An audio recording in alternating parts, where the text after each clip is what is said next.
So great to see so many programs returning this year. We could not have asked for a better morning. Just shortly we will have our national anthem.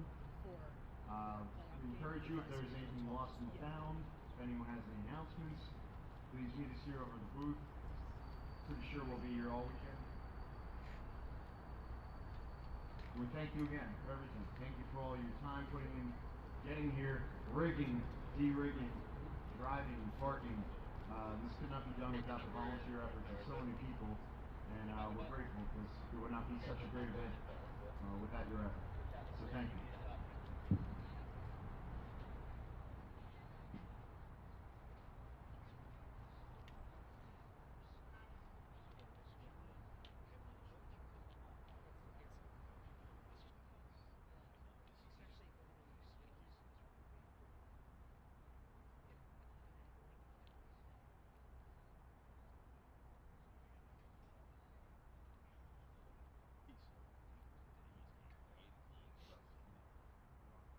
Okay.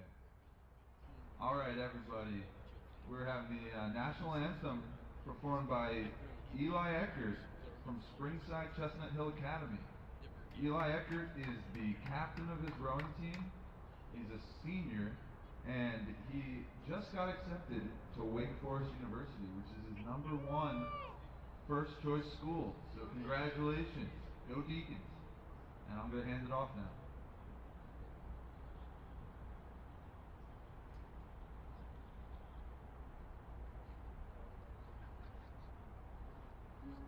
Can you see by the dawn's early light what so proudly we held at the twilight's last gleaming, whose broad stripes and bright stars through the perilous fight o'er the ramparts we watched were so gallantly streaming, and the rocket's red glare, the bombs bursting in air, gave proof through the night that our flag was still there. Oh, say does that star-spangled banner yet wave o'er the land of the free, the home of the brave. Go Phillies!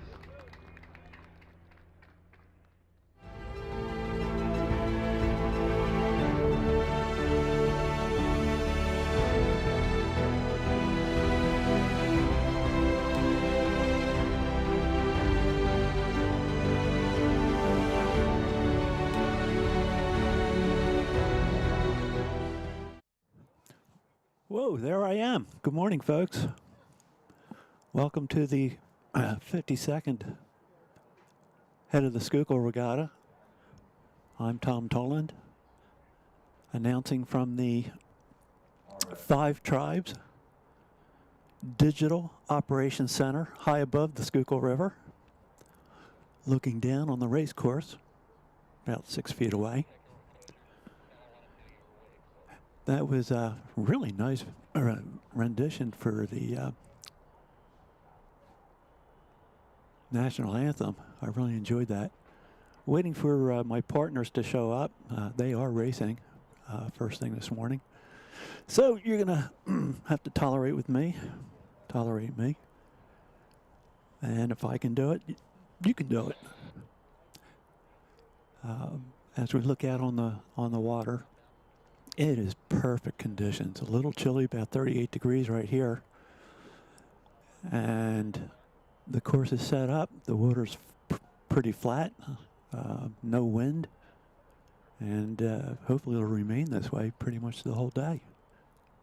Really looking forward to watching these races today. And throughout today and tomorrow, I will be having folks stop by the tent here. Former Olympians, current Olympians, future Olympians, just stopping by to chat, and hopefully we won't disrupt the flow of the race too much. And we should have a really, really fun time today.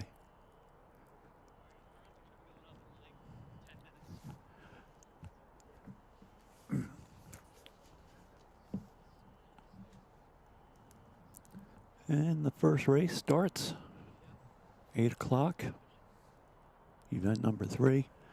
And the drones will pick the folks up as they come down through the Three Angels area.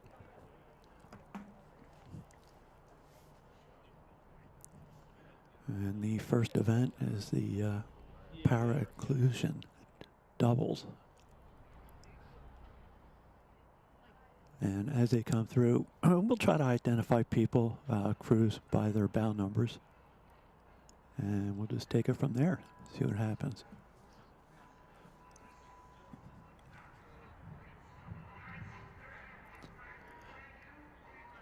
Normally, folks, I'm not on camera. Well, I'm not sure that's going to stop me from having a good time, though. The regatta is all about fun. There's a view of the launching site outside Three Angels. And you can see the sun's out. The sky is blue. The colors of the trees, magnificent.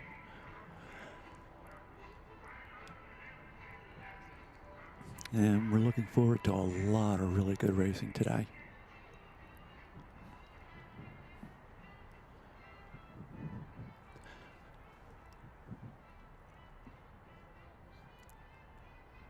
And this is a very nice view of the course. Are we going to, I'm chatting with the folks in the control booth, are we going to be getting shots downriver also? I hope.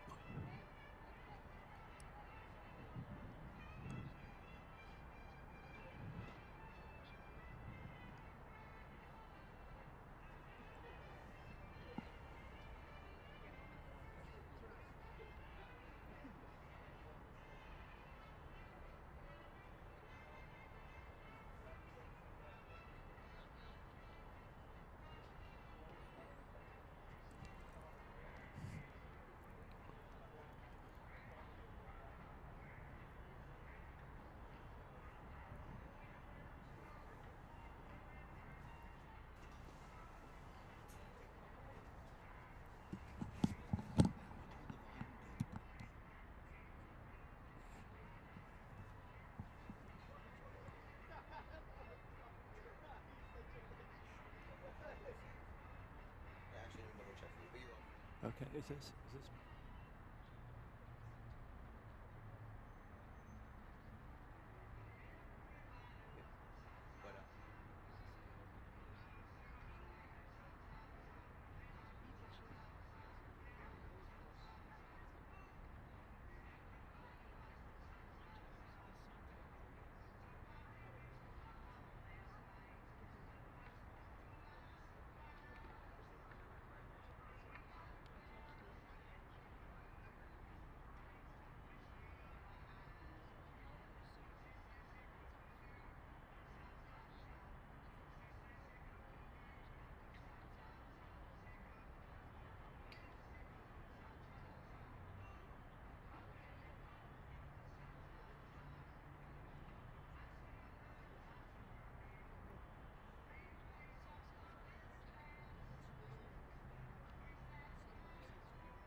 people still asking you, do you know where the registration tent is?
first two events rowing simultaneously. We have event number 3, the pair inclusion double. That would be Otsego area row. And in the adaptive inclusion double, that will be the University of Delaware men's crew.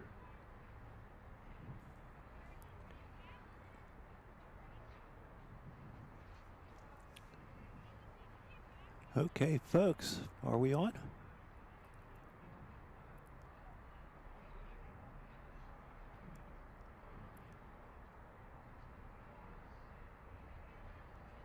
Yes, we are.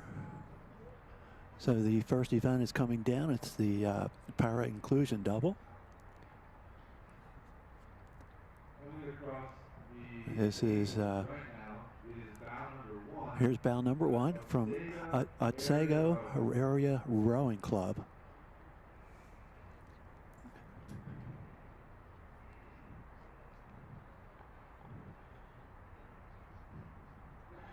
And excuse me. And that's Sarah Fraser Kim. Sarah's a Marine and Army veteran who completed the sport of para bobsled through 2020. Wow, bobsled, placing 6th in the World Cup. Wow, she learned to row in Rochester. Nice.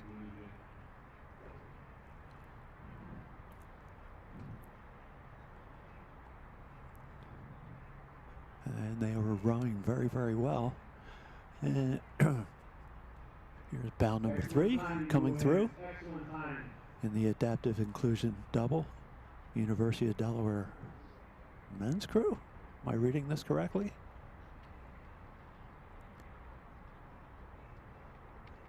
Okay, special car announcement.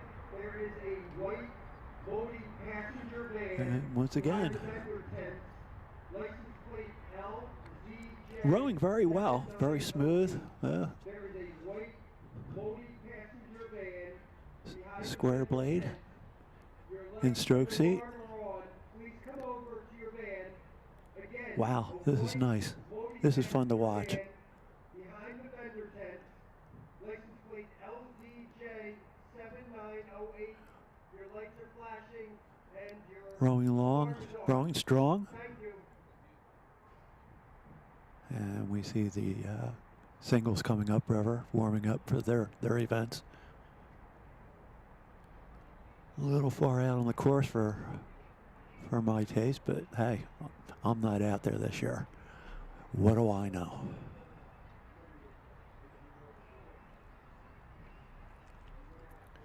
And the next event is the men's championship pair without coxswain. And we're waiting for them to come through.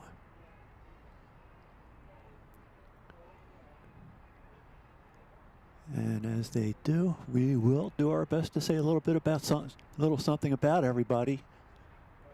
But I'm really enjoying these conditions. A little chilly here in the tent. I'm not sure who to complain to.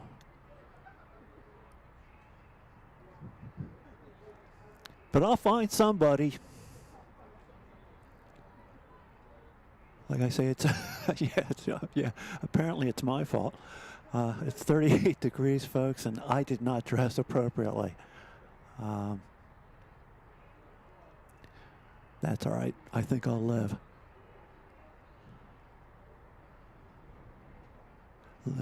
We're starting to get some more activity down here on the launching dock here at the Three Angels.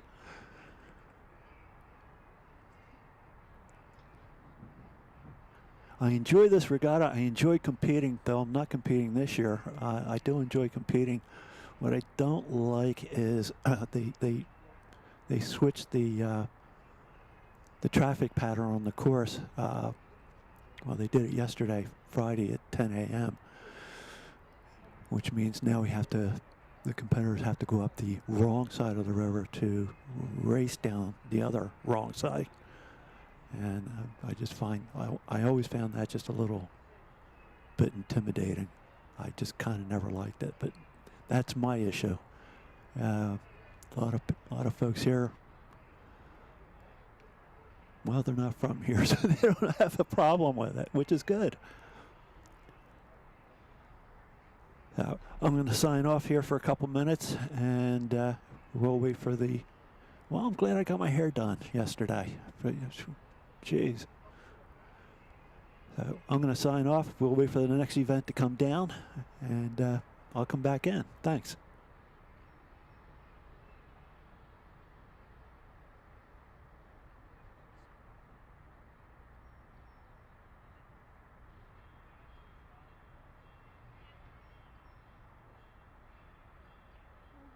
Okay, here's the drones.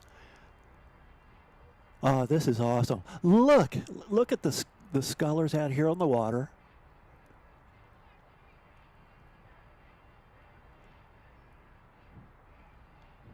Heading up to Columbia Avenue Bridge.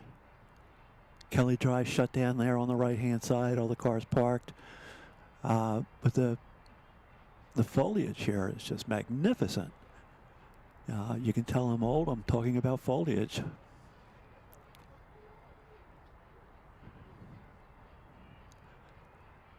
Five tribes with the drones. Baby, look at this. Look at these shots. Magnificent.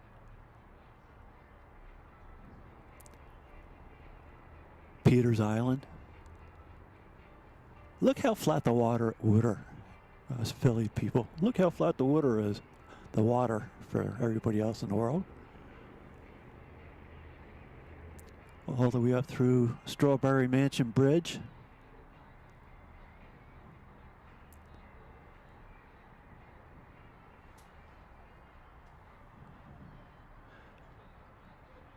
That's Vency Ivanov, bow number 40, rowing out of Fairmount Rowing Association, heading up to the starting line. Vency and his doubles partner were third last week at the preliminary event, the Head of the Charles. His doubles partner, Pat Rufo, they are just a strong couple of guys.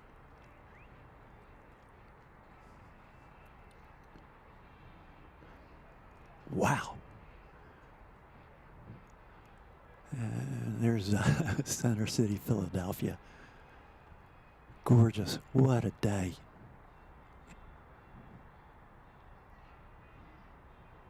This is impressive. 5 tribes. Good job. This is enjoyable.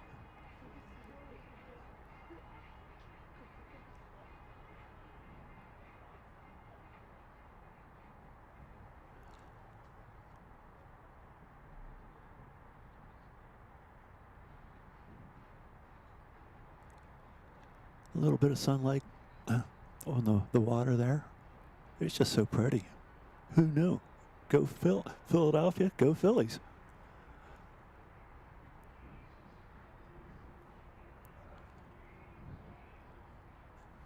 That's Jeff Cutler out of Malta Boat Club, heading towards the start line.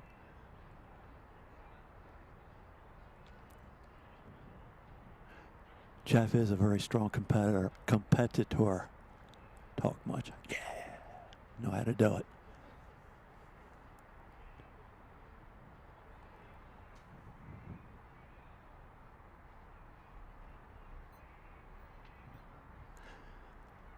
I mean, folks, I'd like to see the temperature about 30 degrees warmer, but I mean, the conditions here, the competitors are going to have to love this. It's just magnificent.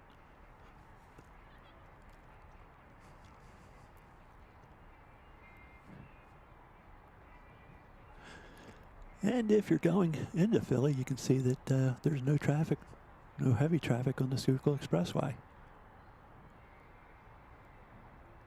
That looks like Ted Trocchi. It is. Another strong oarsman out of Malta, heading up to the start line.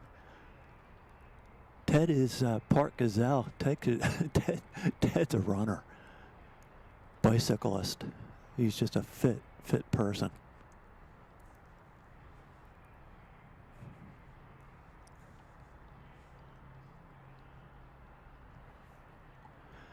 And right now, folks, I'm checking the time, 8:28. I'm assuming the men's championship pair without Cox is starting.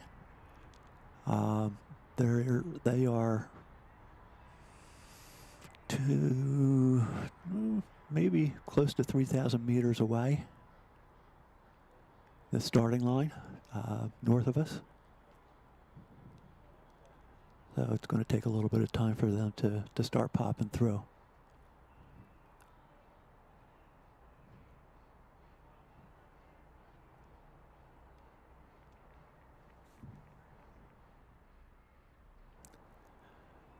So I'm going to shut down my microphone here for a minute until we see what's going on. Let's enjoy the view, though. We were here, our zero waste crew.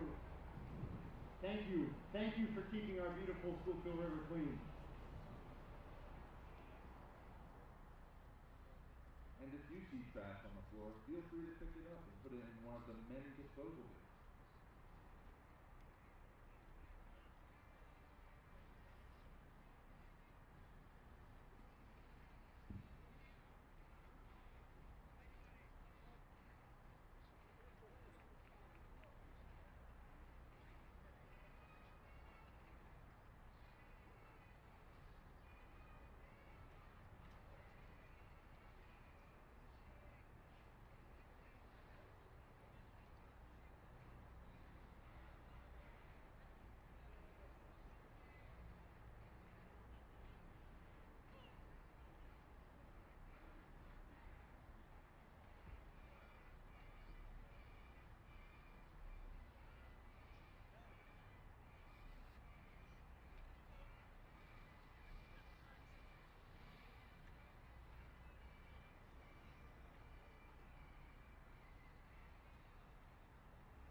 Okay, folks, here's the folks from University of Delaware from the Adaptive Inclusion Double.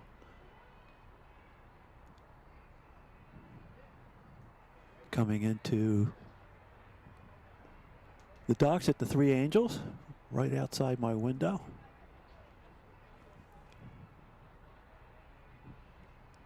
They were going by during the race. They looked pretty good, rowing well together. And here we go. Event number 5. Men's championship pair without Coxon.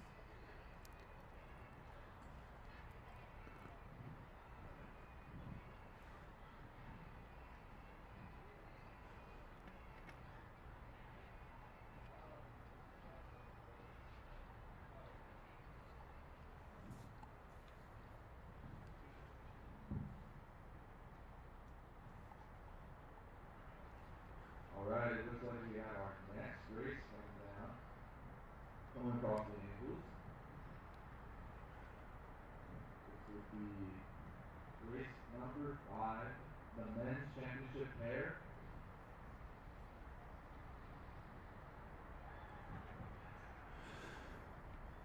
And I'm looking at the program here for bow number 5.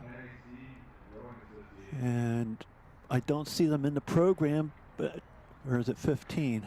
That's 5. I'm assuming it's Penn AC.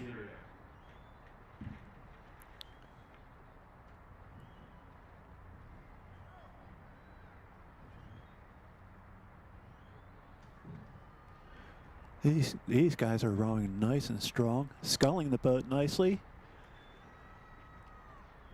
tapping the boat along, not trying to overpower each other. I refer to the pair as a sculling boat, folks. I know it's a sweep boat, but it takes a lot of finesse. There's a lot of feel to this boat.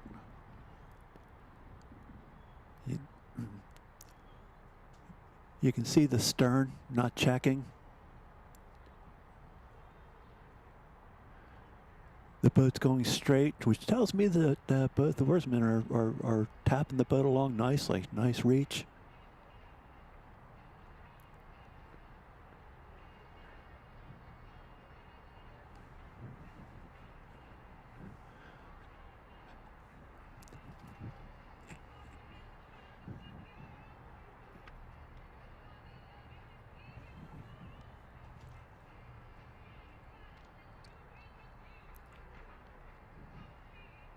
Thank you,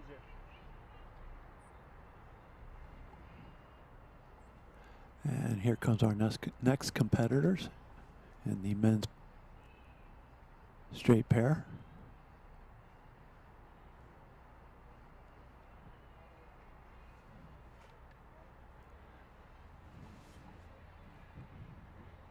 And that's bow number 6, I believe, out of Franklin and Marshall College.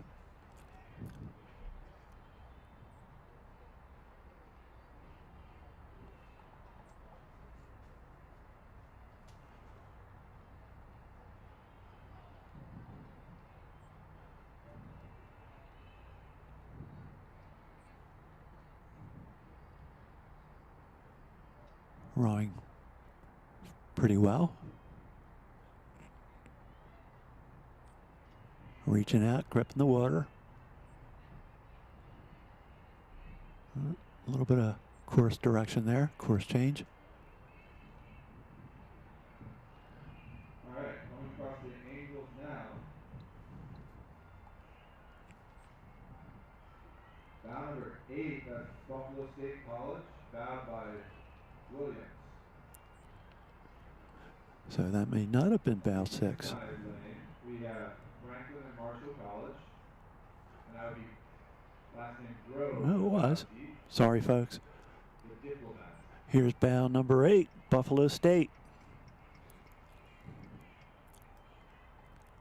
And closely behind, we have, looks like Mario and Luigi rowing. That'll be Lafayette College. Buffalo State, they're both in their first semester of varsity rowing. Uh-oh, somebody's going off the course. Quick correction. Oop, gonna hit a buoy here.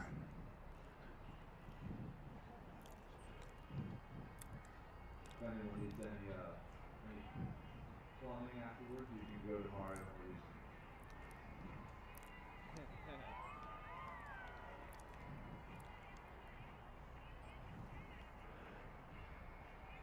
Come through the angles now. We have bow number 11, Carnegie Mellon University. So yes, bow number 11, Carnegie Mellon.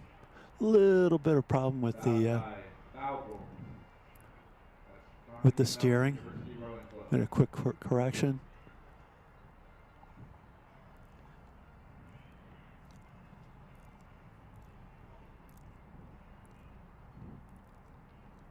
A little far out on the course.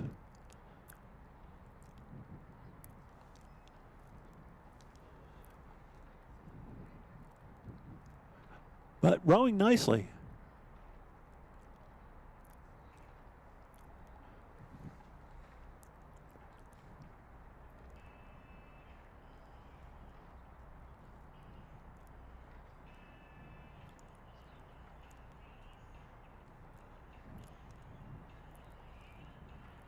Carnegie Mellon out of Pittsburgh, Pennsylvania. Dropping the blades in. Getting some run out of the boat. Nice press, nice squeeze.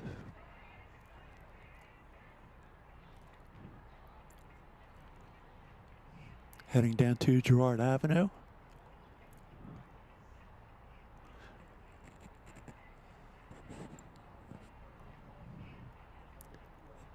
There they go. Yeah, from here, folks, from where we're sitting at the Three Angels, I'm going to say it's like 700 meters to the finish line. They should be starting their turn. Please start your turn. Please start.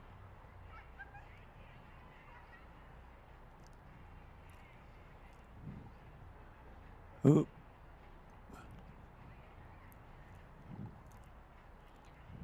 It may be a little cold to everyone on land right now, but for the rowers, Well, I'm thinking they may have gone through the wrong march. Folks, I could be wrong.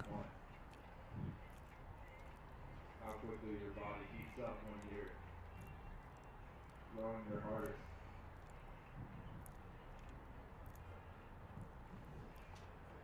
Here's bow 13. This is the women's championship pair without cocks. These ladies are out of Vesper Boat Club.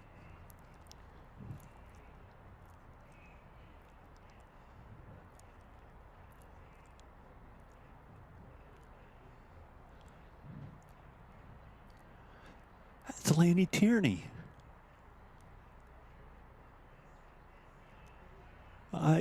Folks, I remember Laney when she was just a baby. Jeez. Look at these young ladies just sculling this boat along, just tapping along. And you know what? They just raced at the Worlds in the light women's pair and came back with a silver medal. Phenomenal. Wow, it's great to see Laney and her partner Solveig. Boy, I hope I didn't screw that up. On the outside lane, we have bow number 16, Carnegie Mellon University Rowing Club. And that is bowed by Gold. Here's bow 15, St. Joseph's University. Casey Kershaw, Allison Rook.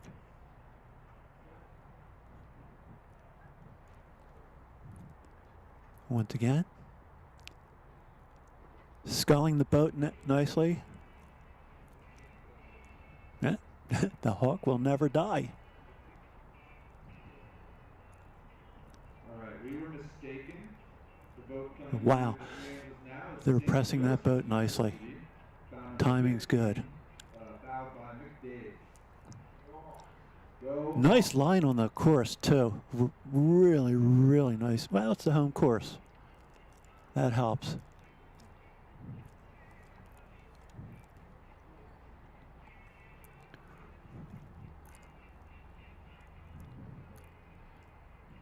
Nice.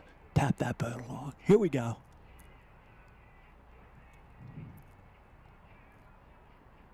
And now the second of 3 boats entered by St. Joseph's University. Bow number 19.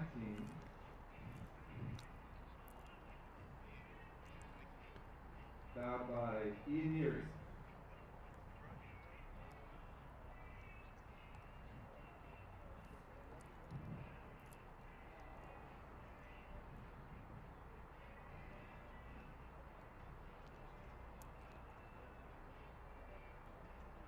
And this is bow number 19, also St. Joseph's University.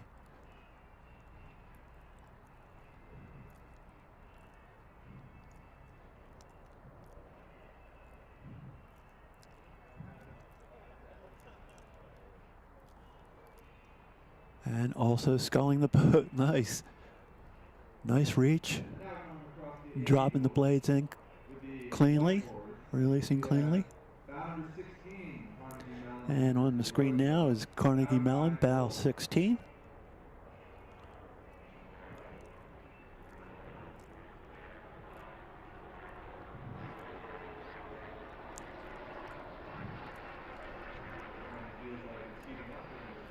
Carnegie Mellon out of Pittsburgh. And now this is the third of the St. Joe's boats. Bow number 21, bowed by Howard. Press and release, press and release. Nice. Nicely sculled here. I heard a British guy say that one time. Nicely sculled. The Holy Cross, bowed by Bogan.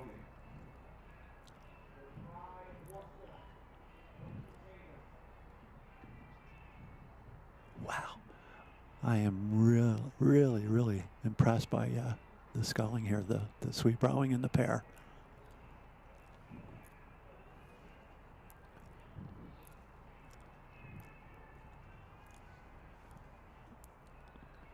And bow 20.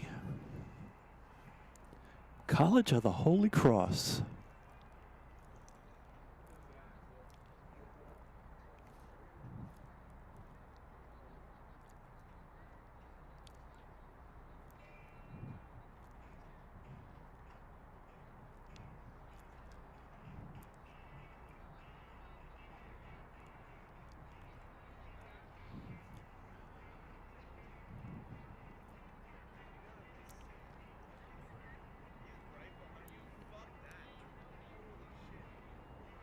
Oop. A little bit of foul language on my headphones here, folks. I hope you're not hearing that. It's kind of faint, but I'm blushing. And bow 23 coming into. 43 is the Yellow Jackets of Rochester, the University of Rochester. University of Rochester just returned from head of the Charles this past weekend. They placed the top half And I don't have a 23 on my program. with 5/8 women. Nearly double the size of last year. Go Yellow Jackets!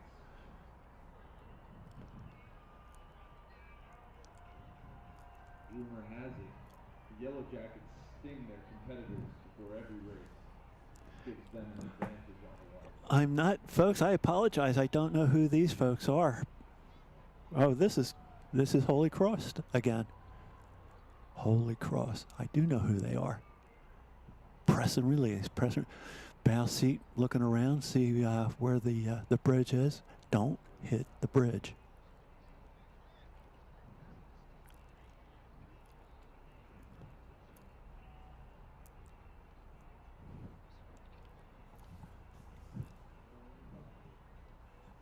And Penn State coming into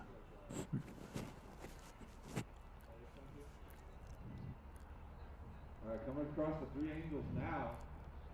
interview. Bow number 22, Penn State Drew. Let's hear it, Penn State. We are Penn State. And Penn State's women's championship pair is bowed by Mills. Grace Wills, Emily Mills.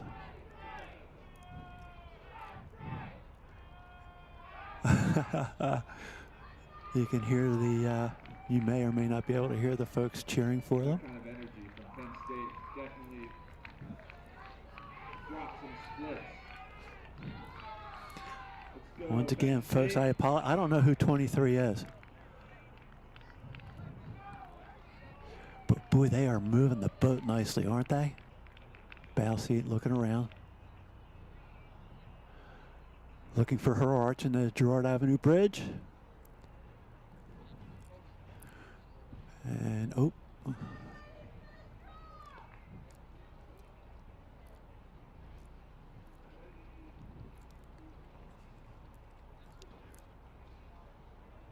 Looking around. And this is my personal opinion. Try to look when the blades are in the water. Don't look when the blades are out of the water. The most stable part of the stroke is when the blade is in the water. If you're gonna look, whoa, crunch. If you have to turn around to see where you're going, do it while the blade's in the water. Just a lot more stability.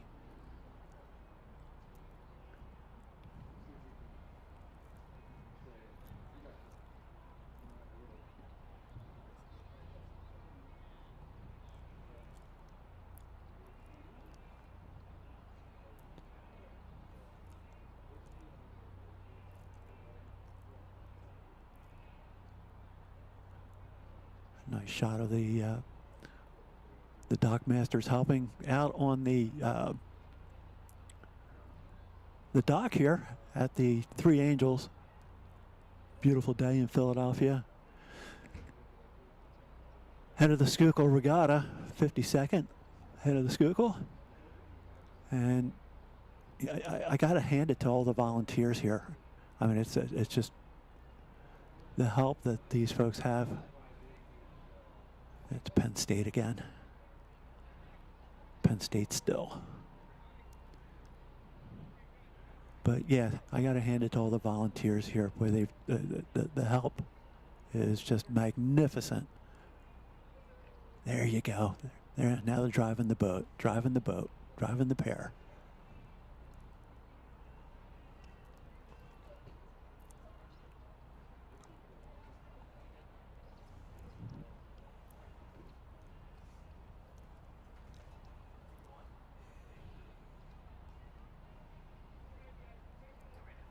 We got Lafayette College through docking now. They're in the Halloween spirit, dressed as Mario and Luigi.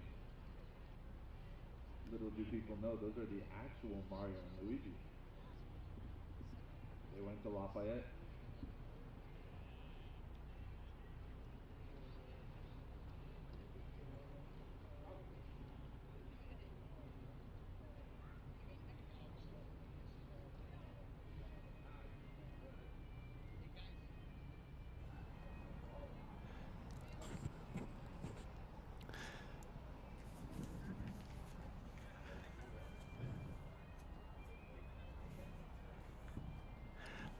We just had Jen Wesson stop by the tent, say hi to me. Jen is the regatta director. Year after year, she puts on a great regatta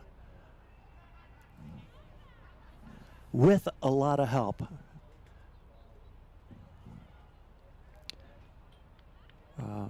Jen gets a lot of people to volunteer, and she makes everybody feel welcome, even the volunteers, especially the volunteers. But she's a wonderful regatta director. Really enjoyed being here.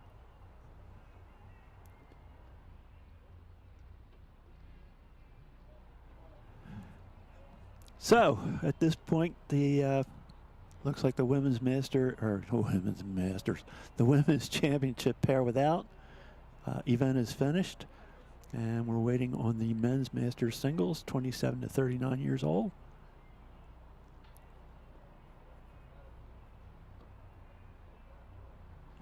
And I'm going to shut down my mic for a few minutes till we see what happens. I'll be back.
Okay. And here we go, men's master single. The kids, 27 to 39. Well, we got 3 boats very close to each other here. Let's see if we can get some bow numbers.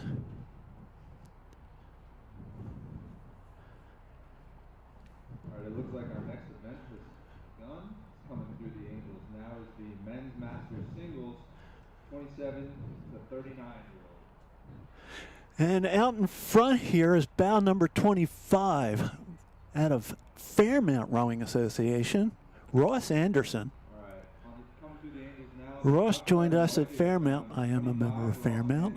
Fairmount Rowing Association. He joined us about a year ago, a little more than a year ago. Leading the charge right now is bow number 26. He's a former Penn AC Union Boat Club. oarsman and rows the single very, very well. Just trailing them, bow number 24, Brent Basso from Coventry Lake Community Rowing Incorporated. Here's bow 26, Union Boat Club.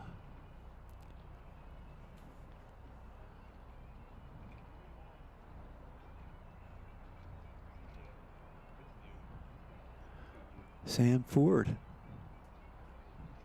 Oh, it's first time racing ahead of the Schuylkill. Coming across the Angels now, we have bow number 28, Florian Carl, Great River Rowing. And that's Followed still. closely Oh, behind, here's bow 28.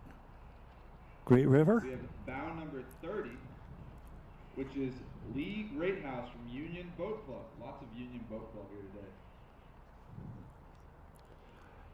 Boy, these guys are strong.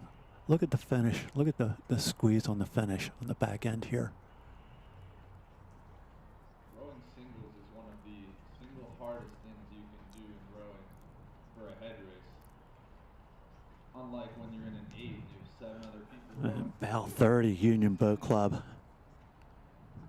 you're in a single, it's you, yourself. Great house.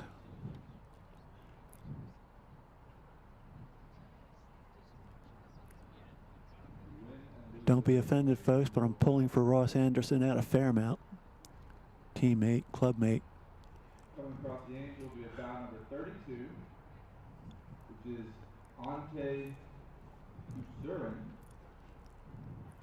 from Belsaki Club.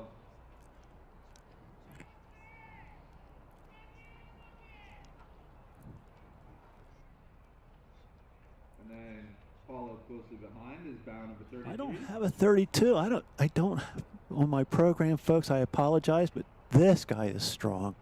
Look at the legs on this Bow kid. number 33, Holy smokes. Joseph Chipola from Riverside Boat Club. It's like he's got 2 different people, so he stole 2 different people's legs. Look at the size of these things. He's just pushing that boat.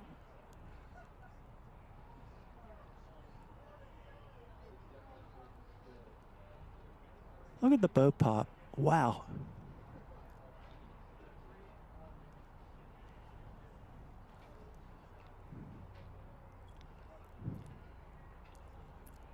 Another great drone shot. Ooh. All right, coming across the Angels is bow number 29.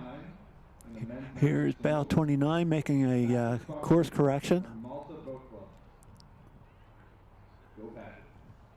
out of Malta Boat Club.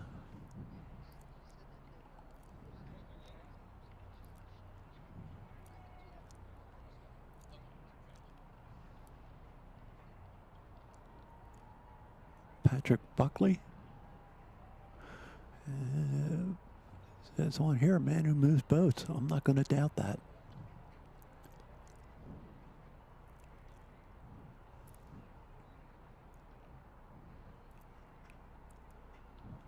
And it looks like the next race, race number 9, the men's Masters singles 40 to 49-year-olds are coming through the Angels now and leading the charge. Number about 35 is Leading the charge is bow number 35. Lowry out of Cody Lowry from Union Undine. Yacht Club of Philadelphia, right here on Boathouse Road. So this is the men's master single, 40 to 49. Cody is moving.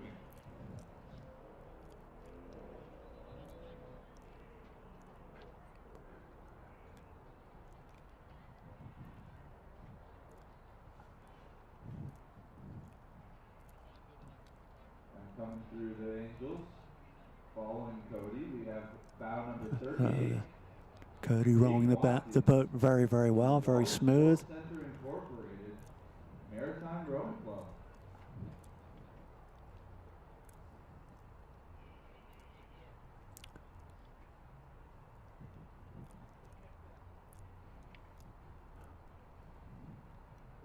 Wow, look at the blade placement on this.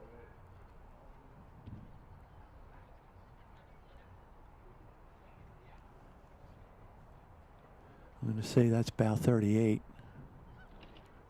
Strong, long. Water Sports Center, Watkins. Slight course correction, but strong, rowing fairly high. Across the Angels, we have bow number 39, Eric Menz, Conshohocken Rowing Center. Bow number 39 out of Conshohocken. Once again, not on my program, but oh, food! We got food. Some people abbreviate Conshohocken by saying Conchi, but people from Conchi. I like the pop he's got on the back end here. So don't get caught saying Conchi around a person from Conshohocken. A little far out on the chorus. All right, coming back in.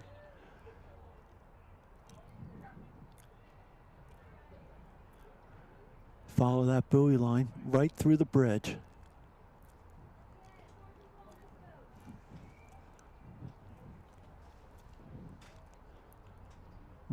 Another course correction. Here we go. Nice. Come on. Bring it around. Bring it around. Nice. One more. There. Go. I've been rowing the single a lot, folks. I retired and from work, and my wife was kind enough to buy me a boat. You gotta love a woman like that. And then closely following is bow number 2088. About 2088. Michael. I'm gonna sit here and shrug my shoulders and say I don't know who that is, but moving the boat nicely, sculling the boat nicely. And then we have bow number 41, Brian Bosch. And we're heading into the men's Masters lightweight singles, 40 to 49 years of age.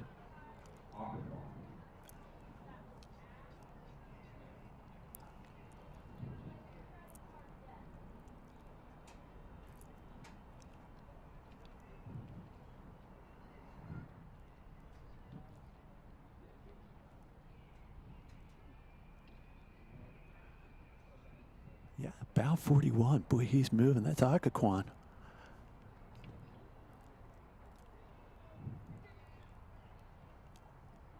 Brian Bosch out of Occoquan. Look at the blade placement right at the catch. Drop in. Drop. Go. Drop. Go. Looking for the bridge. The Angels, we have bow 36, Jeffrey Montanari from Madison Road. And here's bow 36 out of Navesink, Montanari. Bosch out of Occoquan, if they start it in the correct order, he's flying down this course.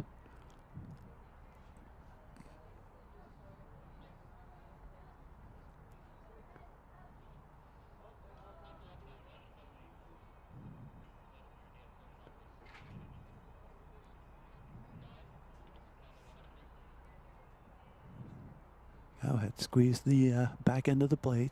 Squeeze that oar handle in. Here we go. Nice course, though. He's right along the buoy line. Take him right into Girard Avenue.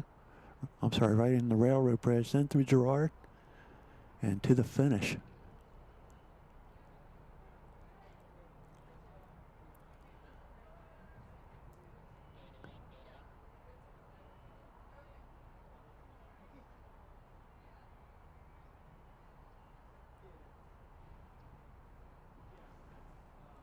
And bow 42 out of Atlanta Rowing Club. Benjamin Hall.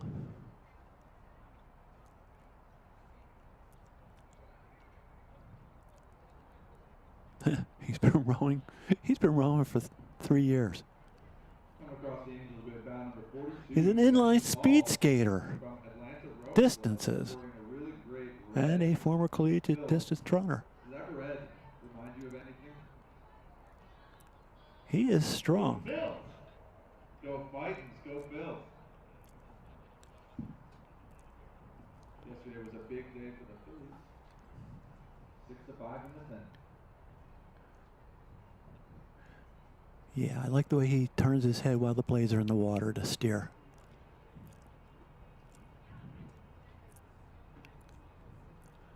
And here we have a couple of boats on our screen. Trying to get some bound numbers here if I could.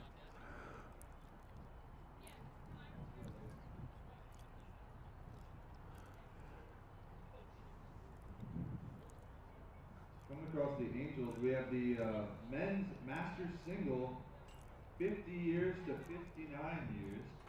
Bound number 44 is Greg Kaplan from Penn AC Rowing Association. That is Greg Kaplan.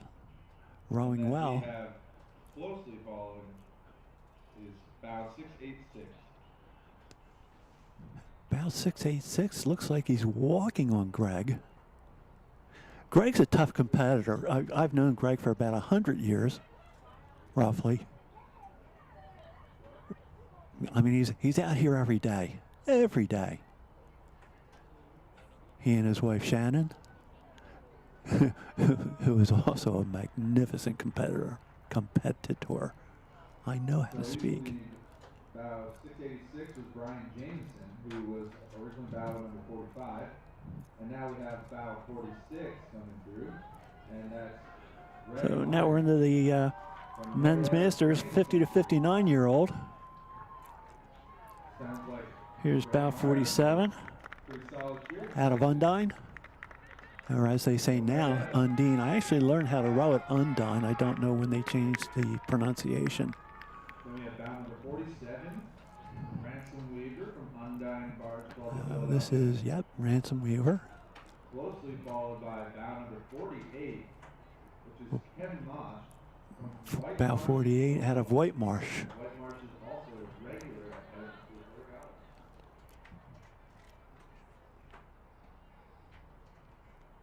A little far out on the course for my taste, but I'm sure he'll make the correction soon. Moving the boat. Moving the boat nicely.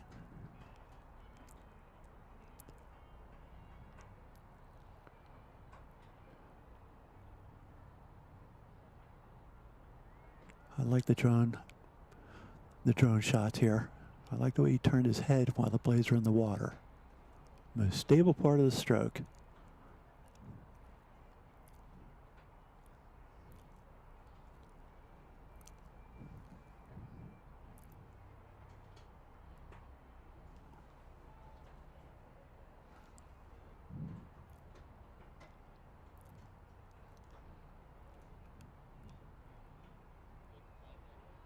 This is bow 51.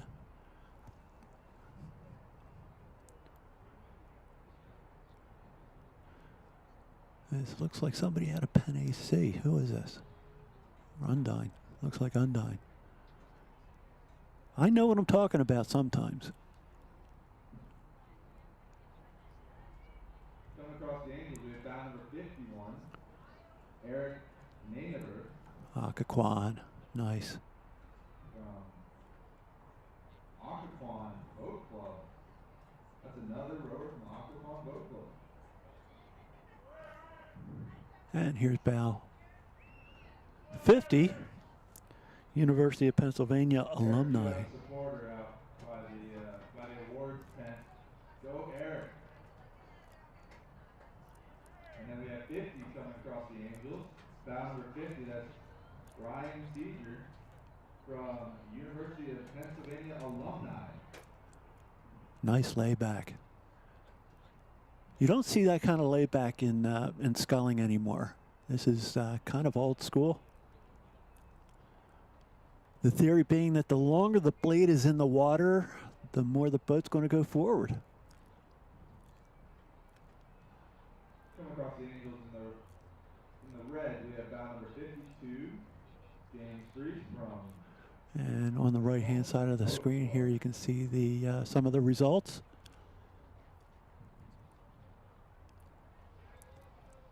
I can only assume they're official if they're posting them on the screen. And bow 52 out of Potomac. Long and strong, clean. You can see the boat wobble a little bit when the oars person takes a look and the sculls are not in the water. Once again, this is my personal thing. It's everybody learns to row differently. 53 coming across the Angels.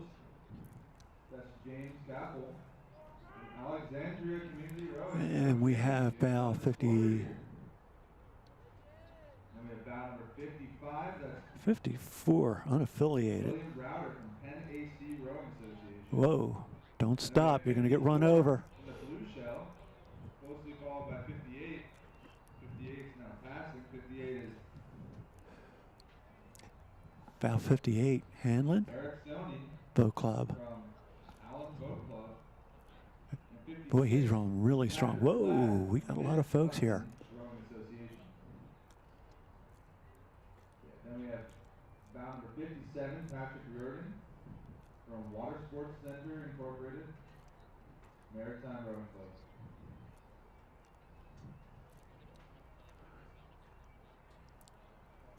Everybody following that buoy line really well.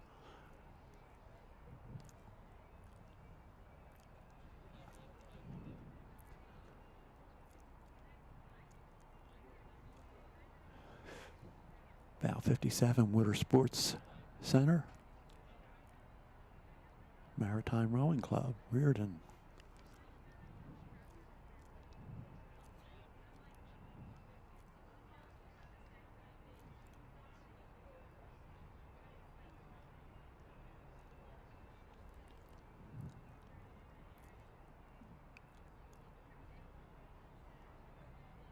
In red, we have bow number 55.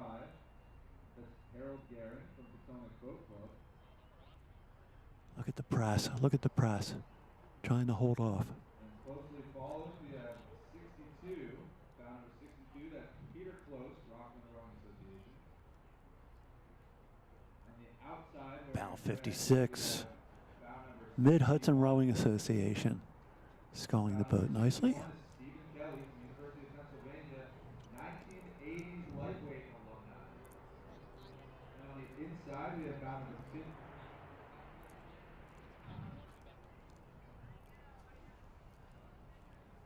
On the inside, we have another bow number 56. So we also have bow 61 Mid-Hudson Rowing. out of University of Pennsylvania. Now we have 63 coming across 1980s lightweight alumni. the line. We got 60 Rowing across the Angels. really well. Marcus Strong. Rockland Rowing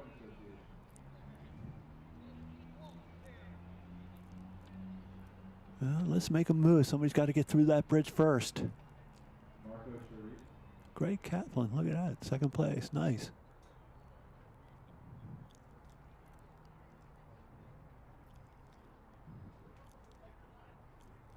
Coming across the Angels on the outside, we have bow number 64. Oh, here we go. Everybody's getting their points for the bridge. Marcelo Bachuto, unaffiliated. Gonna have to take the rate up here.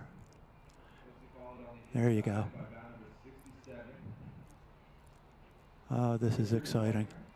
from University Barge Club. Bow 64 and 67. UBC. 64 unaffiliated. University Barge Club. 67. John Cooley from Conshohocken Rowing Center. That's another country. Conshohocken. And here we have bow 70. Not on my program, but rowing fairly well. We have bow number 70.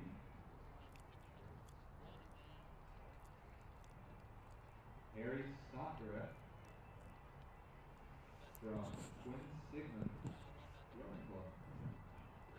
Oh, this is exciting. Trying to get position to go through the bridge. And now from the men's master lightweight 50 to 59.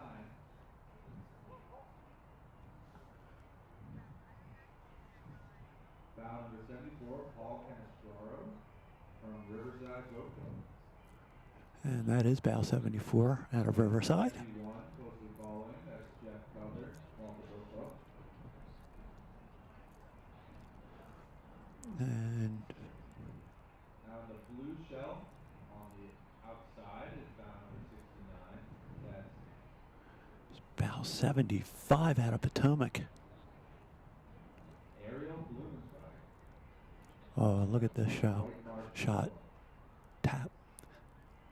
Tap. On the inside, Vinci white shell, took the lightweight single. 73, Teammate, Daniel Kelly, clubmate. White Marsh Boat Club. Congratulations, Vinci. Vinci is from Romania.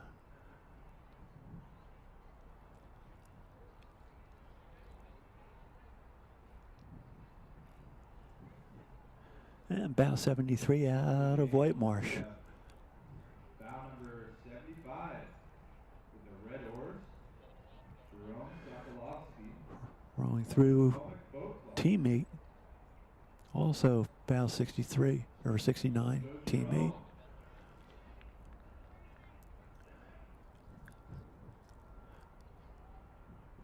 Potomac. Bow 75. Picking the boat up, driving those legs.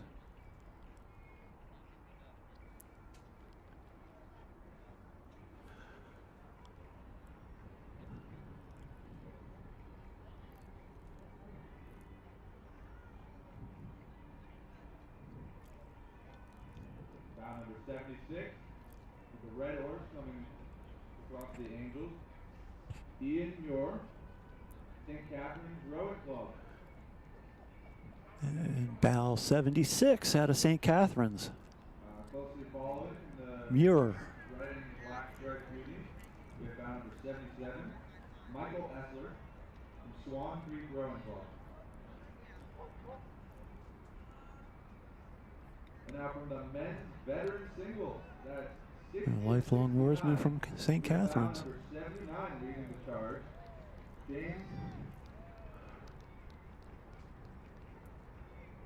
James Diamond, unaffiliated. Here's bow 77 out of Swan Creek up on the Delaware. Followed by bow number 82 Delaware River, not the state. from Riverside Boat Club. And bow 81 out of Potomac. If I'm not mistaken, that's our LaSalle Boat Club.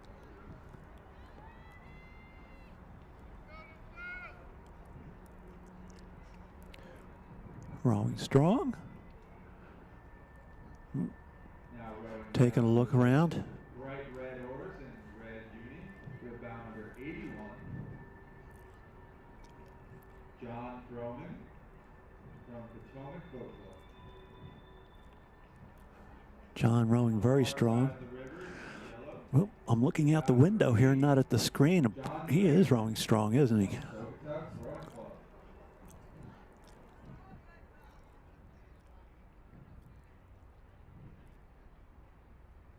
Now on the inside, bow number 83. Here's Rush Fisher out of Malta Boat Club. Malta. Outside. We have bow number 86. That's Michael Bow 83. from University Barstow. Rush, very, very nice person. Closely followed by bow number 87. That looks like University Red oars. Barge Club out there. 87 is A Rick little Lewis wide on the from course for Boat my taste, but I'm not racing, folks. Now with the yellow oars, we It's have kind of bow easy number for me to 84, criticize, Rick Sitek, which really isn't my Roy point. Boat Club crew. I kind of do that after the mic is off. Then we have bow number 85. Wow. Yellow. Nicely sculled here. That is Steve Strong. Platt. Relax on the recovery. Look at this.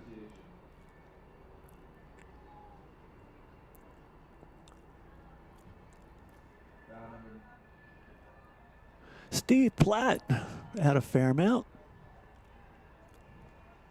bow number 85. Bow number 91, Andrew He O'Brien. also Third does side, some number sculling 12. up at Swan Creek, I believe, up on the Closely followed Delaware. by bow number 92, Mark Malone from the Pennsylvania Barge Club. Wow. I'm enjoying this view, the drone view. Go, Steve. Nice.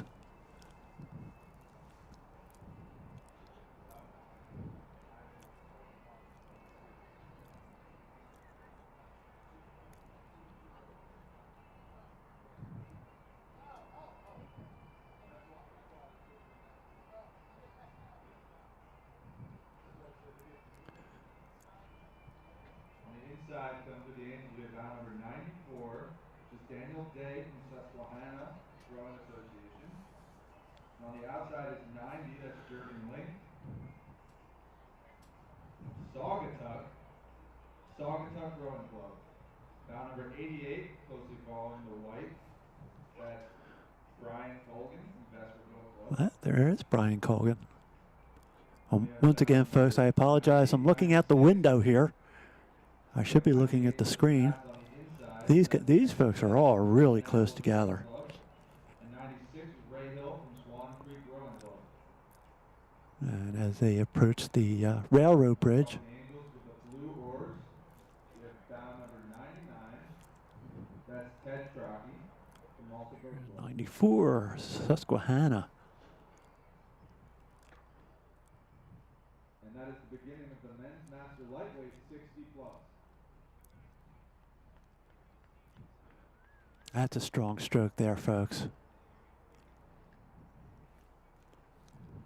In red, we have bow number 89, James McCarthy from Bergen County Rowing Academy. Closely followed.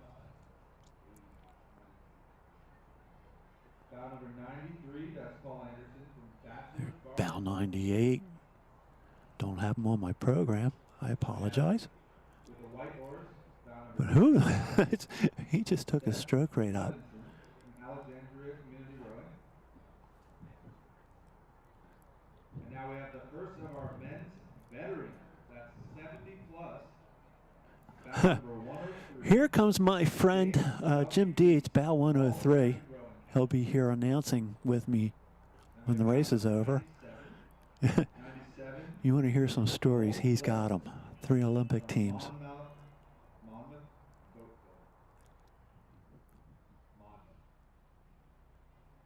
Club. Here's 97 out of Monmouth Boat Club.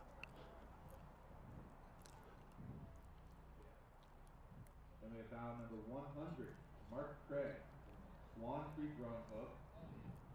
Closely followed by bow number 101, and that's Paul Dave, Riverside Boat Club. Tapping the boat along. Nice stroke rate. Now we have the second of our men's veteran 70 plus. That is bow number 104.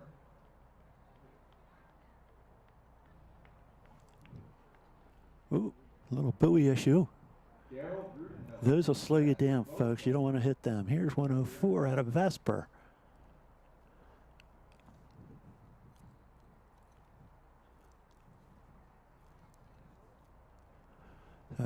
This event is the men's veteran single 70 years and up. The Angels in white, we have bow number 105. That's Robert Baker from Westside Rowing Club.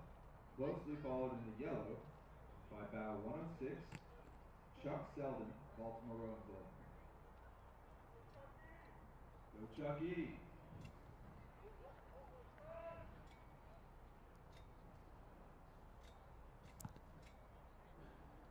Bow 105 west side. A little close to the buoy line here.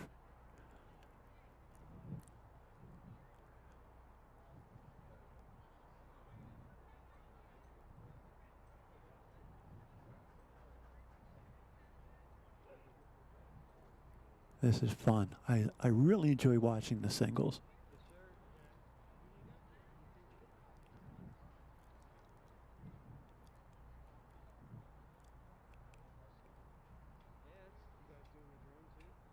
Yeah, we are. Gentlemen,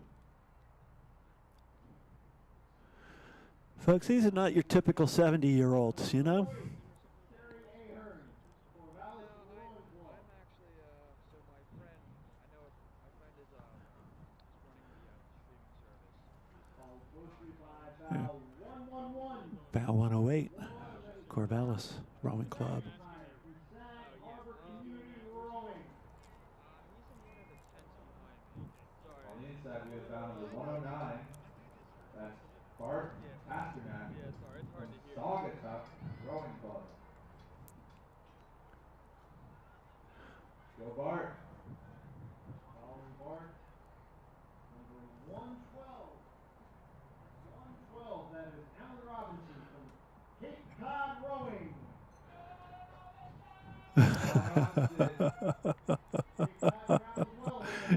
So here's bow 114, Bachelor's Barge Club.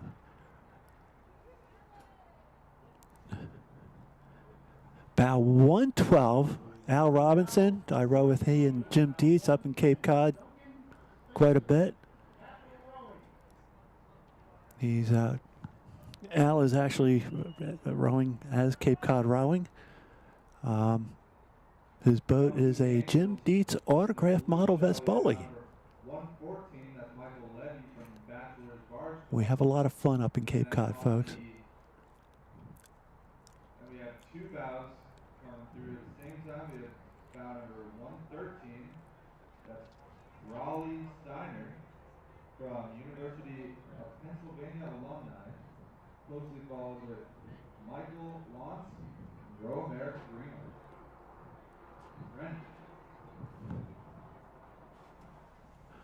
There's Row America.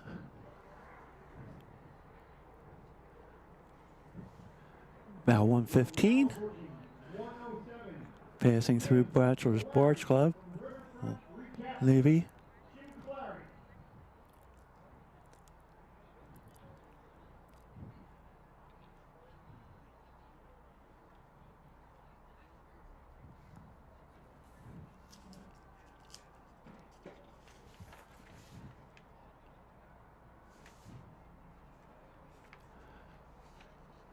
And this looks like the women's master single.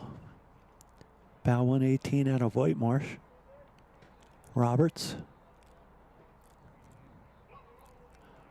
Wow, she's strong. And rows exceptionally well. Look at the placement. Look at the drive. Squeezing the finish right into the body. Wow.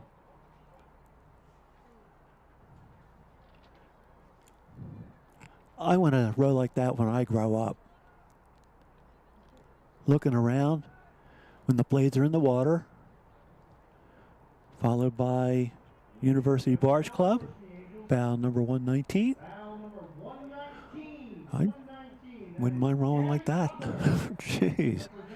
So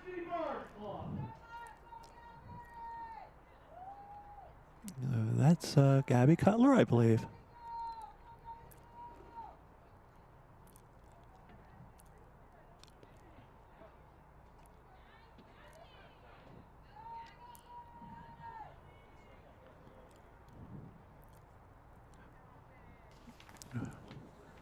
And bow 116 out of Washington Rowing School, Irving. And we have bow number 116 from the men's veteran, 70 plus. That's Andrew Irving from Washington Rowing School.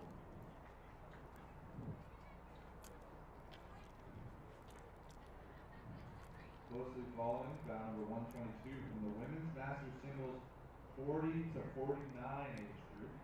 That's Melissa Hilton from Vesper Boat Club. Tapping the boat along nicely.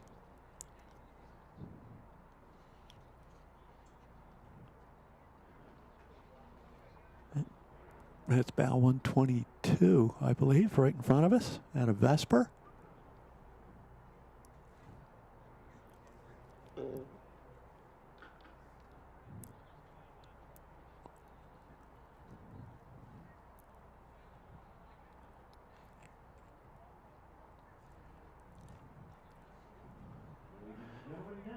And bow 124, unaffiliated, Anders.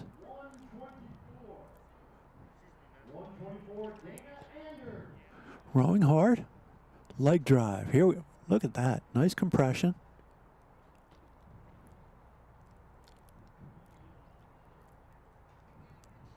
Pushing the Felipe along. Looks like they are concept 2. Comp blades.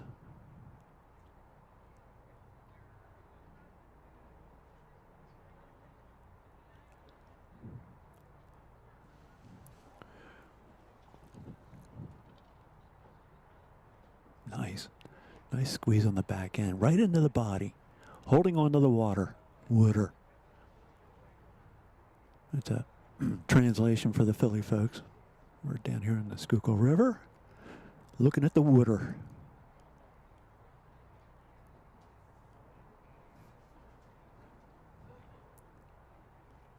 Bow 126 out of White Marsh. Travers. Bow number 123 from the Motor City, Tanya Newman, Detroit Boat Club Crew. Follow closely. Beautiful. Look at the puddles. Pressing away. Looking over the shoulder. Press, release, press, release. Nice.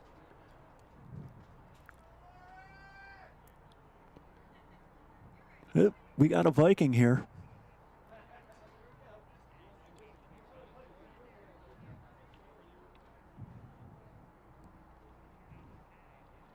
All right, come across the Angels. We have bow number 127. This is bow 130 out of Vesper Boat Club, Ackworth.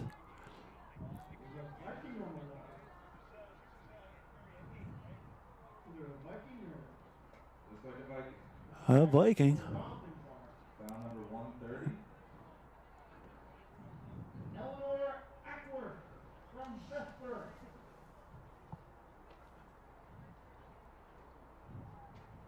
Followed closely by bow 138. Bow 133.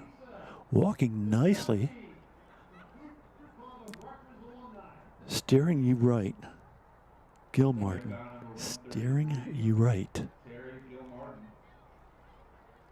Strong, long.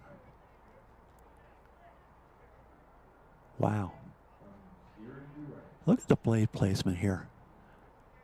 Missing no water. Going square and in. Square and in. Impressive. To me.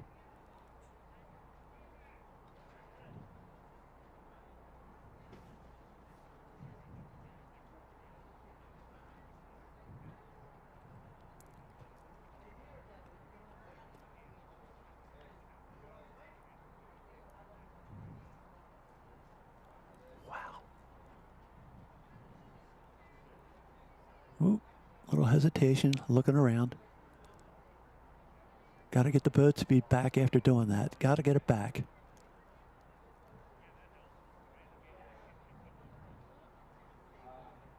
Ladies and gentlemen, now approaching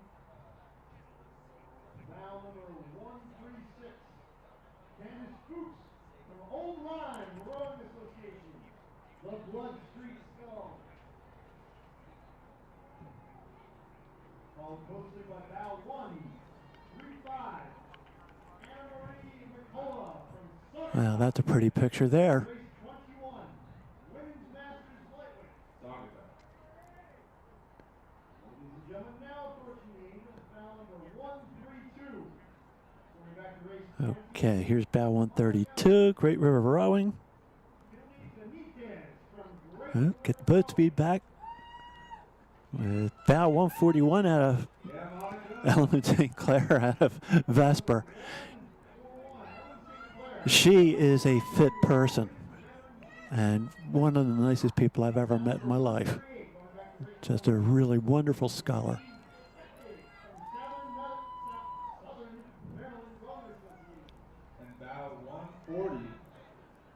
Here's bow 137. Unaffiliated Sullivan.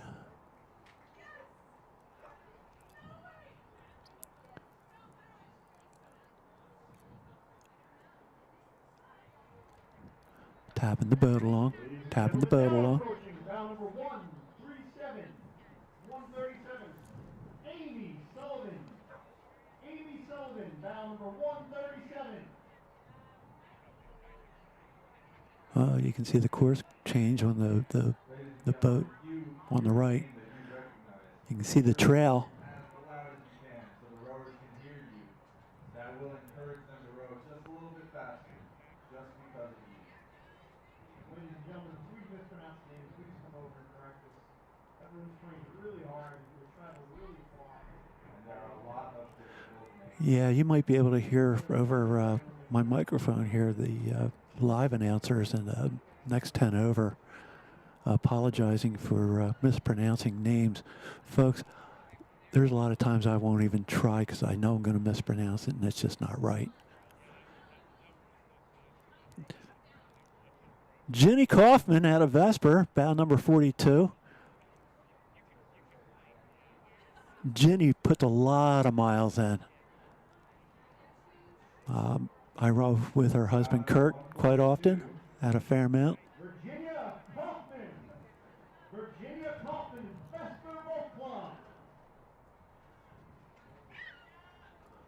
Ooh, results. Laura Roberts out of White Marsh. I think that, yeah, followed by Cutler. Those were the two folks I said were rowing so well. And it shows. It shows. Ladies and gentlemen, now moving to race 23, down number 148. Amy McLean from White Marsh Boat Club. And that's the women's veterans lightweight, 60 plus. And we have a pair without on the water. Now approaching They may have gotten a late start, folks. So 145. Jenny Giesling from East Arm Rowing Club. Go Jenny. Whether it's Eugenia or Jenny, you cheer her the same. looking at my little window here. Some bears coming down. But first, we have bout number 147, Barbara Hogan's Vesper Boat Club.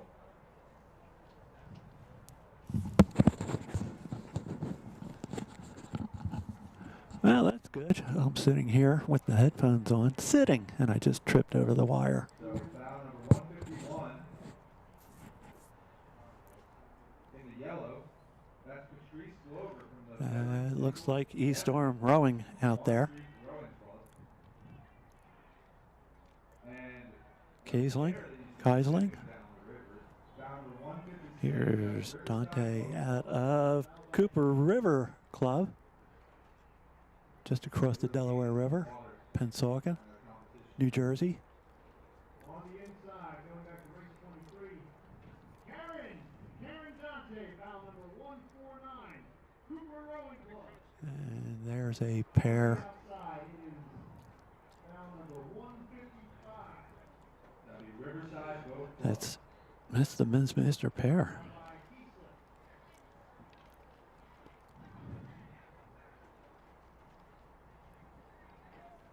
And bow 155, Riverside. So the men's masters pair are eating into the women's event, the singles event. Janet Allahan from Cooper Rowing Club. Let's give Janet Allahan some support here. Go Janet! You know, Leo, I heard they named a high school after Janet here in Philadelphia. You're talking about Allahan High School. I am. Likely to get.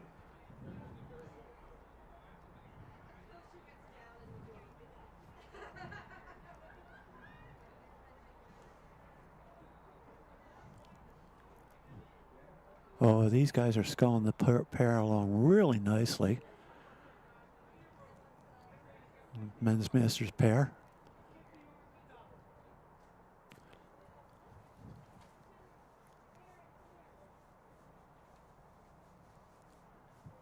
And you can see the results of the women's 40-year-old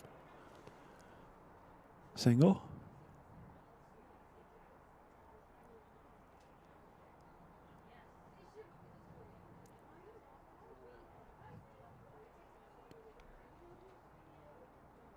Ladies and gentlemen, now approaching race 24, bow number 152,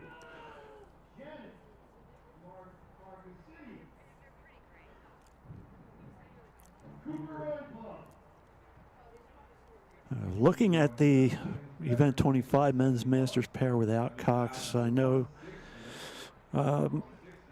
Fairmount, bound number 154, had to scratch. Bowman got COVID.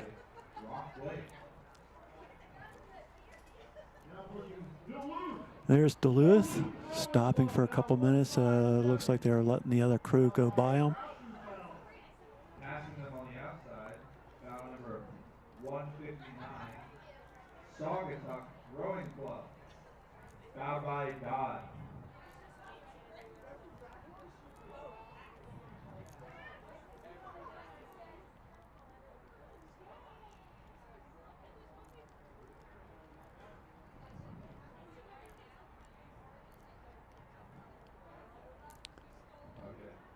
Foul number 150 from the women's veteran lightweight 60 plus. This is Victoria Airgood from Carnegie Lake Rowing Association. Let's go, Victoria.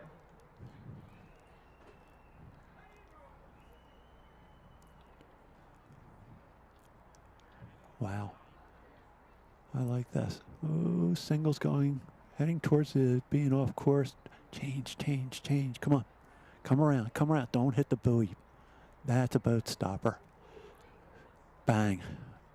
Ooh, stop the boat. That's never fun. That hurts, folks. That physically hurts. Physically. They are pretty and big, but they are blazing through the water. About 162, Alexandria. Tapping the boat along. Looking. Starboard stroke. Let's go, Alexandria. And I'm a firm believer that all sweep boats should be starboard stroke. Because I row starboard.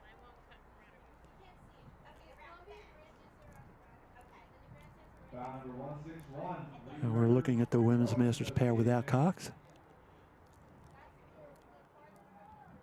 Foul by O'Malley.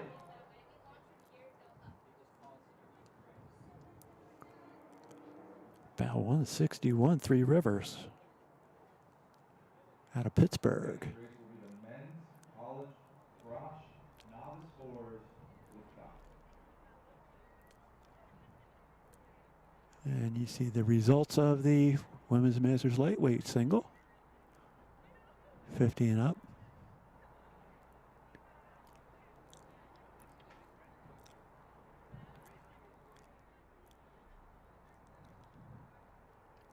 Oh, tapping the boat along nicely here. Stroke seat saying something to bow.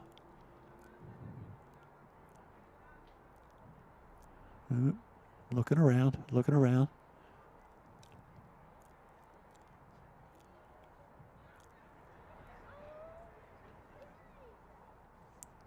Looks like bow 162 out of Alexandria.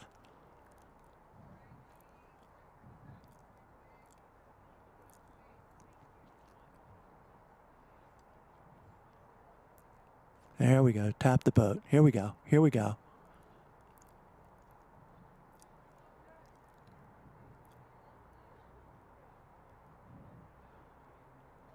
I really enjoy these drone shots.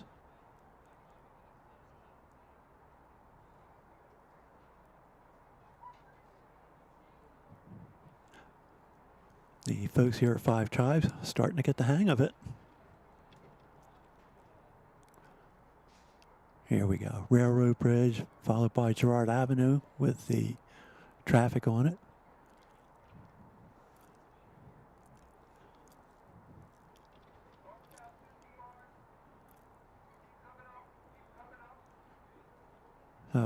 Folks, at this point, I got to find a men's room. I'll be back.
Okay, folks, I'm back.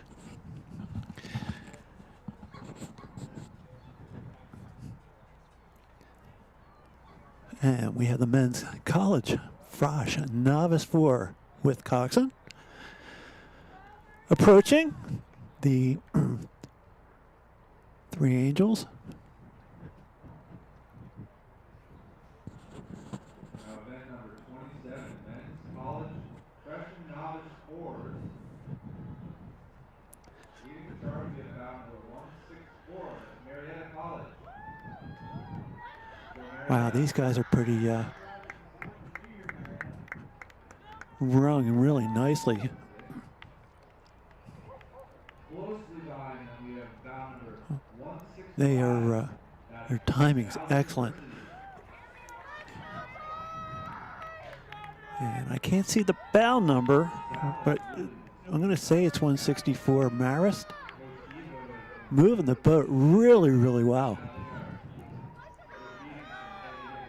Followed by LaSalle University, my alma mater.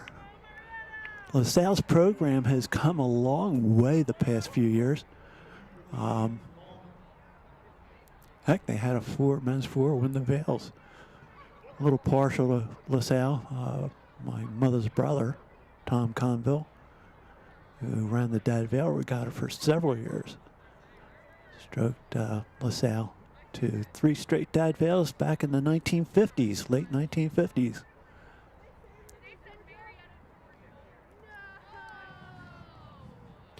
That's enough about me until maybe 3 or 4 minutes, and we'll get back to me. It's all about me.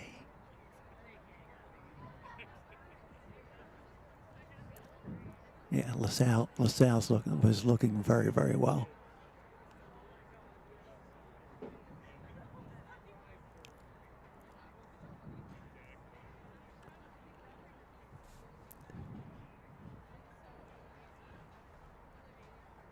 Oh, nice shot. Look at this. Little bit of timing issue here, but once again, freshmen, novices. Ladies and gentlemen, now proceeding with foul 168 from West Point, United States Military Academy.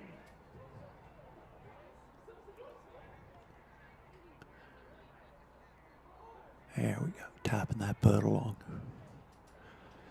And bow 168, West Point, U.S. Military Academy. There we go, tap that boat along, drive it.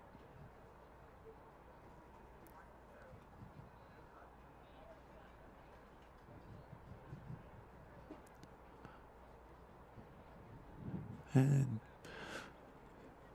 view of the launch dock here at Three Angels, starting to get some of the bigger boats out, the 4s.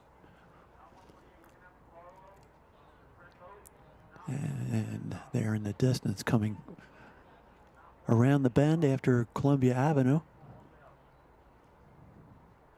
making that hard turn.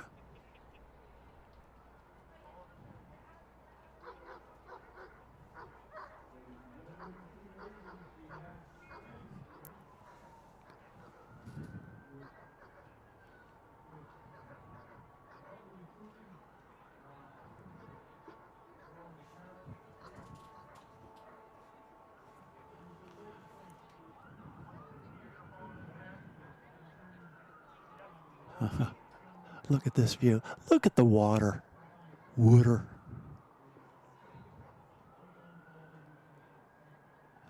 crew on the left here yielding to the boat on the right as per the rules.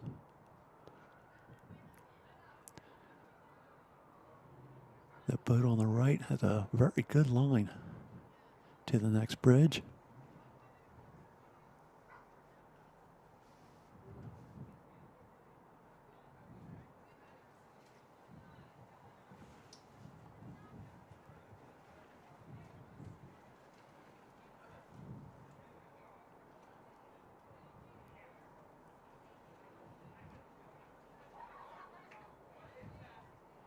And you can see the results of the men's masters pair without Cox up here on the screen.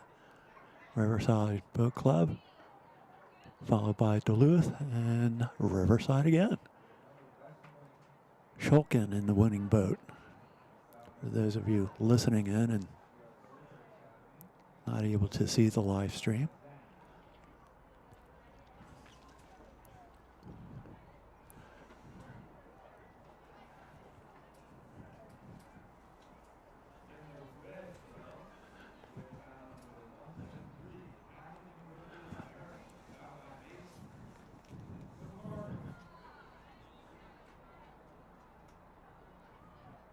Bow looks like 172 to me.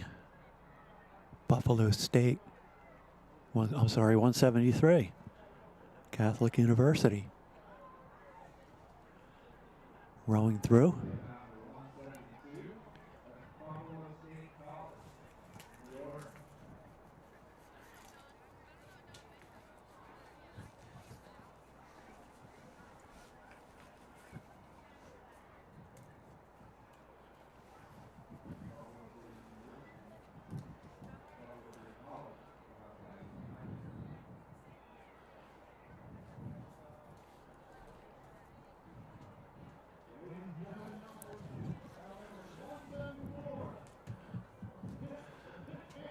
All these freshman novice crews are rowing. They're very well coached, pretty much all of them.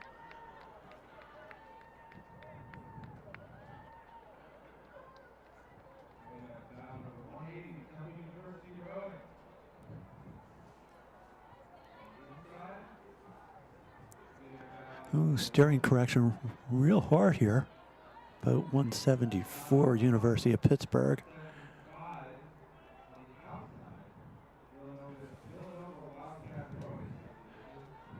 There you go. Oh, and again, another tough turn.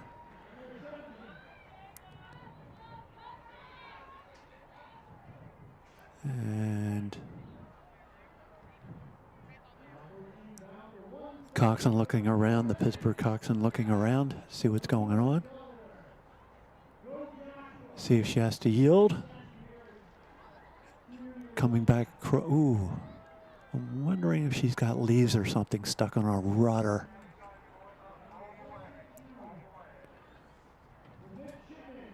About 178, University of Delaware. University of Delaware's always got a tough program. They're a very well coached program. A lot of really good horse persons come out of there.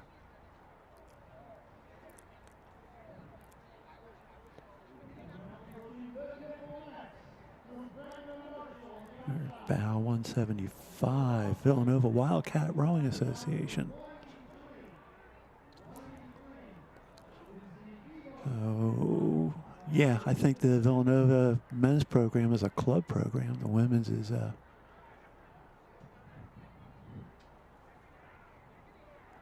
sorry, folks, I'm sitting here, bow 177, 183. Franklin and Marshall. And that's the Naval Academy. Rowing through them.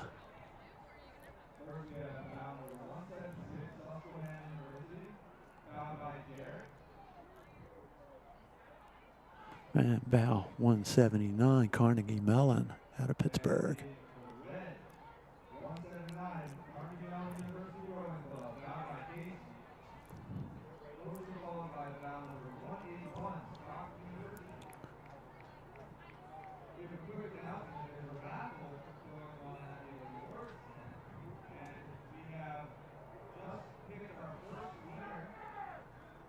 .179, Carnegie Mellon. Trying to grip the water. Press and release. Right behind him is Stockton University, bow 181.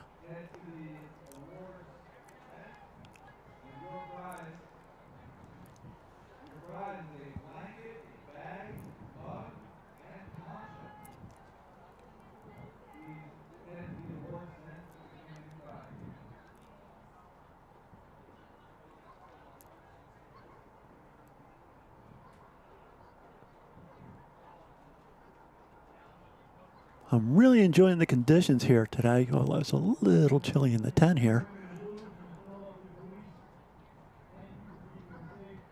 Wow.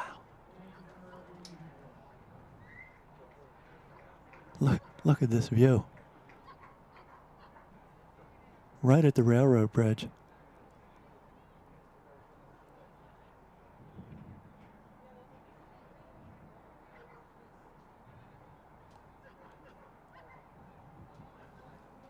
.186. I don't have a 186 on my program, folks. I apologize.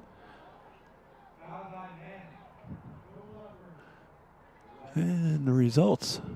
The Frosh Novice Fours.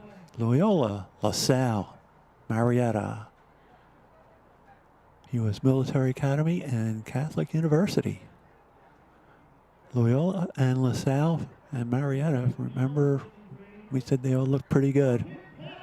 We, meaning me.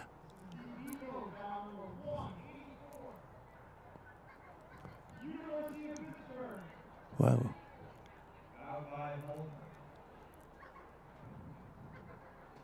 Who's this on the left side of the screen?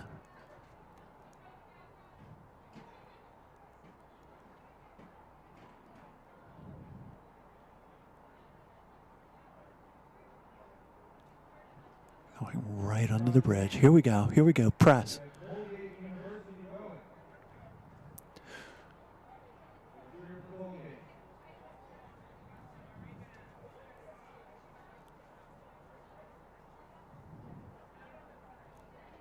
Look at this. Look at this view.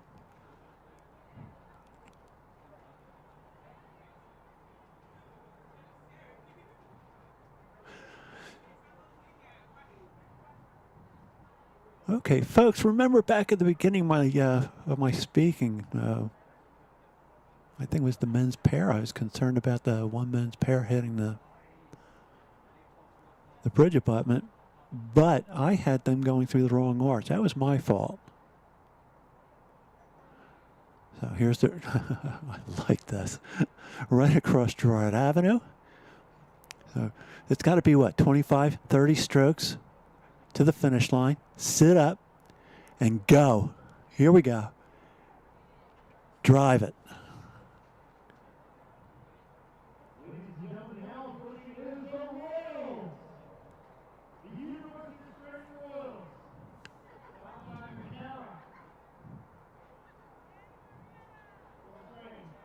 Little timing issue here. Nothing that can't be corrected later on. About 210. No, 2100. I can read, folks. I really can. And I don't know who 2100 is, folks. I apologize.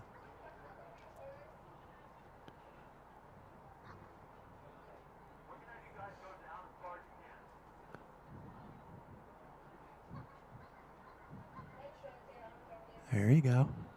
Get your timing. There. Nice. That's better. And there's the finish line. Here we go. Drive. Drive it to the finish. Nothing stops you here. Just drive. Over.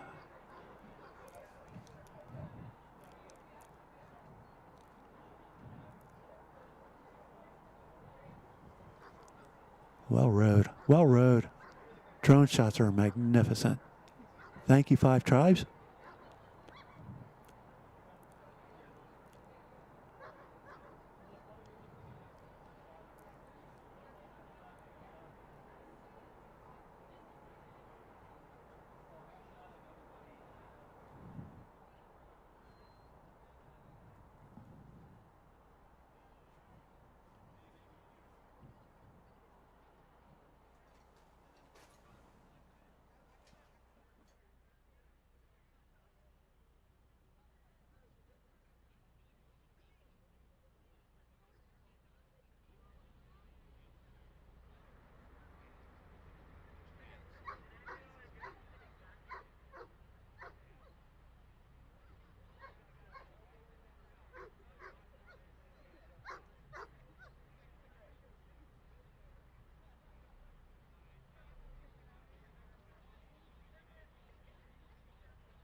And folks, we have more folks coming down. It's the women's college freshman fresh person, novice 4 with Cox.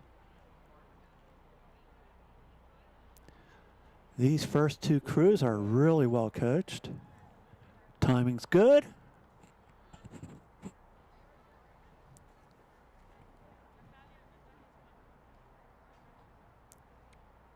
It's a great day here on the Schuylkill River.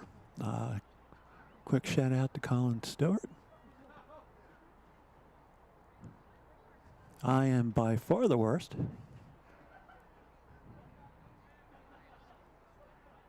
No, folks, they gave me a little earpiece so Colin can chat with me, or chat at me. So I was acknowledging his existence. Let's get back to the race. Oh, more results. Ooh, 13 minutes for Temple University men's. Look at these 2 boats coming down.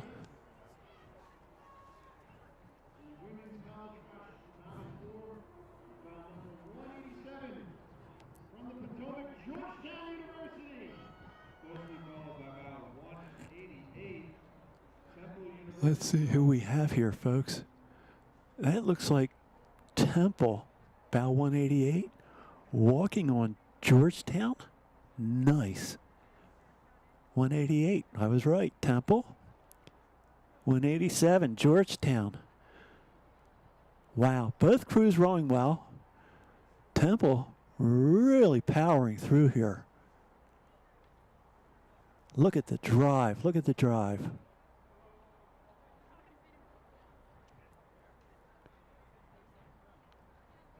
That's impressive. And here comes some more folks. Yeah, those 2 crews were way out in front of everybody else, which doesn't really mean much. I mean, you have 20 boats in the race. Just about 20 boats in the race. Staggered starts. Oh, look at that. Look at that. Look at that. Heading into the bridge. Heading into the bridge. Can we get a bridge shot here? Oh. This is nice.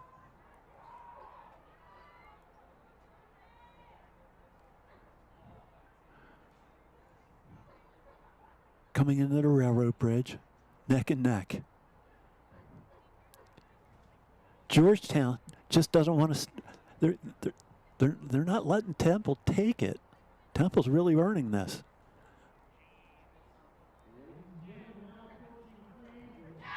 Wow. Nicely rowed. Both crews really well rowed. Temple out in front now.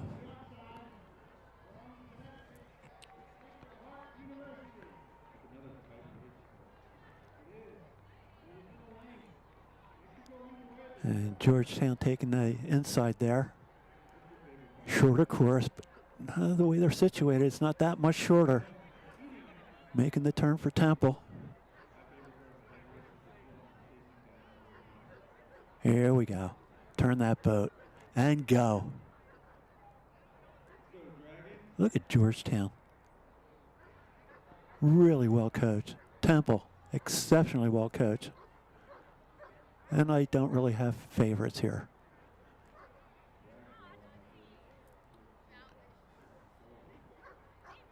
And I apologize, folks. I can't see the bow number out there.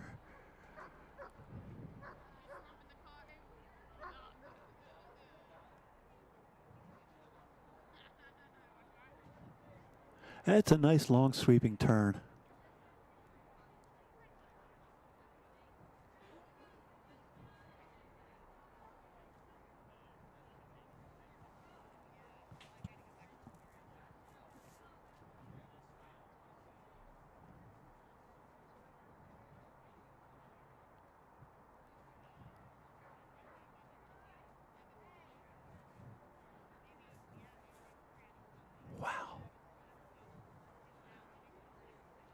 That looks like Temple's women heading into the finish line there, followed by Georgetown. across.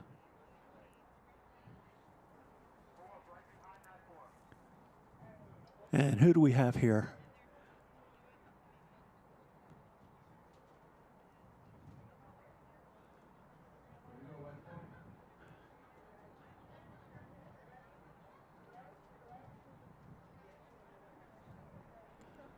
Bow 196, Fordham.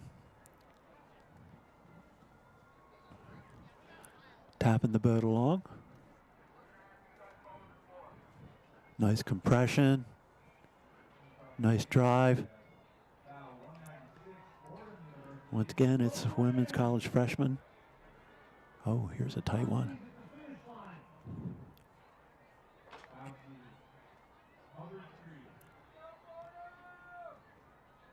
And in my background here, I can hear the fans yelling for Fordham, cheering for Fordham. Oh, nice turn, nice turn. Look at that. Chasing the bird out of the water.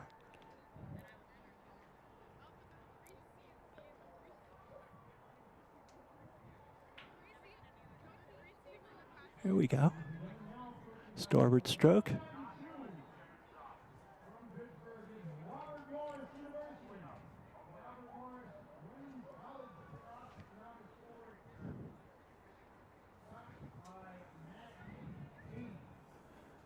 So we're looking at Robert Morris University, bow 192. Women's freshman novice event.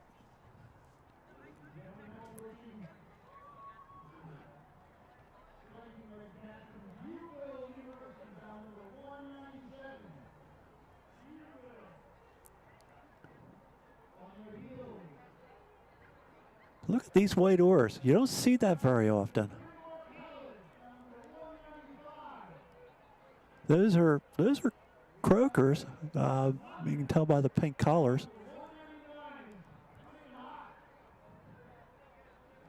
And that's Monmouth, bow 199 with the white croakers.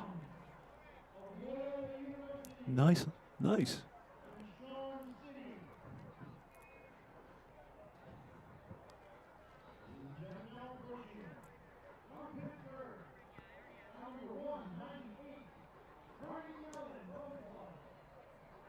And this looks like bow 198, Carnegie Mellon, out of Pittsburgh, tapping the boat along.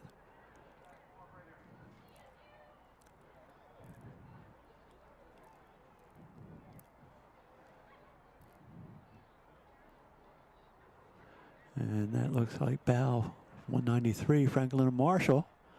Ooh, look at this. You can see the course as it comes through Columbia Avenue with the turn. That's not a real bad turn. It used to be, a few years back, it used to be a lot tighter. I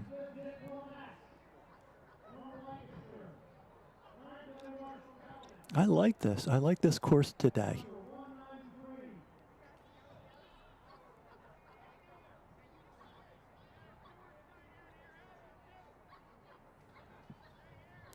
Bow 203, Monmouth. Once again, white shafts on the sweep blades.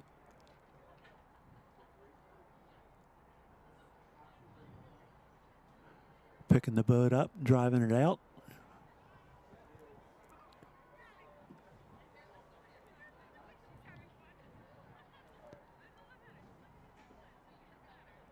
Ooh, little mist water.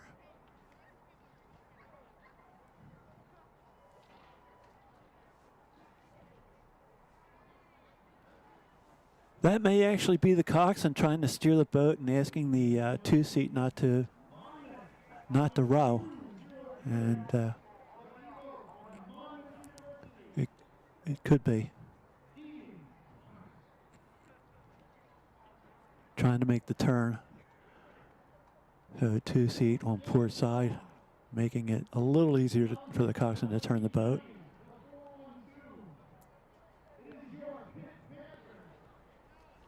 Phenomenal view here right up through Strawberry Mansion. And about 600 meters past there, Strawberry Mansion is where the start line is.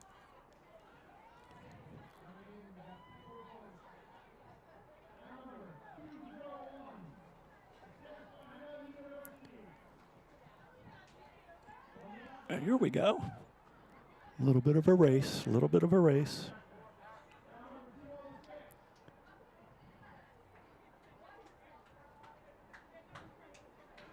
They're about 2:06. I don't have a 2:06 on my program.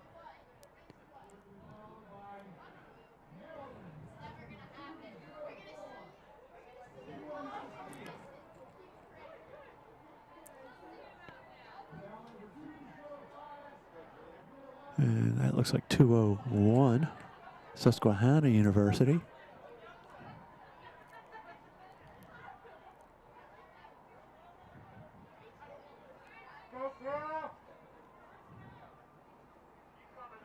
And here's about 2:04, University of Maryland.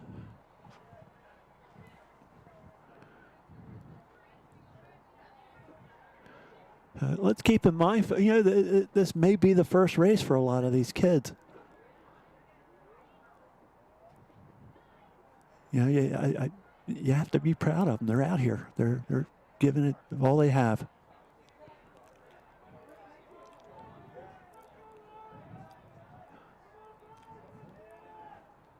And about 2:06. Once again, I apologize. Still don't know who they are.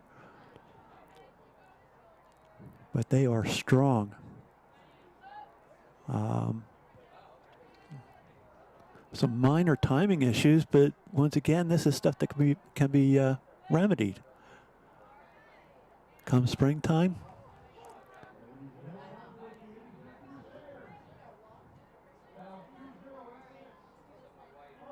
.2086. Don't know who they are.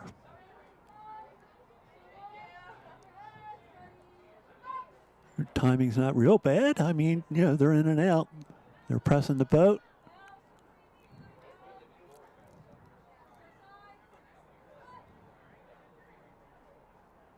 What a day for racing, huh, folks? You know, the temperatures are getting warmer. Look at this. Look at this.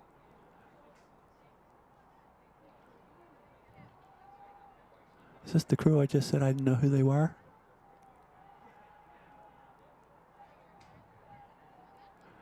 Man.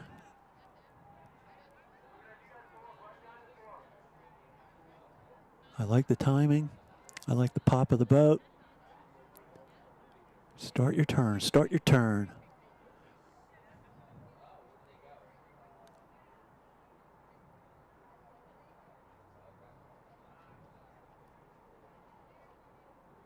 Get your turn. There you go. Turn the boat. Turn the boat. Go right for the finish line. Go, go, go. These kids are strong. Timing's good. Strong.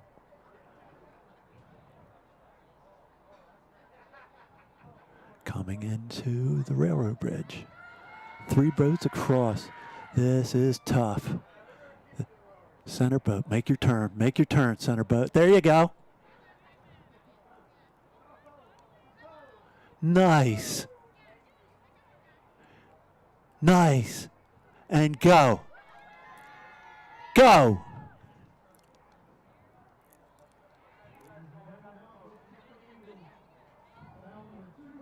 University of Maryland.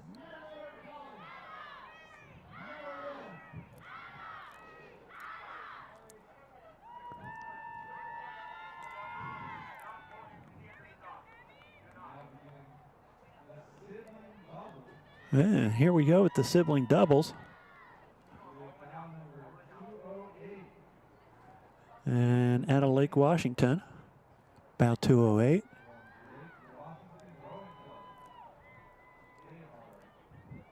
Looking around, looking for the bridge, getting the point. Sculling the boat nicely. Tap it along. Nice. Ooh, look how close they were to that buoy. with the port oar.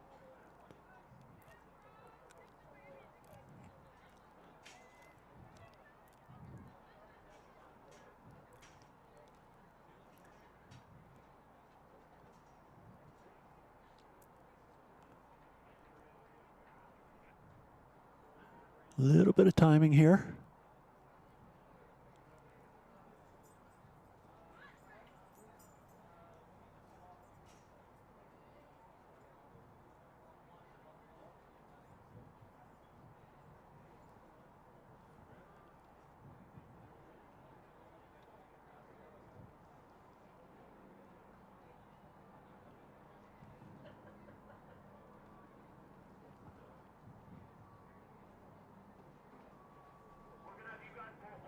So the sibling double is rowing through the one women's Frosh novice. 4.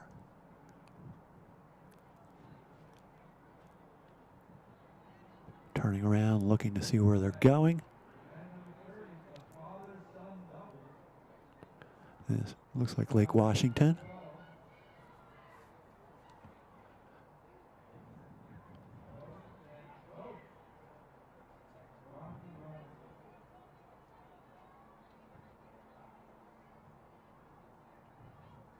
Like rowing in the wash of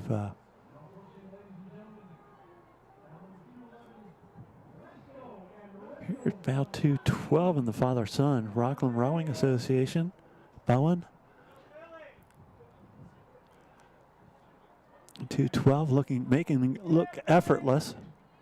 About 2:11 Undine.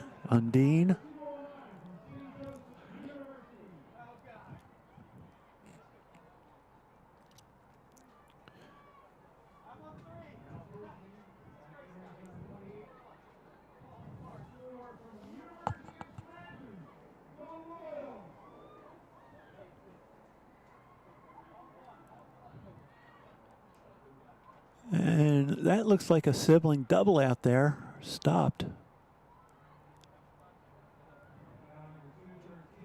And here's Ocean City. Crew boosters and high school. About 2:13. Father-son double.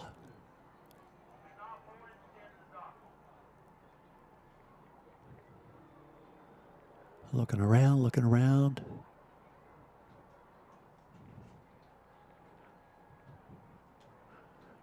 Good point, good point. And go.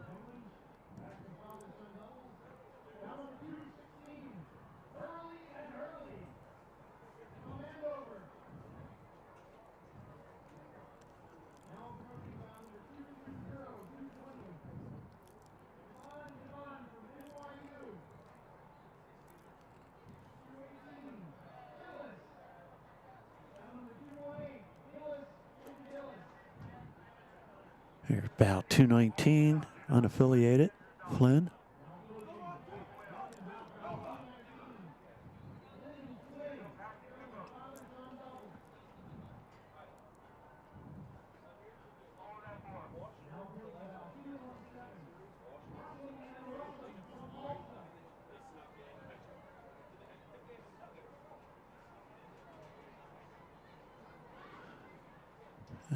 Okay, here in the red, Atlantic City, Ocean City. You might want to repeat that in my ear. Ocean City.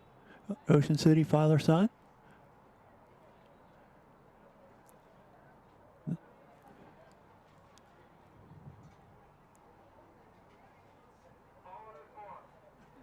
Yeah, these guys are rowing very well. Father-son out of Ocean City.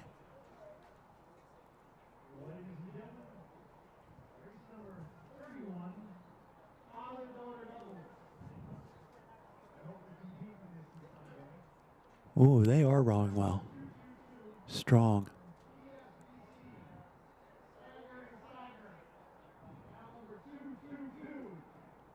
Look at these kids. Father, son, kids. Tapping the boat along. Good timing.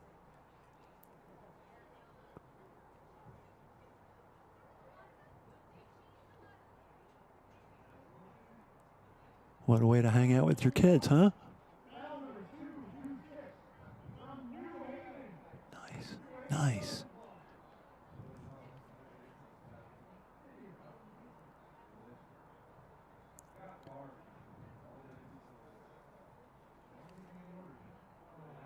Here's about 222.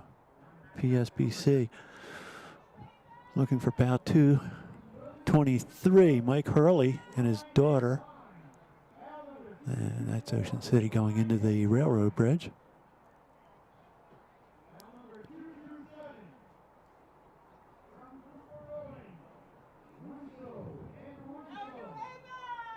Oh, we still have a novice women's. Frosh, 4 on the water.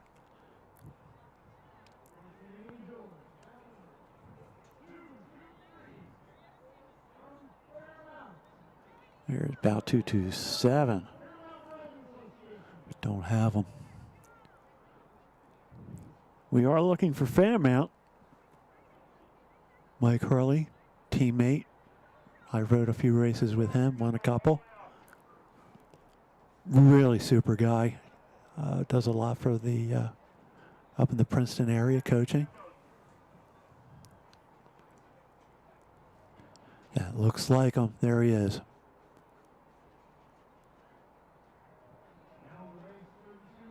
Making it look effortless.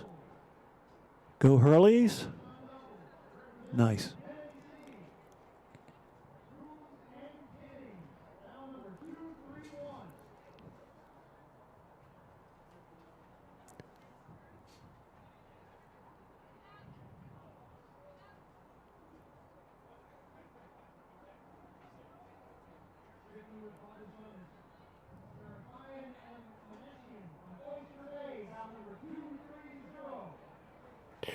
About 228. Still don't have them. Oh, this is nice. Look at this view. Effortless. Bang. Go. Bang. Go.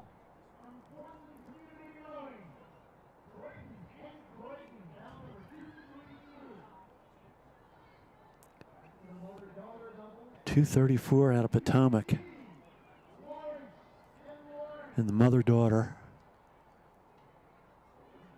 Here's about 230 is Oyster Bay and the mother-son double.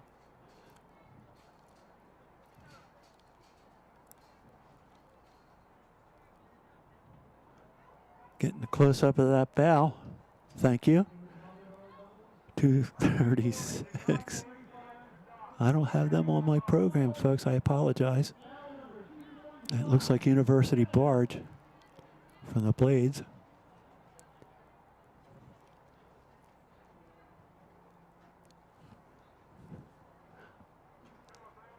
I don't know that the water could be any better for racing. Water. Look at this. That looks like Potomac.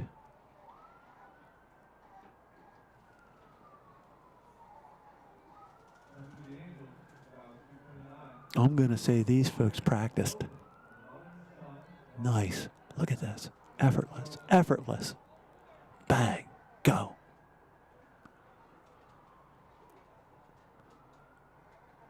And about 229. Vesper. Vesper and the mother-son.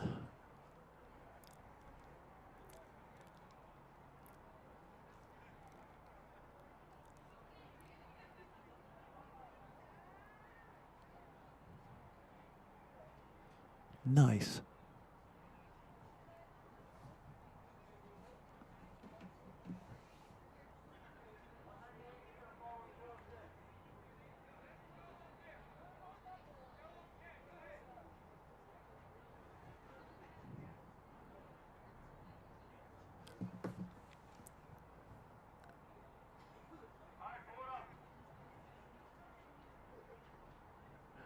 Repeat that.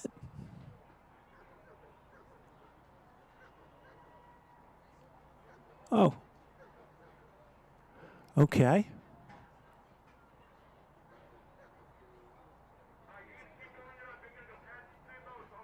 Say when. We'll be back in a moment, folks.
Are we here?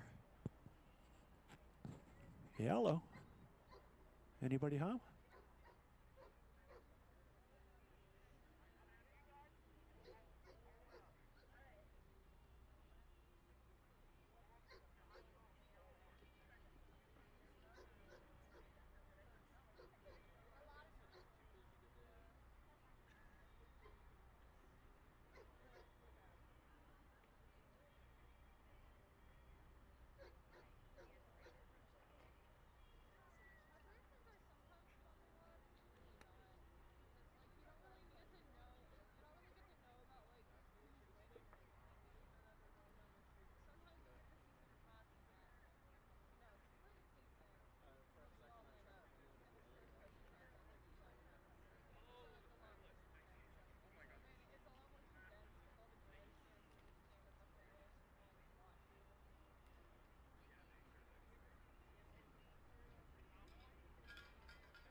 Hey, Colin, are you there?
It's in your car.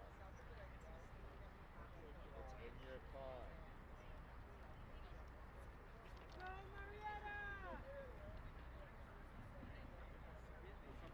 All right. Event number 34. Looks like the men's championship fours have begun racing. Out in front, we have bound number 237. That's Marietta College. And you can see the yellow unis of the Drexel Dragons hot on their tail.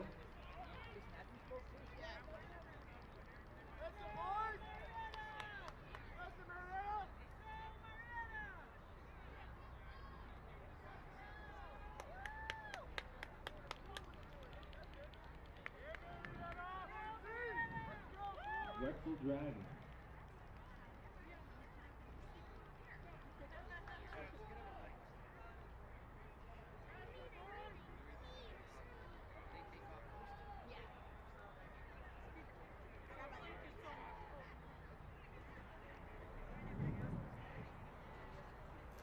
Okay, am I on? Go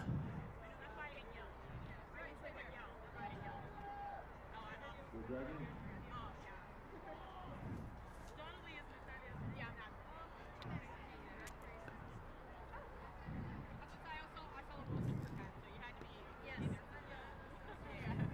Thank you. So we're back, folks, and we have event 34, the men's championship 4 with Coxon.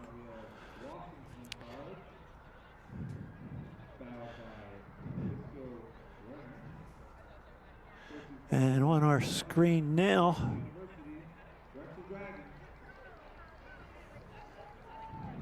looks like Washington College, about 239.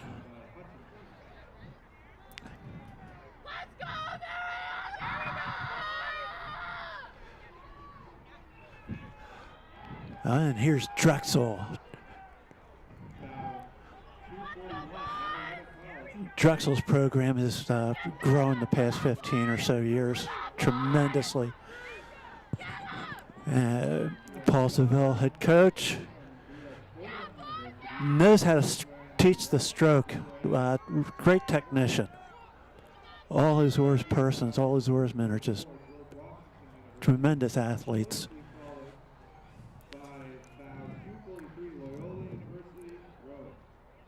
And here's bow 243, Loyola. Looks like they're rowing through, I don't know who. They look strong.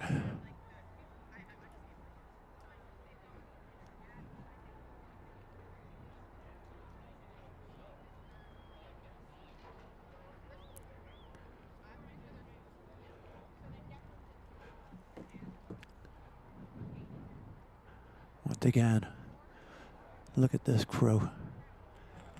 Rowing so hard, so long. Loading up at the catch. Strong finishes.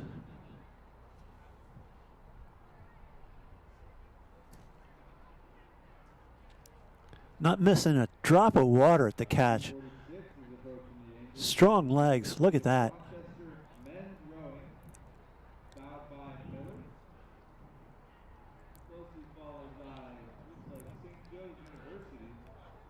And about 246. University of Rochester also looking pretty strong. Backing the plates in a little bit. Nicely.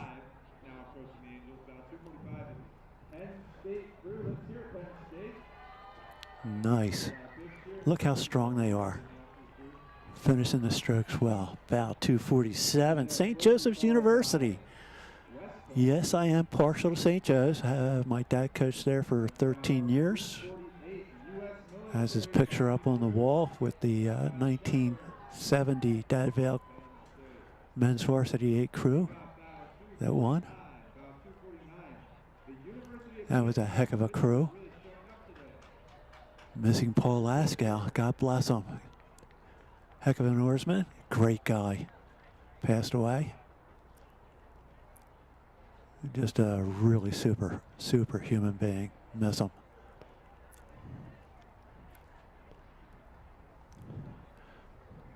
And another St. Joseph's University crew. St. Joe's University coached, I believe, by Mike Irwin. And Taya D'Angelo has joined the coaching staff there. Taya, if you need a coxswain, boy, she knows her stuff. Here's Temple University. Brian Perkins' crew, head coach.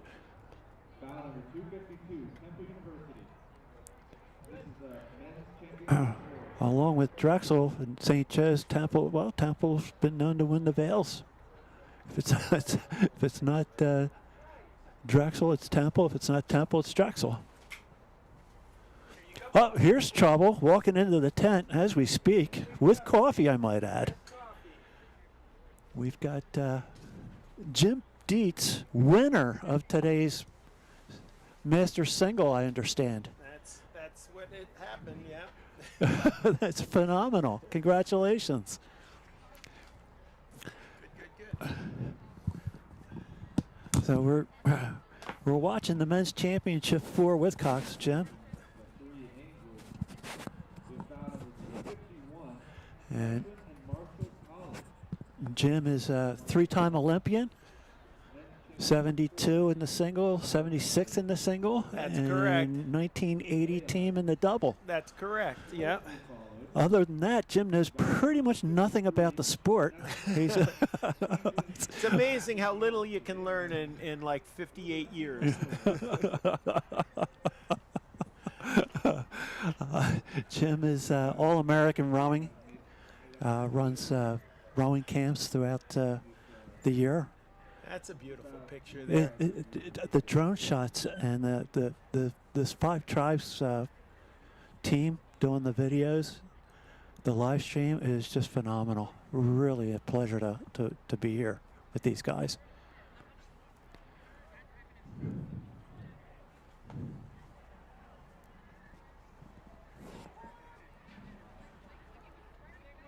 So about 251. Did you guys get anything I said about Jim? Franklin and Marshall.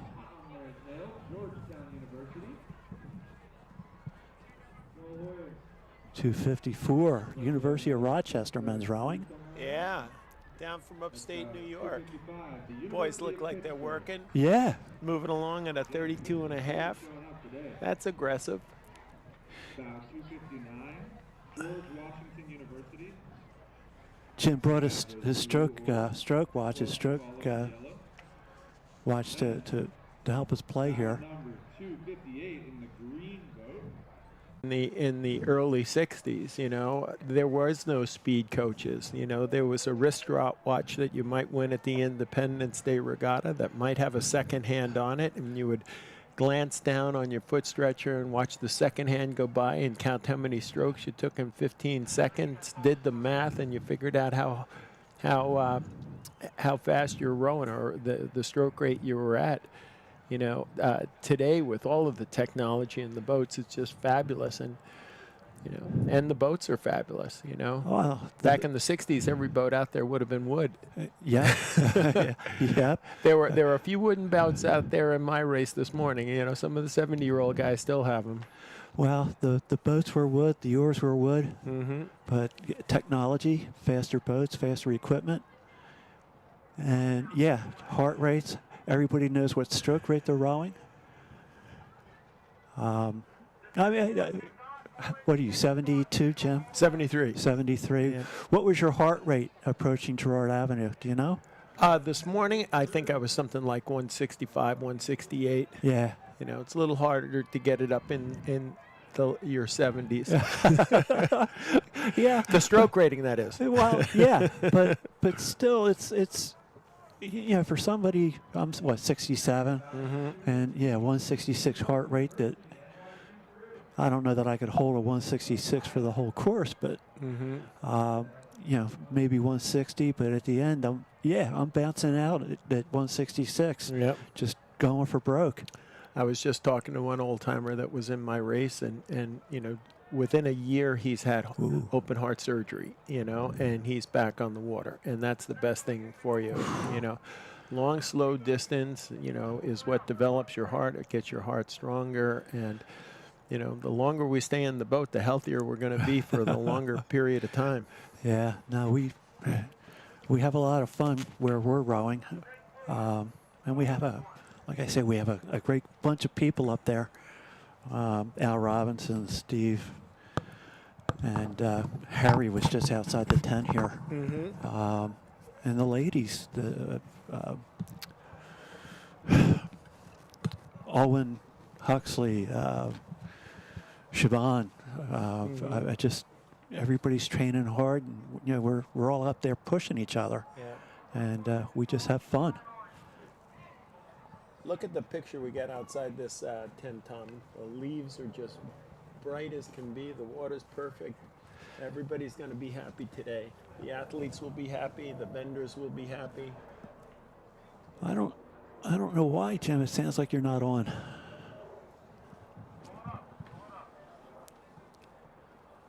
I'm going to ask the folks. Can we hear Jim? Can we hear Jim? I hear me. Not at all, for some reason. You want to switch headsets? Yeah, maybe. There you go. Now I could hear that. How's that? Any better? I like that. Good. Thank you.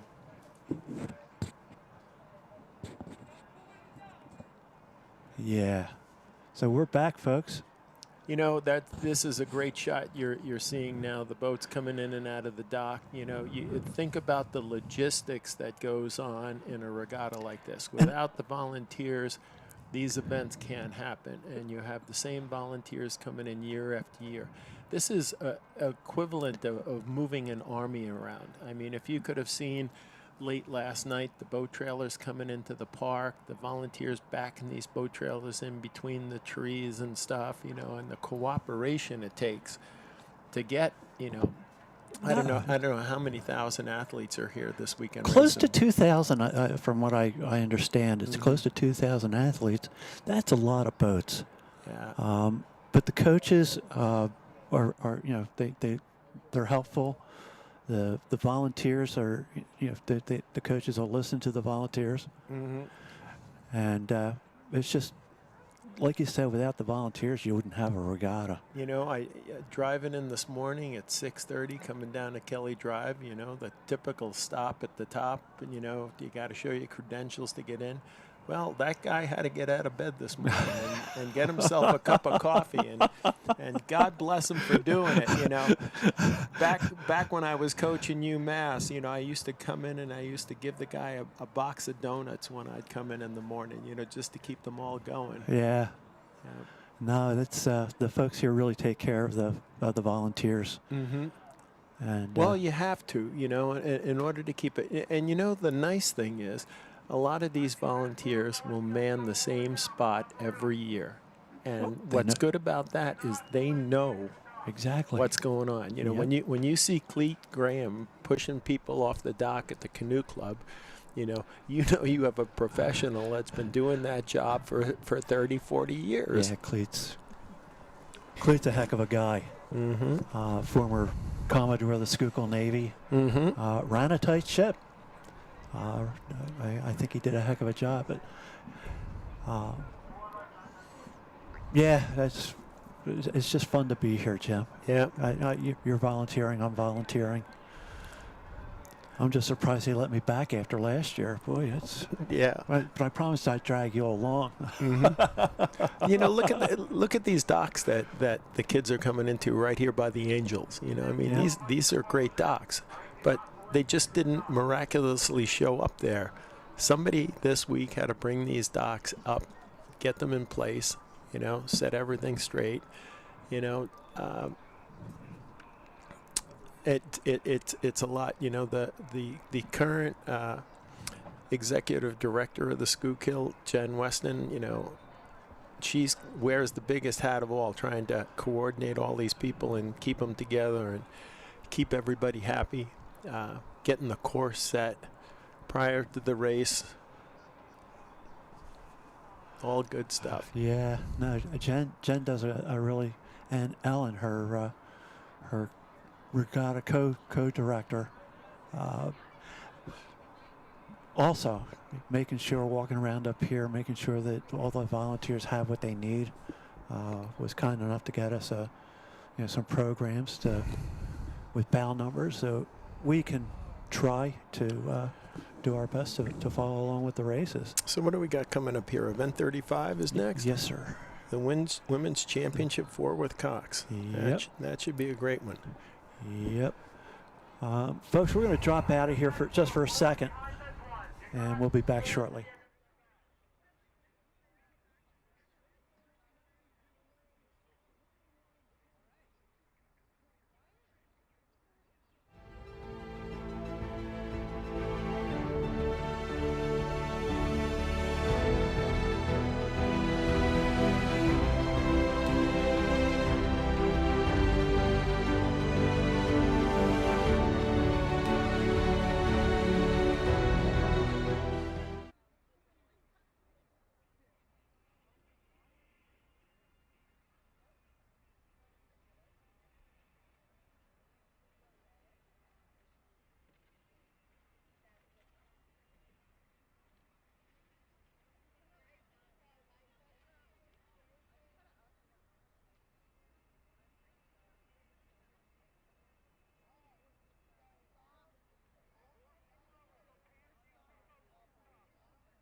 The next race is the Women's Championship 4 with Cox.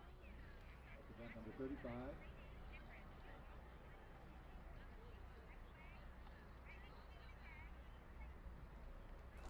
Sorry about that, folks.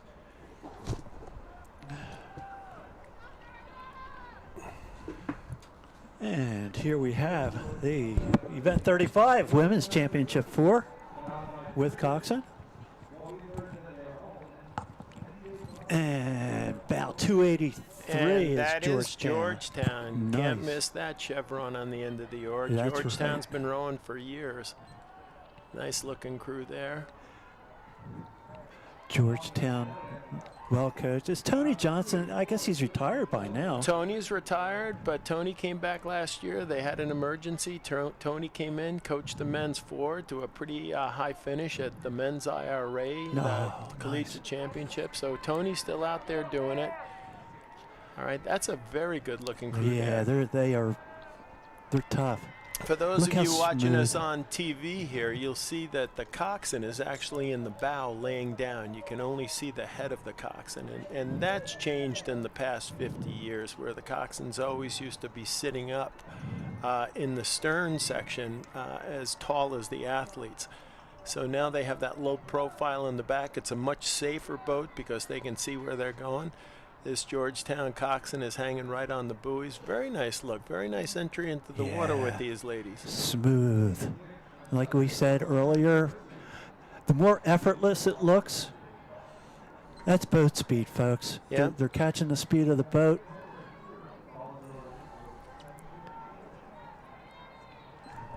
Rowing strong.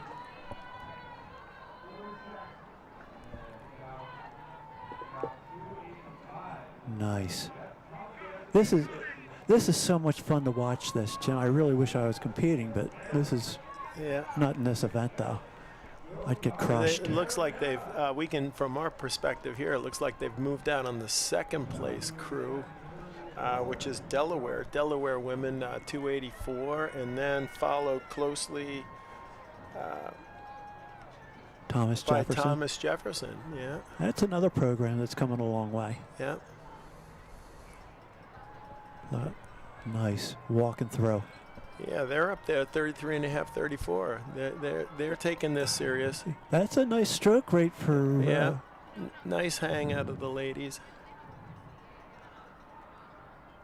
Catch, squeeze, catch, Yep. squeeze. The coxswains are looking at the other Oh, crew. there you see that jump. Yeah. Holy smokes. Yeah. This is a Temple boat coming up that must have moved up. This is 291, so they've moved up in the pack. Temple just upstream there by the canoe club. Yep. Been going at it now for years. Another program that's come a long way. Yeah, you can see the Temple on the side. The big T. The big T, the Temple. And now we're looking at the maroon of Fordham University. No, that's St. Joe's. No. Oh, that's Fordham. That is Fordham. Yes, it is. Fordham for years was coached by my high school double partner, Ted Bonanno, and Ted just retired from coaching Fordham last year after about 35 years on the job. And the program's still going strong.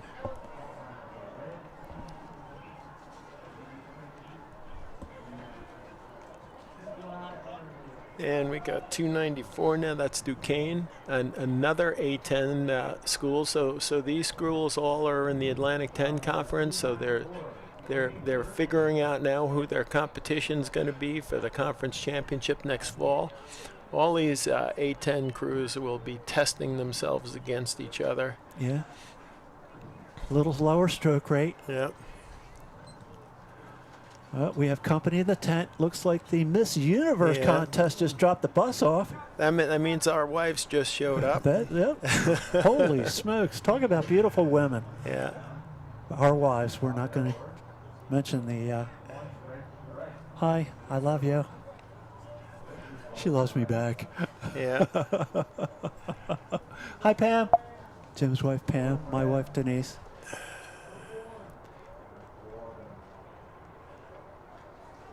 Holding the knees down, reaching. Yeah. Coxswain's a little wide on that line. That's going to cost them just a hair. They need to get right on that buoy line. You know, another thing that makes head racing so important is you're paying attention to the course. At times, Look traveling at one. this is St. Joe's. At St. Joe's. Yeah. Yeah. What a difference between crews there. Yep, they're And, locking it in. yes, they are. Coxswain's sitting a little high in the boat. I'd want her down a little bit more. But yeah, these ladies, the Hawks here, they know the river quite well, and you can see how that coxswain's right on the buoy line. She's Yes. going to take them right up underneath Girard Avenue. yeah, you can see the difference between the crews there. What's another Fordham crew following those up? So it's, you know, you'll see a lot of crews here doubling up. You know, there are, 3 or 4 Temple boats, 3 or 4 Delaware boats, 3 or 4 Georgetown boats. You know, so these ladies are, you know, I would guess a lot of them are going to try to get more than one race in through the course of the day. 301 is Villanova. Is that Villanova? That's Villanova. Wow, they're hanging on it. They are really well coached here. Yeah. Wow. Look at how nicely they take the water. Very powerful looking stroke. Yeah, there. they are. Shoulders are good. Blade height is good. That's 301. They've moved up a bit. I think they've already got through the Stockton boat. As I said, there's another St. Joe's crew. The Hawk will never drown. Yep. Jerry Quinlan has been coaching the Hawks from St. Joe's for years. Very successful coach. Been working here on the river for a long, long time. Really knows his stuff. Yes. And a nice person. Yep, great guy. Yeah. Great guy. That's a nice shot. This is magnificent. Notice the way the coxswain in the St. Joe's boat is right on the tail of the crew in front of them, all right? And not putting that bow in the puddles. Yep. Trust me, when I was going through scullers this morning and you'd get into their bows, it really disrupts your balance and your flow in the boat. So that coxswain's doing a great job helping to keep that boat level. This is 299. Sacred Heart. A little short on the back end. Yeah. But, hey, they're here. They're racing. I'm not. I can't be too critical of anybody at this point, right? And it looks like there's a lot of Concept 2 comp blades out now. Yep. Nice yellow Vespoli these ladies are in.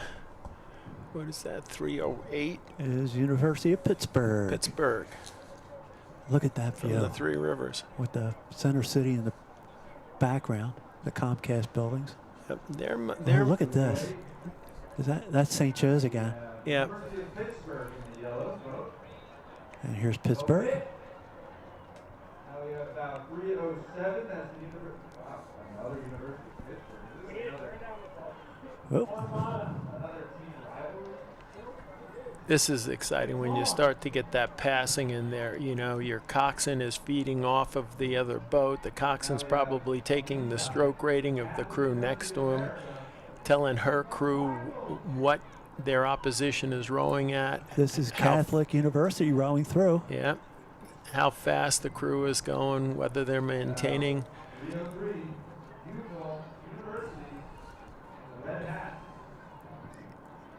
This is pretty. Yep, couldn't ask for a nicer day. I did what I could, Jim. I did what I could. Well, you keep going to church, Tom. We keep getting good weather. The things I do for the head of the Schuylkill.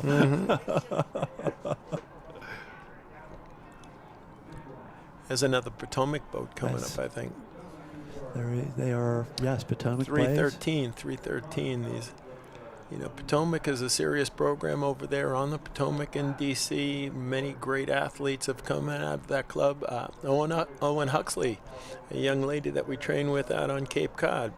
She's fast. Boy, is she fast. She's very fast, yeah. President of Potomac. Yep. She's fast and fit, you know. And, very fit. You know, these are graduates that are sticking around. They love the sport, so they're continuing to row there on the Potomac. Potomac is always the red blade with the white star. Oh, you had, what, a third place last week at the preliminary regatta for the head of the Schuylkill at the head of the Charles? Third at the Charles, yeah. It was a pretty good day. That's Bob Spousta. That's the name.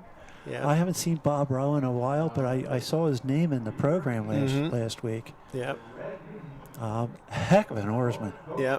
And always a tough guy, you know. Tough guy on the water, but there again. Bob sculled for Potomac back in the day, made many national teams, coached George Mason University.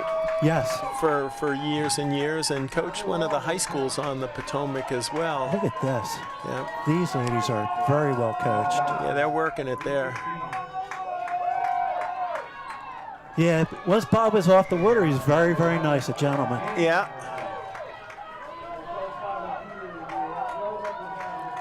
What stroke rate we got here, Jim, do you know? Yeah, let me get this. I think they're at 33.5, 34. That's nice for a head race. Yeah. That's Villanova that we're looking at right they there. look a little short on the front end. Yeah. Yeah, chasing the water just a little bit. Yep. Did I ever tell you the my Tony Johnson story? What's that? Wow, my dad coached Yeah. straight through. Pretty picture. Look at their puddles moving away.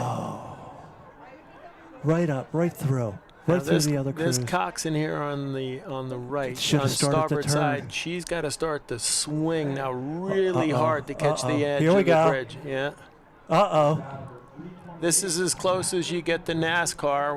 We're busting a few oars here. Uh-oh. Yeah. Go, go, go. Yeah. Yeah, the crew on the right should have made their turn a little sooner. Yeah.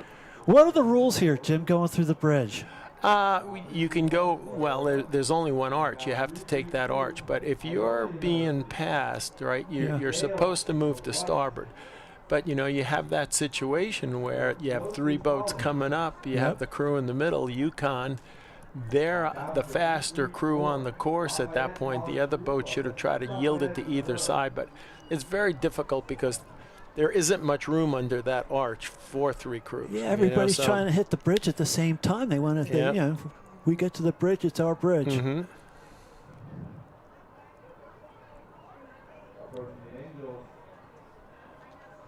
That's Loyola we're watching. Yeah.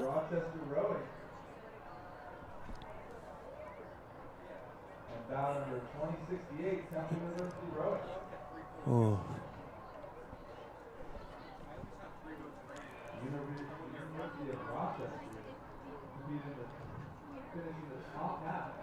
Look at this, every stroke. Bang, walk, bang, walk, bang. But the bad thing is going through the bridge, they'll be on the outside of the bridge.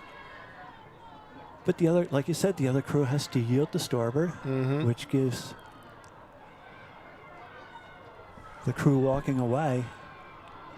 Well, at this point, it doesn't matter. They're a boat length ahead. They can take any turn they want at this point. I think they're both a little bit too far to starboard. I They think could so. have been I in. think so too. But You know, this is how these coxswains learn.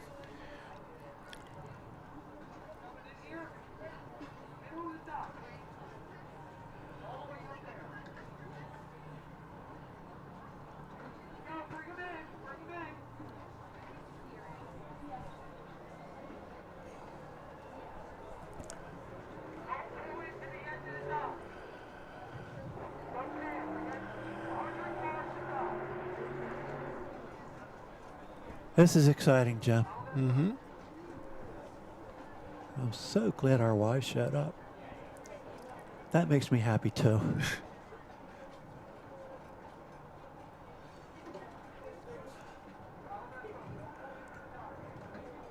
Look at the length of the stroke on the middle crew there. Well, the crew that comes out on top here today is going to feel very good about themselves. I mean, there are over 52 entries in this particular event, and I'm sure that a lot of these fours are coming out of their first varsity eights if they're college teams, and if they're club teams, probably the best four women in their boathouse. You know, so to take, you know, first, second, or third in this regatta is really to have done something. I don't know who 2097 is. Jim, do you know who the... That's Rochester, I Is that think. Rochester, those blades with the big R? Oh, no, College of New Jersey. With R on it? 327? No, this is 4 numbers on their bow. I don't show them. Yeah. Oh, I love this view.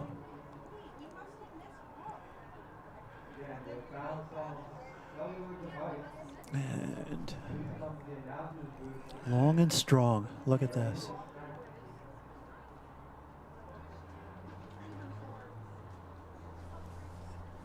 Drive that boat. Drive it. Here we go.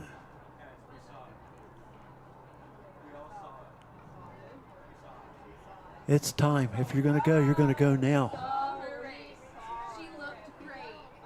Yeah, once you get under Girard with the shortened course now, because the cable is down over the dam, you really only got about 20 strokes there, 20, 30 strokes tops. I was thinking 25 to 30. As they get through that bridge, you'll see the 32, 33 rate that most of the crews are going down here through their body. They'll be cranking it up to 38, 39 for those strokes, just trying to get all the gas out of the tank to finish up. These guys have gone already. They're 33 and a half, 34. Well, like you say, there's only 25 strokes roughly from Girard. Right. And from here to Girard is maybe 30 strokes. So it's 55 strokes. Maybe longer at this point. But it's time. You know, the coxswain can see the buoys at the finish line. Mm-hmm.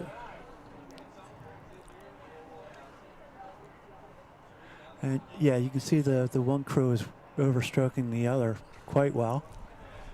You know, there's the element of swing, and when the swing is correct, when all 4 bodies are moving in unison, it gets effortless, and the athletes can feel that. They'll know if they had a good piece, if the swing was there, if they were just coming up and finding that catch at the appropriate time. All right, we're going to commercial, Jeff. All right, commercial time. Yep.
Real low in the day today.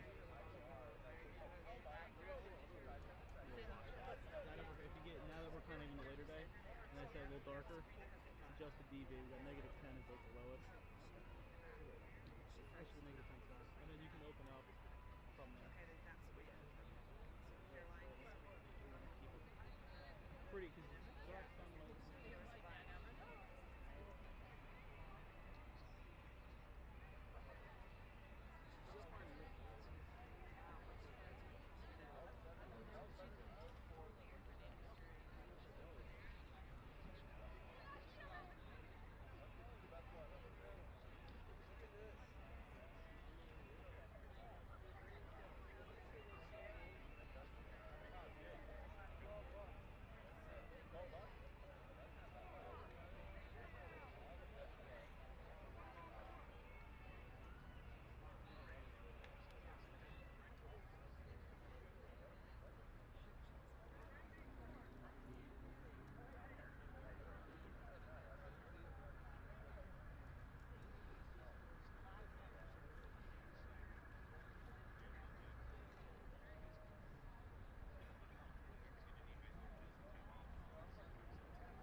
Yeah. Theoretically do have. So if we could pick a crew, there's a already been here? No. There's In about 4 minutes you're gonna have or like 10 minutes. Colin, did you meet Jim? Yeah, Colin. briefly. Nice to meet you. Nice to meet you. We got Charlotte Buck, who was 3-seed in the women's 8 at Tokyo. Is coming in to sit in with you guys. Okay. So she'll be right there with you guys. And who's that coming? Charlotte Buck. Buck. 3-seat of the Buck. women's 8. I believe she was 3. Uh-huh. 3 or The 5. women's fourth place Olympic 8. Yep. Good. And she'll be she's really good. Really good. She held the entire U.S. She Road better Summer be thing by because herself. it's us. Oh my God. I mean, we're. Awesome. That's a whole lot more exciting than me talking. So. Wow, it could not be nicer today. Thank you. I put a lot of effort Into the weather?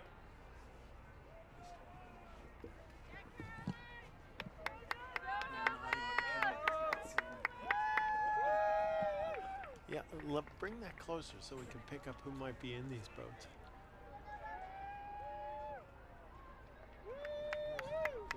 There's only 3 boats in the next event, men's Masters 4 with Cox 27 to 39. Yeah, that's it. So here's, but this doesn't have bow numbers. Uh-huh. This does. Uh-huh. So that's what I was doing. Was Yeah. trying to see bow numbers out here, Uh-huh. on here, trying to see it over, and try to compare it over here. But then here's everybody that's in the boat.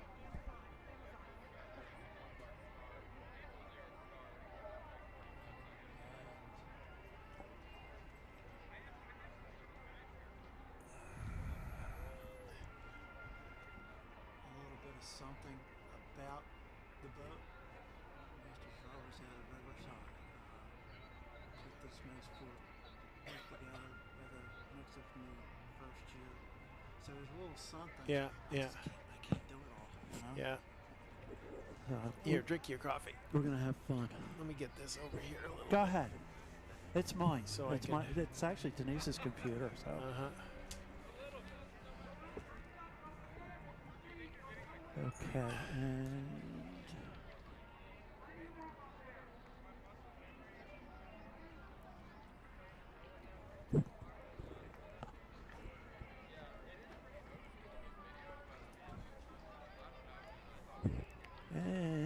yeah. How do you bring it down? Say when.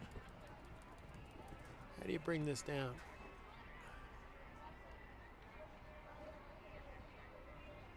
All right. Two fingers there.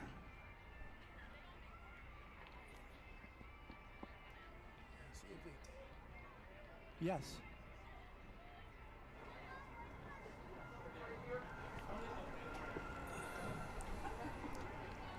Okay, Jim, I believe we're on. Okay. Whoa! Whoa! Holy smokes! Who are those guys? That's us. Those guys get better looking every day. I can't wait till tomorrow. The guy with hair is just incredibly handsome and knowledgeable, I might add. Mm-hmm. But yeah, we're having a lot of fun. A lot of the humor has left the tent now that Jim's here. But yeah, we're anxiously awaiting this next event, the men's Masters 4 with Coxon, 27 to 39. 3 crews in this event: Carnegie Lake from Princeton, Philo from Hillsborough, New Jersey, and Capital Rowing from Washington, D.C. Yeah, that should be fun. And then, so Masters Rowing, Jim, is what, basically 27 years of age and up? And up, yeah. You know, it's interesting that the head of the Schuylkill here was the first to break out categories. I can remember coming to race here in the very first, 4 or 5 years. And I was thankful that I was in the younger category and my partner Larry Klikatsky was in the upper category because I wouldn't have to compete against him. Because he'd be in the lightweight single, he'd be the toughest guy in the field over this course. But the way they're breaking it down and making it competitive, in these age brackets, I think is great. Yeah, I remember Dr. Klikatsky. Hey, I was a little kid. 14 years old, 15 years old. And he was fast back then, lightweight. Well, there's a guy that didn't want to move into an age category. He raced the elite single, the elite lightweight single at the head of the Charles well into his 40s, and he could have moved into any one of the Masters categories before that, but he was still competitive. Even at that age, he was still in the top 5 in his group. Okay, you guys are the folks are cutting away from us, Jim, and going with Charlotte. All right. So we're out. Good.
Okay. And who selected the boat, and then Can you how hear did they me? choose the coach? For us, Laurel was our like camp team coach, and we were always going to select her as our coach. It's sort of the same with the men's 8. Like Tom was coaching them through the summer, so they were like always going to pick Tom. Yeah. Because it would have been weird to be like, oh no, now we want somebody different Right. that we haven't worked with situation. Right. But then I think it was really hard summer like Laurel was coaching to pair the forward and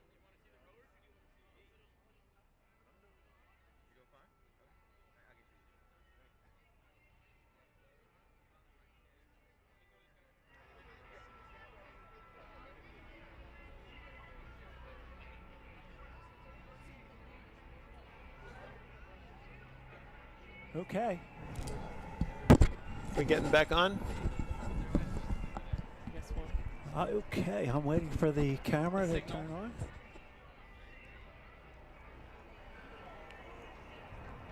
Well, this is the. yeah, wait, what are we up to? Is the We're up to this event here, the Men's Masters 4, 27 to 39. This looks like it's Carnegie Lakers Are we on, from Colin? Princeton. Yep. Followed up by Philo Rowing from New Jersey. I'm sorry, you're garbled. Oh, we are on. Okay, so Yeah, here we we're are. here. We've got Charlotte Buck from the U.S. national team joining us here in the Digital Command Center high above the Schuylkill River. So excited to be here. We're actually about 5 feet away from the water. Well, at least somebody on this panel looks decent now. That's not true. We all look great. This is a stunning panel. And she's very sweet. But thank you very much for playing with us today, Oh Charlotte. my God, We of course. appreciate I'm so it. excited to be here, back at Schuylkill. Watch some racing. I mean, in this race, gotta cheer for the home team, Carnegie Lakers, out there practicing with us. Oh, we do have a race coming down. Yep, this is the Men's Masters 4, 27 to 39. So, Charlotte, are you racing today? I'm not racing today. I did get up early. We had practice this morning in pairs, but the national team we're taking it off from racing for a few weeks, and we have speed orders and Pan Am trials November 9th through 12th. That's right. The Pan Ams are coming up early as well. I mean, with this shortened year. I know, it's going to be a little different. This is the first year that people at the training center have been encouraged to go to Pan Ams.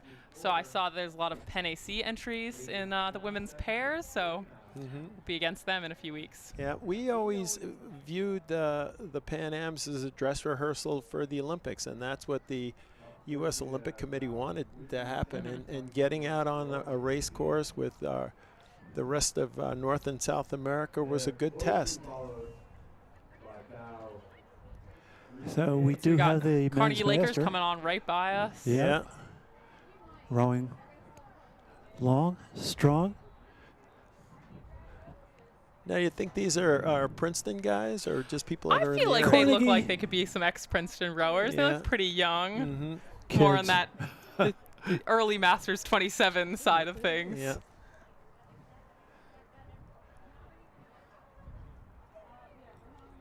Well, yeah, they're rowing quite well, actually.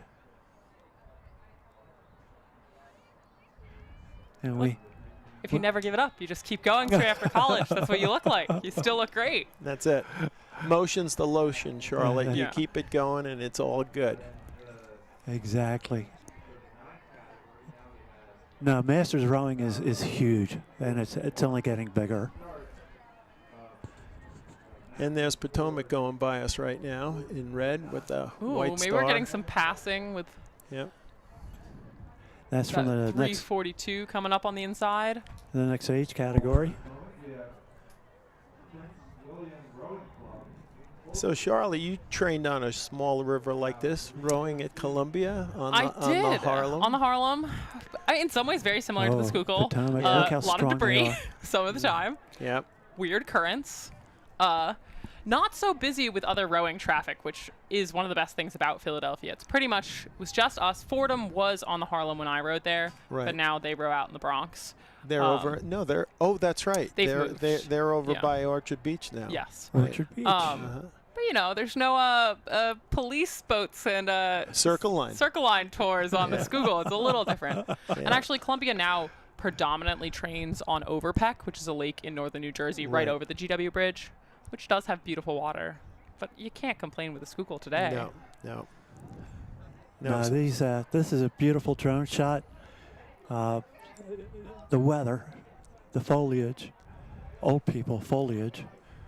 Now the Schuylkill and the Harlem were similar in that, you know, the Schuylkill, how many clubs are on the Schuylkill here, Tom? Yes. On Boathouse Row?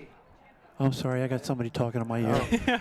Well, we got too much information coming in all at once. You know, you have you know, the dozen clubs at the top of the race course here, and the Harlem at one point there were over 60 boat clubs. Wow. It used to be very popular. A lot of floating, like Peter J. Sharp is basically the last floating boathouse, and looks like that's not really going to be used anymore either. But it is interesting to know all the rowing history in New York that has gone away. And actually, I'm from Nyack, New York, so even up the river on the Hudson, up to Poughkeepsie, that there used to be so much rowing.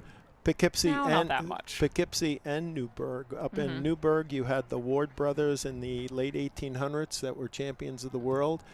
And those 5 brothers went on to coach at Columbia, University of Pennsylvania, University of Massachusetts, Amherst, and I can't think of the 5th.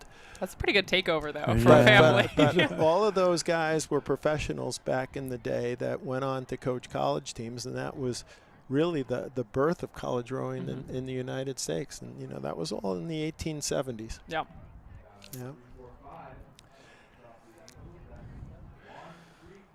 Yeah, some of these crews look really, really sharp. This is the 50 to 59-year-old group here. Yeah, our older. They're coming through already, Cox yes. Masters 4 is coming down. That's Riverside from Boston, Massachusetts. Another club started in the 1870s, bow number 350. They're looking really good. I wonder if they raced the Charles last weekend. Riverside had a great showing. I'm sure they did. 343. Coming up is... Yeah, I'm missing some of these. Yeah. Some of these folks. The bow numbers are not in our program here, folks. So if we're not mentioning you, it's not intentional. Maybe some late additions, you know. It's better that you're out here rowing and we miss you, but you gotta have the race. This is fun. Pretty good cluster coming around here. Yes. There's 347 going by now. That's Wilmington. And 349 on the inside, Saugatuck. Saugatuck from Connecticut. Big club started by Howard Winklevoss of the Winklevoss fame. His sons both became Olympians in the pair. And now great supporters of U.S. rowing. Big supporters of U.S. rowing. Little timing issue here. 352 coming up on the inside. That's Annapolis Rowing Club. So on the screen looks like Prince William at Northern Virginia. Obviously, you want to take the inside of this turn, get as close to the buoys, set yourself up well for the turn through the bridges. Relatively easy course. Yeah, not too challenging. Yeah, we're getting a little tight over 356 is already by 355. Those are Manhattan oars out there. Yeah. That program has been going forever. They were actually a founding member of the Dad Vale way back in the day. Tom Delaney, a good buddy of mine, he's been supporting that program for years. And as you like it, his wife, Marianne Riley, is the athletic director at Manhattan. So they're going to be in a good place for a while. That's great. We love to see all the rowing support, keeping the programs going. There is a lot of support nowadays. It's amazing. The sport is just, and it's still growing. Yeah. I mean, look at this. You're getting great competitive rowing from these masters.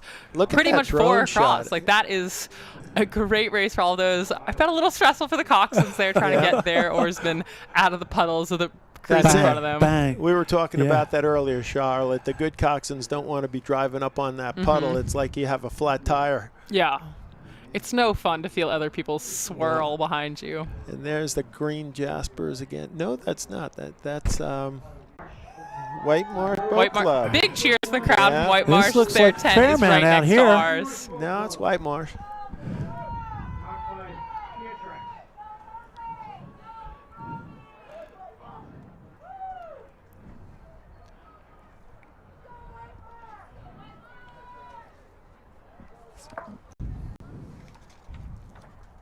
Oh, wait, here, I'm just going to steal.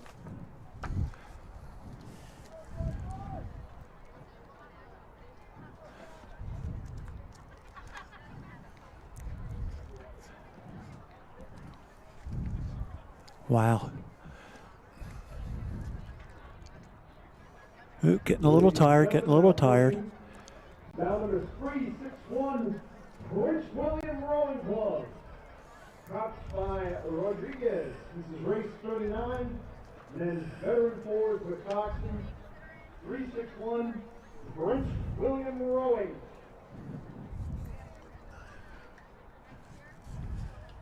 Prince William, they have a huge Masters program. We have drawn another raffle ticket, and the winning number, pay close attention, is 99574. And the LaSalle Women's 8 rowing upriver. I'll read that again. The winning number is 9957493. If that is your ticket number, head to the information tent to claim your prize.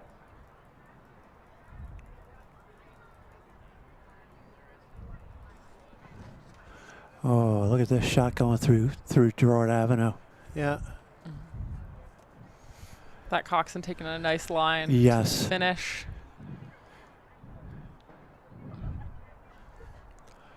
Strong catch, finish. Mm-hmm. Nice drive. Here we go. It's hard to look that composed all the way at the end of a head race. Yeah. So kudos to this crew. The nice thing about crossing the finish line, it's like beating your head against the wall. It feels great when you stop. Mm-hmm. You know.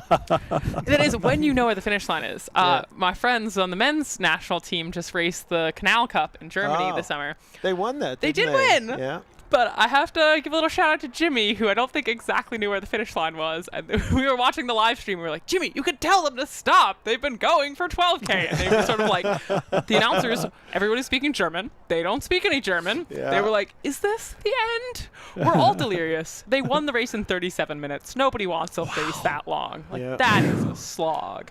That's a long time. So I guess we got the women coming up next. Oh. That's Prince William again. Nice.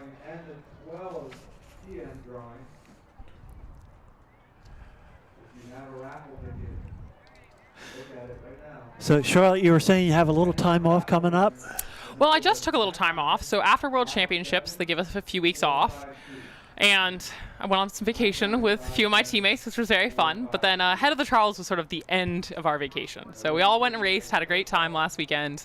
And now the group is back in Princeton, and we've got trials. So we've been figuring out who we're going to race with for that and get going on winter training. Nice. Something unusual that we saw this year was some of our national team women racing in the doubles race in pairs. They did. It was very fun. You know, Fred Schock, executive director of the Head of the Charles, it's like, oh, we can't have pairs. They'll hit the bridges. We can't have quads. They'll hit the bridges. Well, guess what? Nobody hit a bridge. And those women's pairs were beating a lot pairs. of doubles. Yeah. They did. Our the winning pair for our group was Kelsey Reelick and Allison Baker, and they came second of all the doubles. Uh-huh. So they definitely showed some people up.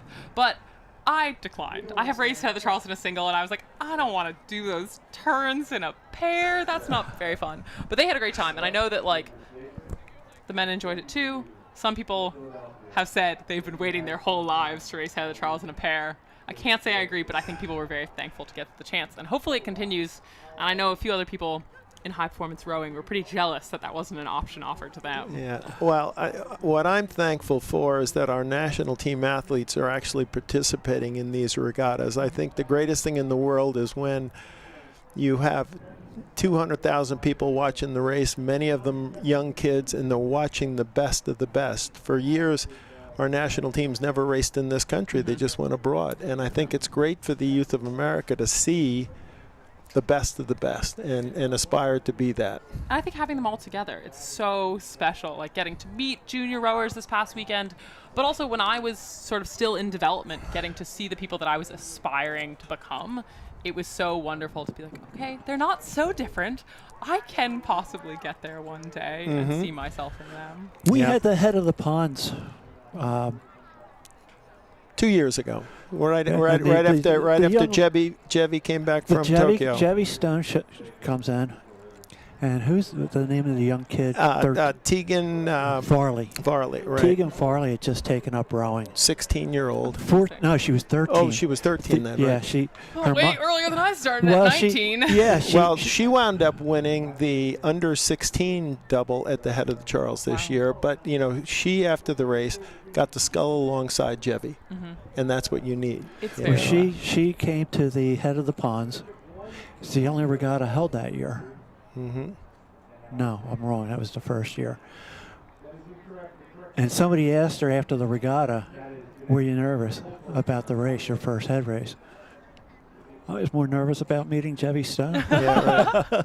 I mean, that's very special, though. It is It special is, to be someone who's been on the national team for so long, Olympic medalist, world medalist. Charlotte, you talk about how unique our sport is. And, you know, being on a few Olympic teams myself, you know, what you're seeing at the head of the Charles and the head of the Schuylkill are all these alumni boats coming back and national team alumni boats coming back. You know, the 1980 Olympic 8 coming back. And, you know, I was talking with a lot of people from the U.S. Olympic Committee in Colorado Springs, and I said, yeah, we're going to be going back. We're having a reunion of the 1980 crew. This is 2 years ago before the Charles. And they go, you're having a reunion?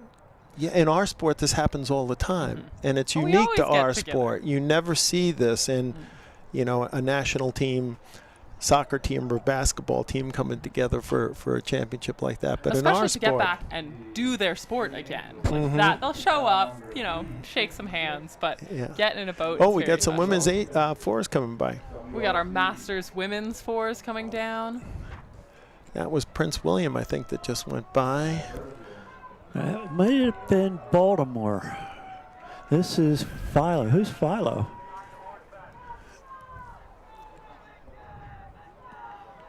Bow 366 Wilmington, looking very long and strong. Very.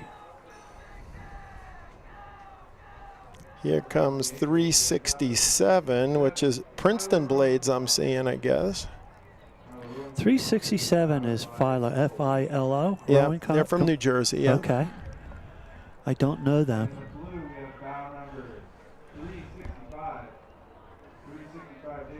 And 363 and 365 coming up. 363 is Wharton. Yeah. It's a club program rowing out of Fairmount. Yeah, 365 is going by them. Coxon's got a nice line on the river. And I don't have a 365 on my program, That's folks. the nice thing about the lay-down coxswains in these boats. You know, they can steer a nice straight line. Aerodynamic back there, chilling out. Hopefully not getting too much backsplash from their bow seat. So you won't get too cold today. 368 coming up. That's Annapolis. Annapolis coming down past us.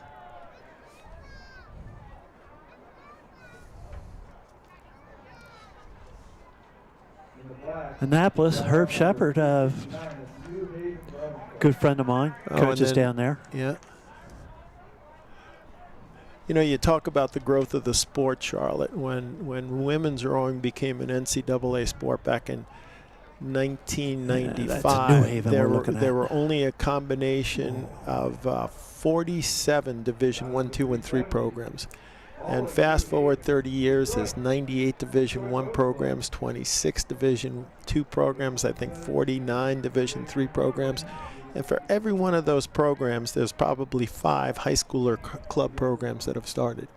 We've grown exponentially.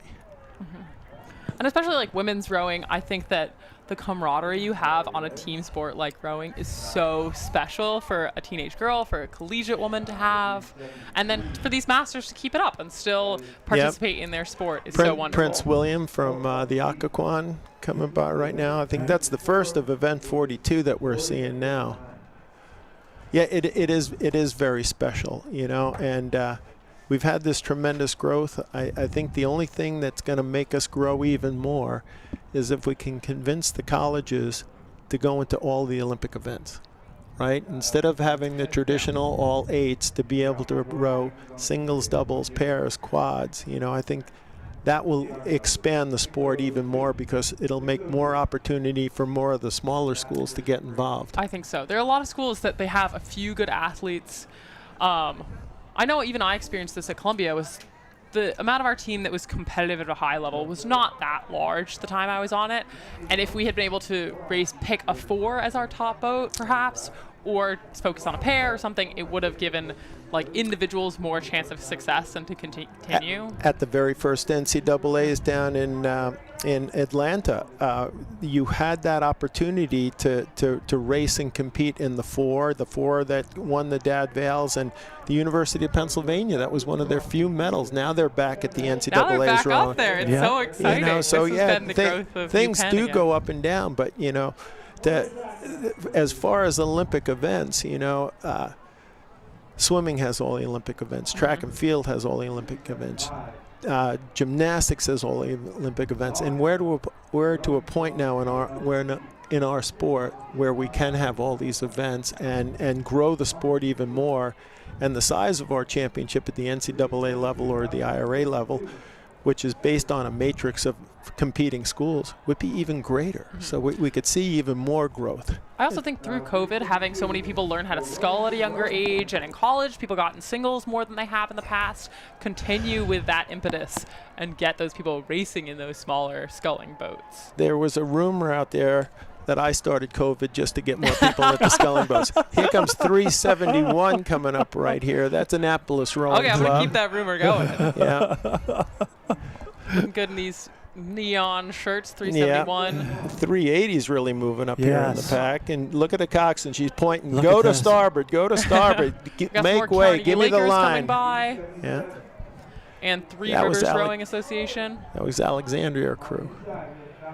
Very competitive race out there. Now the adrenaline's got to be running with these gals as they're passing boats and being and this shot we overtaken. see right here, I'm sure that stroke seat of this boat, looking back, they're seeing a crowd coming. They want to stay away from that. Yeah.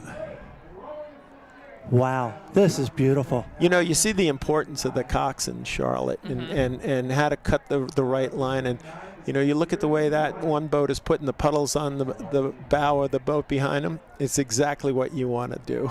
Look at this. Slow them down. And give yourself some peace of mind. A great coxswain on this river, cut down your meters. Mm-hmm. You're just going to have an easier time to the finish line. Yeah, I really enjoyed, I raced the Cox 4 this past weekend at Head the Charles. Oh, just Hannah Broadland took the reins. We didn't have to do anything. Amazing line. And it makes it so simple. I had one coxswain at UMass. Laura Simon went on to become a national team coxswain and a coach at Yale. And she had me put a speaker on the bow ball so she could tell the other crews to get out of the way as they were coming up. I think that might need to be implemented more. That's confidence there. That's knowing what you're going to do. There's some Jaspers from Manhattan College going back home. Some familiar faces in that boat. Maybe just borrowing some blades here at these Masters events. Look at this coming into the bridge. Oh, my heavens. 381. I don't even see a 381.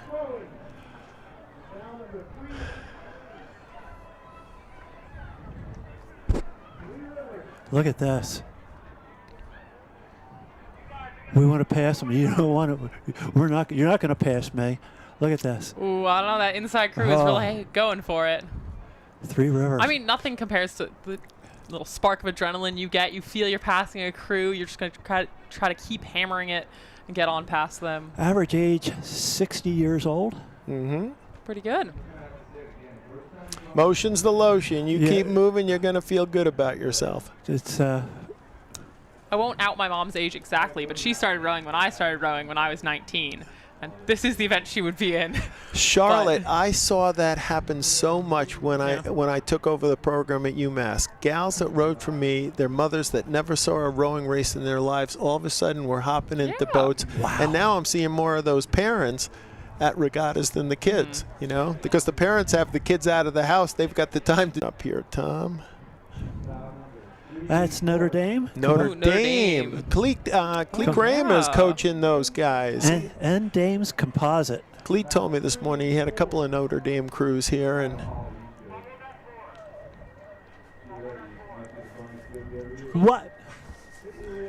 Alan Robinson just popped into the tent.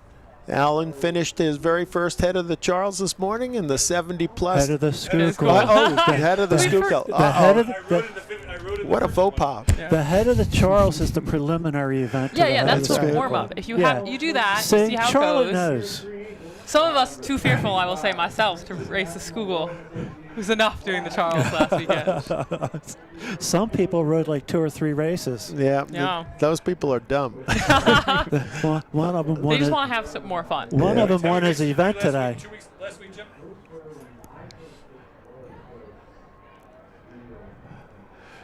Jim's trying to see the screen up close here. No, I'm looking past. 2085. I think these are more edition crews. This but I'm is not sure who this is. 385 Oh, it's the coming Mercer up. Masters. Mercer. From our home. Yeah. Beautiful course. Now here's a fun fact for you, Charlotte. The Mercer course was dug because the engineer that was building the New Jersey Turnpike was an oarsman, and they had to get fill from someplace. And he went and he dug the fill in the length of a race course so we could have that race course. That is amazing. Also, double duty. That is great. The second fun fact is Saratoga down in Sarasota, in Florida. Same thing. They were building Interstate 76. Everything they dug out there became the highway, and we have a world-class race course.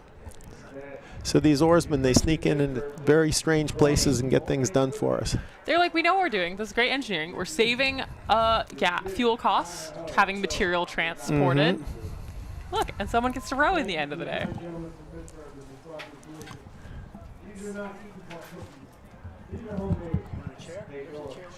We'll get the last of these Masters women's crews coming down, and then our next event is men's collegiate frosh or novice 8s. I do wish freshman boats were more of a thing. It is really fun to just see what your new recruits can do all together. They don't have any help with the upperclassmen. Yep. Watch your foot there, Tom, on that line, will you? Okay. There I go. Hi, this is Alan Robinson with the head of the Schuylkill Regatta, and I really want to thank all of you for doing such an incredibly good job in helping us work to achieve a zero-litter regatta. When you look on the grounds here, I've never seen a regatta as litter-free as this. It's great. It's an incredibly beautiful day, great water. So we want you all to continue this effort, achieve it every moment of the regatta. If you see something on the ground and no one's around it, please help us. Pick it up. Look around your trailers. Look around your picnic areas, and just keep the things off the ground. We want to have the park when we finish today, and of course when we finish tomorrow, looking as beautiful as when we came in here yesterday to set up. So thank you very much, and enjoy this wonderful regatta. That's one thing about oarsmen. They're stewards of the environment, and they keep things clean. Yeah, keep Philly beautiful. That's it. Alan Robinson, University Barge. And Cape Cod Rowing. Rode his Masters race this morning in the single. How'd it go? Do you have any advice for some other singles later? We got some singles Jim, coming don't up. beat them by so much next time. Oh, was that out loud? Yeah. Take them down. Let's go. Look up here. Tom, there's your competition out there, their purpose is to drive you to a higher level, and that's the way you want to view your competition. Okay, that's how we view it at the training center. You're like, if I'm not the top pair, I'm trying to push the top pair because I want them to be faster because that will make the team do better. And even for single scullers, that's being part of a team, to be able to push. And that's why you see internationally in today, as you saw the great race at the end of the World Championships in Czechoslovakia, where you had Andrei Sinak joined by Mihar Drysdale and Aesop Kopp and Campbell and all the other great scholars. Well, these guys all trained together. Yeah. You know, and it's the same now as it was when I was a kid, you know, training in Switzerland with Melch Bergen and the other great scholars there, you know, and you were happy when somebody reached another level and got better. Well, and that's what it's all about. And that's exactly what I mean, it's not exactly what we're doing up in Cape Cod. It's just a bunch of us kind of met each other, and now we started out, what, 2 singles on a lake, and now we're up to 8, 9, 10 singles, and we're all pushing each other. And Charlotte, the best days is when it's so rough that we can't row and we go to breakfast. Oh, go hang out. We got to go to breakfast. Have our coffee, enjoy the day. There's 2 eggs over easy, home fries, bacon. Yeah, you coffee. got my menu, Tom. Yeah, That's it. Yeah, you can invite the women's team up. We'll We come have for the that. Naval Academy coming down the course. Ooh, Look at these good. guys. Whoa. They are serious. This is College Frosh. Now, that's something that Al Robinson here and myself partook when we were, you know, rowing at Division I college programs. There was always freshman rowing, and it was a great thing. They moved away from that a few years back, but having the camaraderie of those new guys like Charlotte had to experience, you know, rowing in a novice boat that first year and learning your stuff, and a lot of great oarsmen that came up to become, you know, Olympians started off as walk-ons in college programs. You know, it was always considered a second chance for athletes, you know, that were going to school, that were good athletes, but maybe not good enough to play D1 basketball, but could still jump, you know? Yeah, I could still do something. I also think it's something special to have to do it with your freshman teammates, and you can't rely on anybody else. You just have to figure it out between your class, and then you have that bond going into your later years of college. Look at the timing here. This is awesome. I have a young scholar that I've been working with in Charlottesville, Virginia, who was just accepted to the Naval Academy. He'll be racing here tomorrow, but I'm sure he's watching these plebes right now pushing through. This is Drexel Dragons. Go Dragons. I am partial to Drexel. Are you sure that's Drexel? Jim, have you ever known me to be wrong? Yeah. Oh, yeah, yes, that's Drexel. I mean, I'm excited for Drexel based on how they did last weekend. Yes. Yeah. Their program the past 15 years. Yeah, they're really picking up with speed. Paul Seville as the head coach. No, this is Navy here going in front of us. Yeah, we got Navy on one side, Drexel on the other. Yep. And Drexel's program. And shout out to Justin Best, who came from Drexel. That's our right. men's pair this year. Like, Justin, you got some Justin great people sat coming in out. Jim's seat with me last year, and we had a good time doing the announcing here. Yeah. But yes, that's. This is 387. This is the Dragons here. Yes. Coming right by us. Yep. You know, how could you not be fast training in historic Philadelphia? I mean, listen to that coxswain, though. That is one fiery freshman excited to motivate their teammates. They are just so well coached, as is Naval Academy. Mm-hmm. It's a nice picture. That's gorgeous. That's what it's all about. That's Navy. Well, falling behind them is Temple. So you got all these home team crews that hopefully their coxswains know the course like the back of their hand and are giving their oarsmen a little advantage during this head race. And then we're going to have Navy B coming up. They got a lot of plebes rowing here this year. It's always fun to race Naval because they'd show up and they have to be in their dress whites afterwards, looking very formal. This is 388 going by us. That's Temple. Yes, it is. Temple in black. Yeah, Temple coming by us right now. Also well coached. Navy Brian B Perkins. following them up.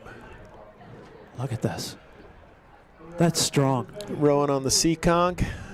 These boys are used to rougher water than this, I'll tell you. Yeah, race day can be a treat sometimes. More relaxing than a practice. Yeah. Well, over in Czechoslovakia, it looks like you guys were having a lot of rain up until the last day, right? Oh, it was so cold some of the days. I mean, Laurel Korholz, she warned us. She was like, when I went to Worlds here or a World Cup in the 90s, also terrible weather. Yeah. But it really wasn't too bad during racing. Like, the wind was not too strong. We went one of the days when we were sitting out there, I think, for our preliminary race. It rained during our warm-up. We all got really cold, warmed back up, did the race. Everything cleared off. Skies parted. You never know what you're going to get. I can't believe the ratings that they're going down the course at now. Women's lightweight double, you know, they're off the line at 47, 48, and going down at, you know, 37, 38. Yeah, you know, can't like, hold back. Yeah, I mean, it really is a sprint. I think it was the men's lightweight pair, I think always, for me, holds the record of going the highest rate and just crushing it down the course. I think again this year. Number one, that's Army. And they still get run out of the boat, which is amazing. Absolutely. It just, I mean, it's just not just high rate, but the efficiency with it. It's amazing. Now, at one point in the 70s, Charlotte, there was a big push by the International Olympic Committee to shorten the races to 1,000 meters because they wanted to make them more competitive, exciting. you know. And here, you know, fast forward again 25, 30 years, you know, after 2,000 meters, there's a bow ball separating all 6 boats. It's so exciting. So and tight, and what I love about that, Charlotte, is, you know, everybody's on the same physiological profile. Everybody's trained really well. Everybody's strong. It's the technique now. At that level, that technique that's going to give you that little bit more push every stroke, you know, to give you that championship. So it is a very cerebral sport when you have to think about that. It is. And just trying to get, your technique, if you are overusing your energy, that you may have the same fitness as another boat, you're then going to burn out at the end. So it is really amazing to crash see these, and burn. Yeah, see these boats still put on like an amazing sprint in the last bit of a race. And I'm like, oh wow, I still did not expect that you would have some place to go. Exactly. It's you know, I mean, amazing. they have that initial first 500 where they're into a different ADP system, and then to be able to gear it up again in the last 400 or 500 meters is just Very impressive. It's courageous. It's courageous. And for women's rowing, it's really exciting to see that, like, NCAA rowing every year, getting faster and faster. They're not so far off the splits that we're pulling at senior level. So it's really exciting to see that there are more women able to generate that amount of speed. Yeah. No, those regattas are very exciting. A lot of happy oarsmen coming back into the docks here after the race. Somebody's having a little trouble getting their blade out of the water. Wow, what a day to race. Oh, yeah. What a day to watch a race. Yeah. I know. I hope all of our parents out here having a nice time sitting by the river. There's St. Joe's going by us now.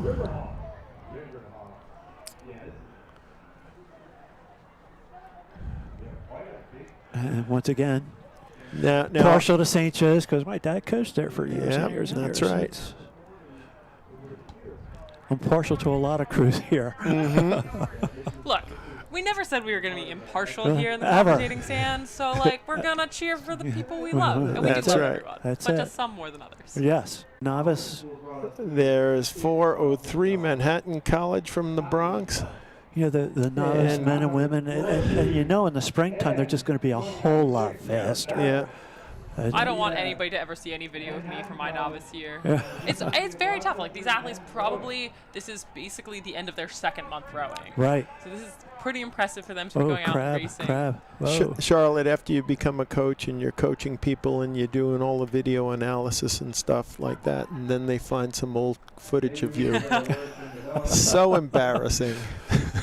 Jen, they didn't have film when you were rowing. I'm coached enough that I'm like, okay, let me just show you when I did this thing wrong. But just believe me, I do it right now. Because we're all perfect now. Back in my day, you'd have one guy's father, Sandy Killen's father, would come down and shoot some Super 8 film, and he'd take that film and stick it in an envelope and then mail it up to Rochester to Kodak, and it would come back 6 weeks later and you'd see what you look like. Think about the technology we have today. I'm very thankful that my coaches can just text me a video they took on their iPhone now. Yeah, I remember like 1970 going down to watch St. Joe's race Annapolis, Naval Academy, and the kids from the Naval Academy coming off the water after the race and having videotape of the race right there. Yep. I mean, I'd never even heard of videotape at that point, 1971, So you got I guess it was. 405 coming down. not on our Nope, not here. University of Scranton. I can hear over the announcer. Yeah, not in our 405 program. Scranton. Yep. Getting some office shout outs. Who is it? These boys definitely figuring it out as they go. Yeah. Well, you got to learn You gotta sometime. learn. No better understanding of what your physiological capabilities are of 3K into a race being like, oh no, I need to be fitter than this. Or probably for me, I think you overgripped the oar and now you can't feel anything. You know, you think about how it starts, Charlotte. You know, it's all that long, slow distance, and you start building that pyramid, and every year you're moving higher up that physiological ladder, and then all of a sudden you're at the top of the game, and what seemed like an eternity to you, 4 or 5 years before, is a heartbeat in the speed of a race. It is crazy to think of, we do a lot of 2x6Ks at the training center. Yeah. And that now my 6Ks are just so much faster than my college singular 6K PR. And it just takes a lot of time to get there. It takes time, patience, and a lot of drive. It's not taking a lot of strokes. It's taking a lot of good strokes. Well, like my dad used to say, it's just one stroke. Yep. Repeated 100,000 times, 1,000,000 times, 1,000,000,000 times. It's just one stroke. That's Corzo this morning was like, it's so simple. You just row simply. But it takes a long time to learn that one stroke. Yeah. And there are some other complicating factors of who you're rowing with and figuring things out with them. You know, that's interesting too. Do you find that, Charlotte, all of a sudden you get in a combination between a different stroke and all of a sudden, oh wow, this feels so good. Yeah. You know, and you get that magic swing that really helps you excel, and you're able to grab on it and accelerate it, and just through chance, hopping in a boat with somebody, and wow, I never thought it could be this good. Well, I feel like probably, especially for these freshmen, you find the person who's maybe a little more capable, put them in stroke seat, but as you go and you get better, you have somebody who's very calm in stroke, simple to follow, makes it easy. Well, folks, that's Al Robinson's butt we're looking at. On the, yeah, he's on bringing our lunch delivery. He's bringing us lunch, so I'm not going to complain. Thank you, Al. Look, we're just human. We also got to eat. It's hard work talking. That was just... Thank you so much. Ham Swiss and honey mustard. I'll take a chicken. Thank you. Wait I'm good. I brought some snacks. Event Vegetarian starting here soon? on the mic. Oh, sure. I'll be back.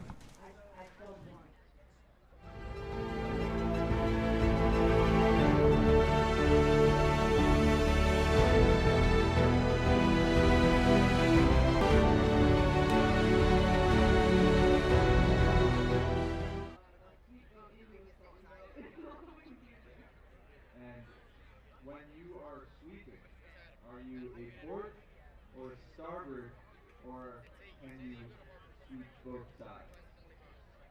Do you have a preference? Really good for your back. Row the same side for 12 years.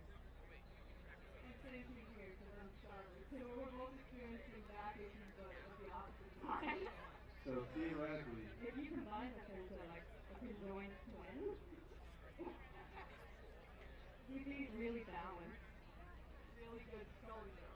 Actually. I believe Georgetown does have a conjoined formulation. Rumor has it. Separated after. Go Bears. So realistically, if we put you two in a pair, you should be able to row it perfectly. Perfectly. Like flawlessly. Yeah, that's why you said it. Have you ever been to the Olympics?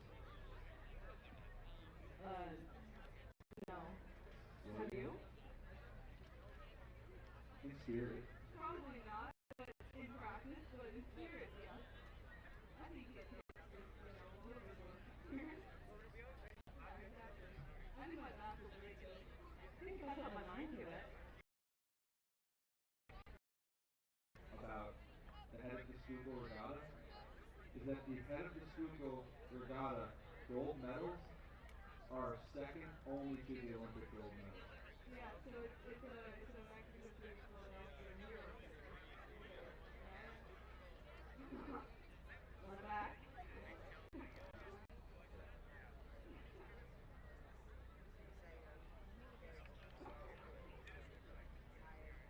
Do you have Second. any medals from this race? I have one silver medal from head of the Schuylkill Club Championship, 8, but no gold medal. So do you have Olympic dreams?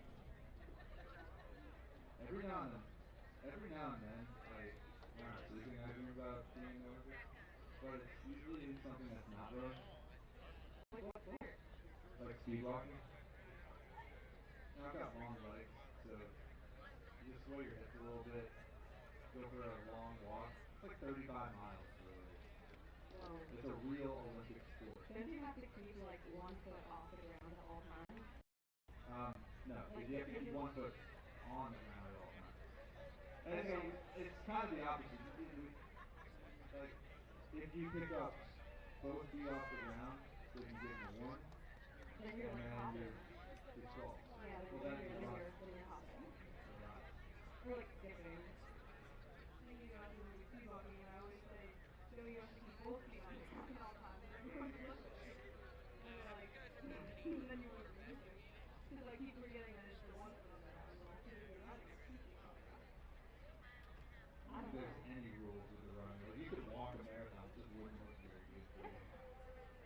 And then the other Olympic sport,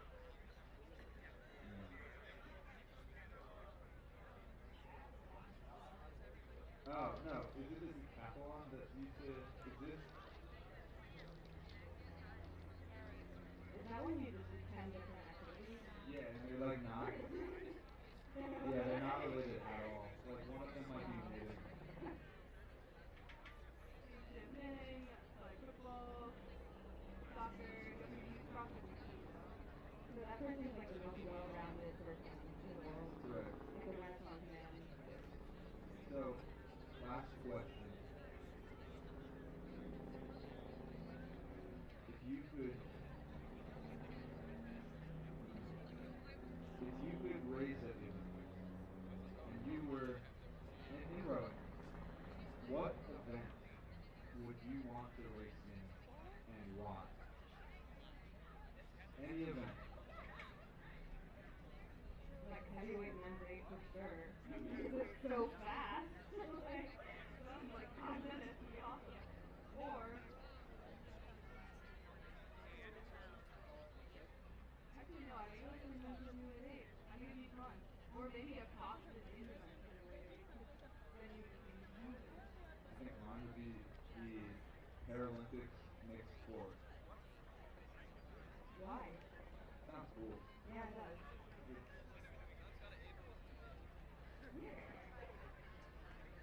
Well, I would just close my eyes. Thank you. Alright, with that.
in I'm ready.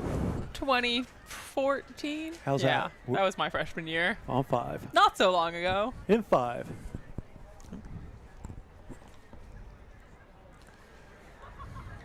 We're on. Welcome back, folks. Right now we have the women's. The college frosh or novice 8s coming down. Anxiously awaiting them to come down. This is LaSalle University. Women's rowing, which has also come a long way. Yeah, LaSalle had a great race last weekend. Their Cox 4 did very well at Head of the Charles. Yes. So maybe some of those athletes have hopped in the 8 this week. Yep. Sitting next to me is Michael Cipollone, longtime coach in Coxon here in Philadelphia. Mike, say hi. Hello. Stand up, Mike. We can't see you. You know what? I'm standing up, Jim. The problem is you're sitting down.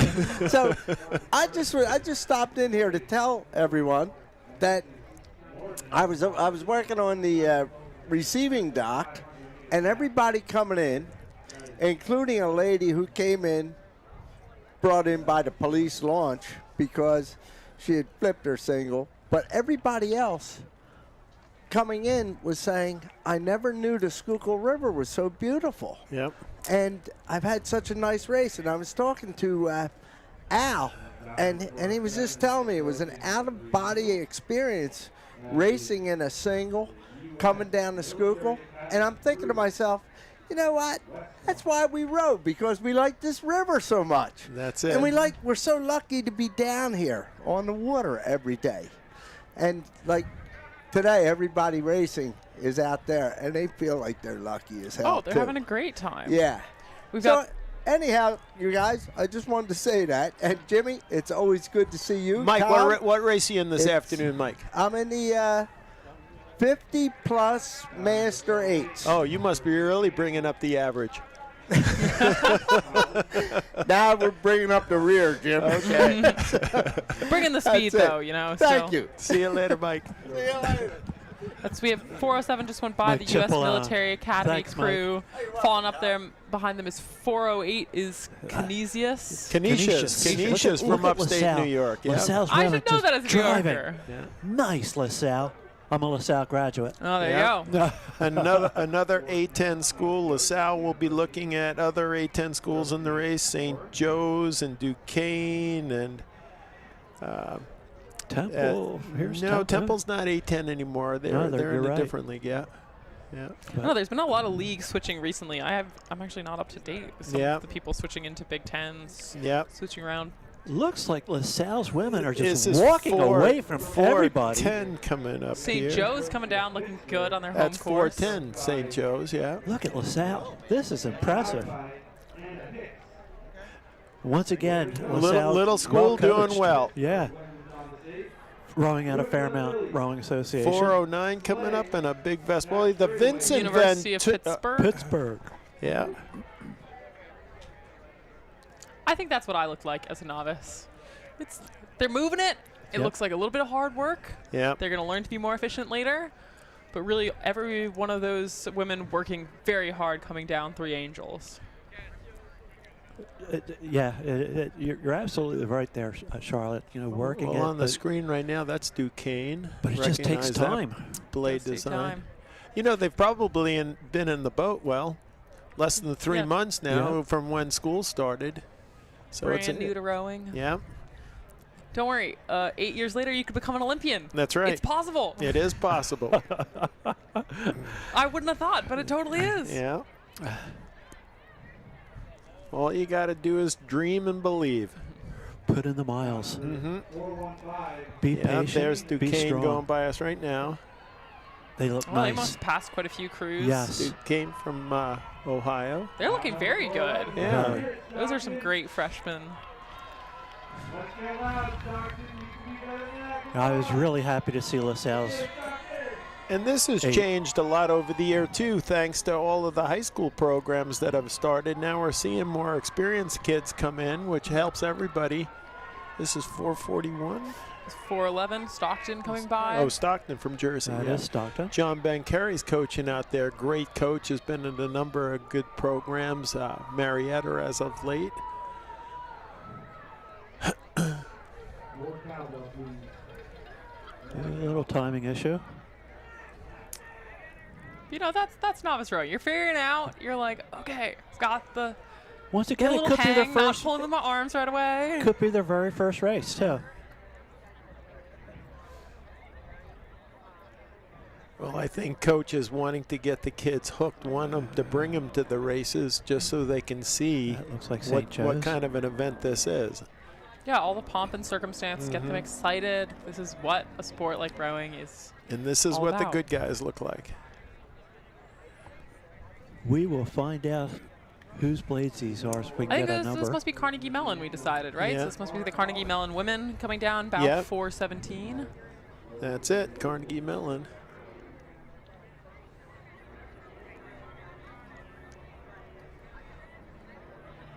Nice.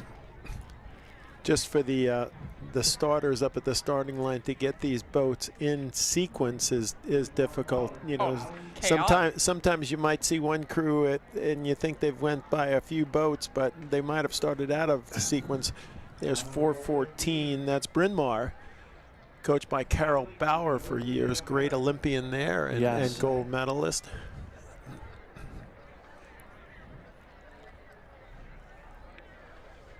Saw Carol up in Boston last week, still putting the oar in the water. Nice lady. Yep, 413. Catholic University of America coming by. Yep. So that's Catholic University with the Red Cross on the blade, Charlotte. That's what I thought. Yeah. I said it was somebody out of New York. 416, Holy Cross. All right, we got the Crusaders from Holy Cross. Coached now by Andrea Moran Landry. Andrea rode for me at UMass, won the Dad Vale here, stroking R8. Assistant coach at UMass for a number of years, and now head coach at the Crusaders Holy Cross on Lake Quinsigamond. Doing well. A great place to row, great place to race. I always loved Eastern Sprints up there. Yeah, one of the original race courses in the United States. You know, just happened to find that, like Luzerne, Switzerland. You find that straight stretch that's between two hills. As my roommate, who was from St. John's in Worcester, used to say, Worcester was built on 7 hills like Rome. And it's a beautiful race course, nice place to be. Quinsigamond Sprints is the regatta Harry. Harry is running, that's true. Yes. Masters Regatta, brand new this past summer. We got 418 coming down, University of Connecticut. UConn. Yep, that's the University of Connecticut, coached by Jen Sanford. Coming from a long line of Sanfords that have coached. Her father was the coach at Syracuse University for a number of years. Her uncle was the coach at Syracuse. Her cousin is the head coach of Marist College right now. So there's Marist a lot. Men or women? Wow. Women. Oh, very exciting. Yep, yep. Tommy Sanford. You know, so the Sanfords have been in the sport for a long, long time. The white shafts of the croakers. Look at those croakers. Yeah. I mean, they're doing their job. Yes, they are. Who's that coming by? 420, Monmouth University pushing past 417, Carnegie Mellon. Mm-hmm. Well coached. We're going to have another Yukon boat coming up here. Yeah. Oh, no. Nice. That Yukon boat had passed a number of boats, and that's the one I was looking at, yeah. Number 419, Sacred Heart University. They're doing well. I know they'll be thrilled by the time they get to the finish line. Mm-hmm. And 9 out of 10 of them will say, it went by so quick. One of them will be like, no, that was very long. Yeah. But that's the nice thing about when once you do start to learn to row correctly, and I'm not saying that anybody here is rowing badly. They've got stuff to learn. But you do get to the finish line and you do say that went by fast because of the timing and the endurance, and all of a sudden everything clicks, and it's like, Boy, that went by fast. Yeah. And you learn that you can go harder for that amount of time. I think that's really hard as a young athlete to figure out how much I can redline during a long piece when you get really nervous about, oh, I'm going to burn out. Yep. Here's Rochester. Rochester, yeah. Rochester, I guess a late addition, not in our book. Yeah. Looking very nice here. I was up in Rochester this summer coaching the master's program up there a bit. They're on a beautiful little river, and these kids literally can walk from their dorm to their boathouse. They've got it nice. That's a dream. They're probably getting more sleep than most college kids. That's honestly one of the number one things about being a successful rower in college is prioritizing sleep. You have got to get rested before you get up. You go to class, you're so busy with everything else. Please go sleep more is my number one message. They don't realize, coaching juniors and stuff, they don't realize how important sleep is. We're seeing a lot of elite scullers start moving up for that men's race. I think that's Fife going up. Thomas Pfeiffer, who's in the double this year. So exciting seeing Fife and Soren in our men's double this year do the best a men's double has done for the U.S. in a long 18 years. It was a very long time. They were cooking on the race course in the Czech Republic. So it's very exciting to see them do so well. And he'll be doubling up. I think that Thomas Pfeiffer is also racing in the champ double later. So he'll do this, zip down, hop into his other boat, get back out there for the double. Yep.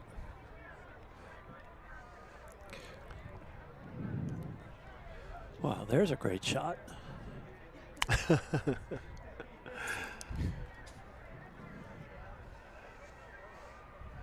I'll take the glasses off so people can recognize People can see me. your beautiful face over there. I actually got my hair cut last night. People were teasing me about my hair. I don't cut my hair you anymore. just wanted to look good for the live stream. I wash more of my face every day. I took a shower after practice. We're all, getting clean. Sometimes it's rough. Sometimes you have to run off. Things are busy.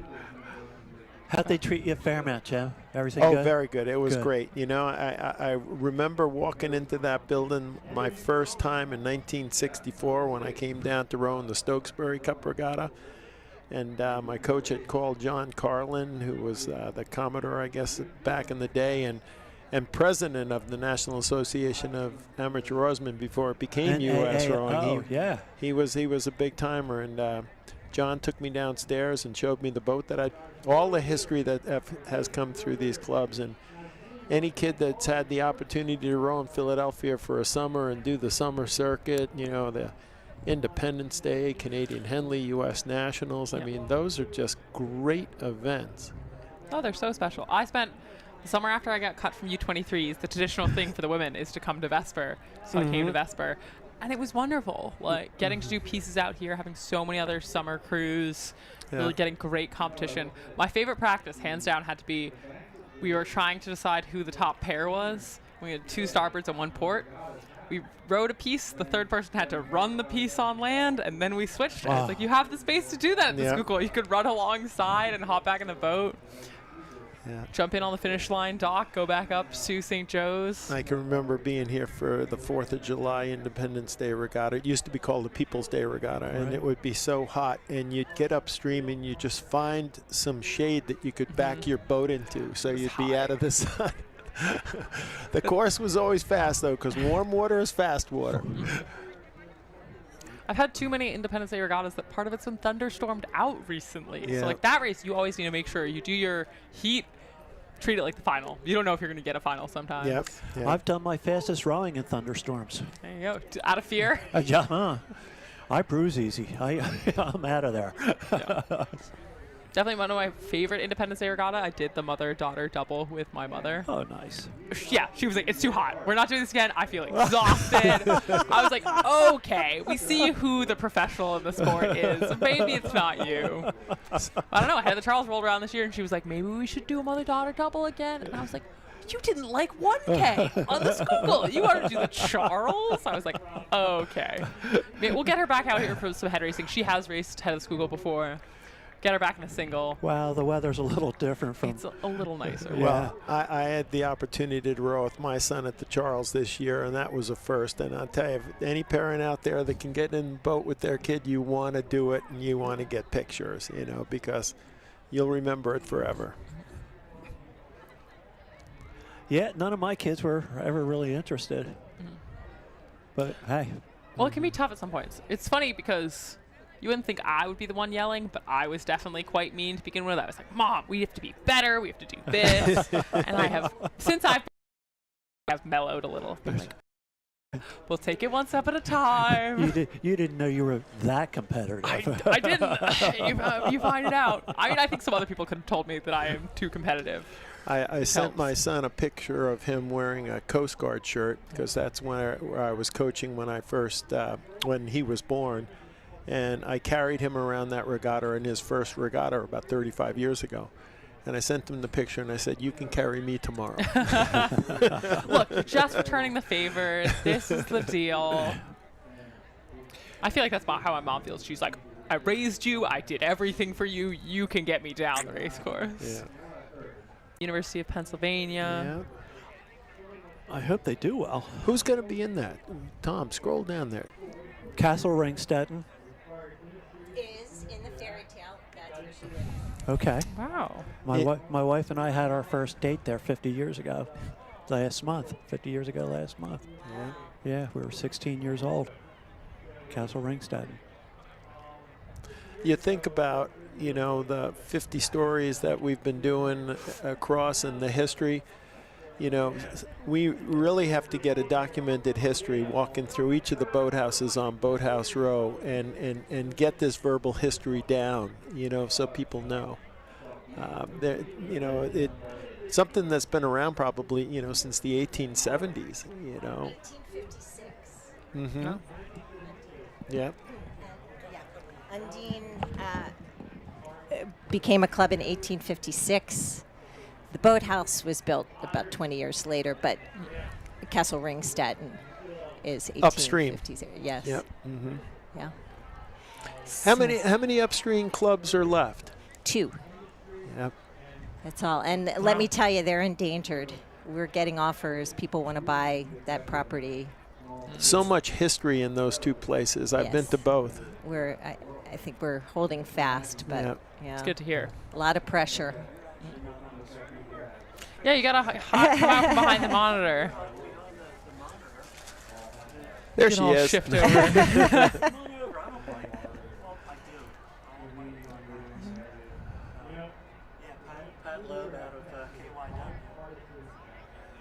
I had no idea you were rowing. Yeah. Well, it hasn't been that long.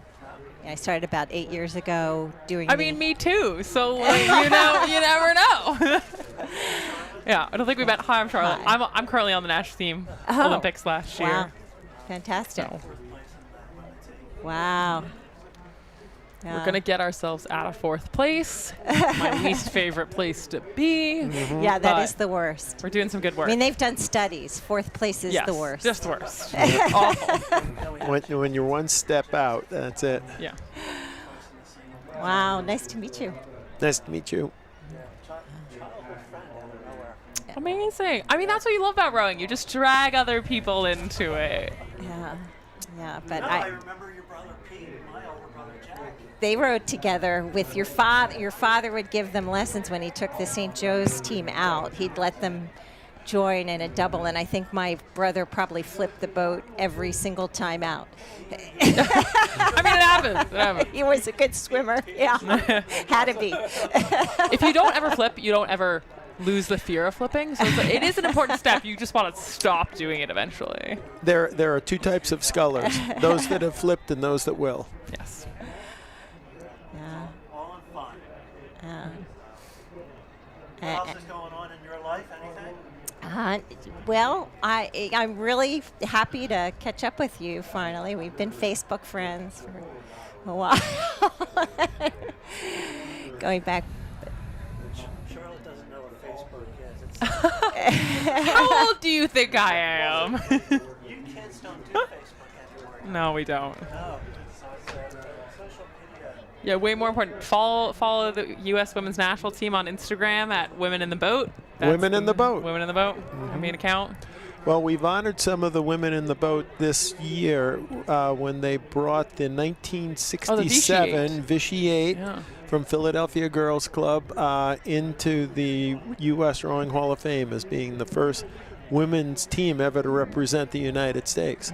I mean, it was very special for us to have the boat named after them this year and get to race at Henley and at World Championships in a boat honoring women's history of rowing. Yep. I mean, we wouldn't be here without any of them. It's so exciting to see how far it's gone. They were the ones that were breaking into the boathouse, and you know, and Karen Constant back in that day as well. You know, in the single, but you know, the whole way they got to Vichy that year, how they had to raise the money, and they had a boat in the street at downtown New York and people downtown Philadelphia, and people are throwing coins in and stuff, and they made their own uniforms. You do it any way possible. Yeah, that's it. You know, I mean, and that's how women's rowing grew in the United States. You know, you had these hard asses that wanted to go out there and, yeah, we're going to do this, you know, and they went out and did it. And you see where we are today with all these kids rowing. You know, it's just fabulous.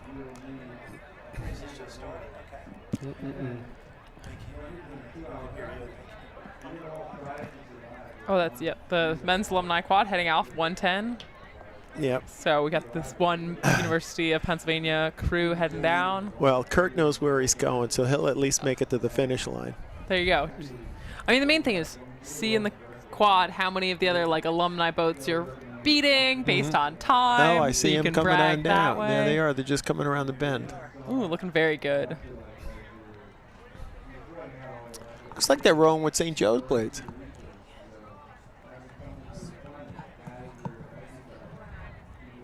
Looking nice, good bunch of guys. Now the quad Charlotte only became an exhibition event in Moscow in 1973. It became a world event in 1974 at the Luzerne World Championships. And by 1976, it was an Olympic event. And for women, they didn't think they could steer, so it was a quad with coxswain, and that only lasted about a year. Yeah, they were like, oh, wait, we figured this out. They can do a straight line. They certainly can. And I don't know about the marathon. We're still going to try to keep them off that course. But that event is one of the most highly subscribed events at the World Championships and the Olympic today. Just beautifully balanced boat. Incredibly fast. You have to be so technically skillful to race the quad. These guys are hanging on it. They look good out there. Looking very good. It is such a fast boat. And there again, in the collegiate scene, you can't train a 4 with an 8, but you can train a quad with an 8. A women's quad, the highest level is maybe 12 seconds off the speed of your 8, you know, and that's doable to work out. Yeah. I'm sure you've worked out against some of our women's quads. I have. It actually has been very fun. This summer, for the first time since pre-Rio, we had the men's team and the women's teams training together. So that was good. Really nice to have those boats that are different classes but close enough together in their gold medal standard that we can do pieces against each other. Yep. So it's very fun. Yeah, our quad was pretty tough this year. Special shout out though to Grace Joyce, who's our spare, who had to hop in the quad. In that boat, yeah. Because COVID is still an issue. We still had someone, Savannah Breha, doing a great job. Unfortunately got COVID at Worlds. But Emily Calfell's stroking the quad this year, won head of the Charles last weekend, doing very well, as to be expected from such a good single sculler, you know. Kate Horvat from Philadelphia here, daughter of Paul Horvat, who runs she was in the double with Savannah. She was in the double, rowing for Avion, is that? Orion. Orion, yes. Orion up in New York. What were we joking? We're calling them the horse swirls, because that's their logo, is the Poseidon horse with a swirl in the back. No, Eric Catalano does a great job with the Orion women up in Saratoga. And they actually do a great job coaching the Saratoga crews there that do so fabulously. It's a great situation that they've created up there between Catalano and Chris Chase, where they are bringing in national team aspiring athletes They bought a house that they can live in. They pay them to coach either the juniors or the masters while they're continuing to train.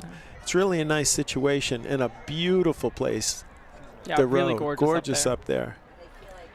Look, I'm a New Yorker, so I might be a little biased, but it's best to be in New York. Yeah. Jersey, oh, it crushes me a little. I love it. I call it home now, but it's not New York.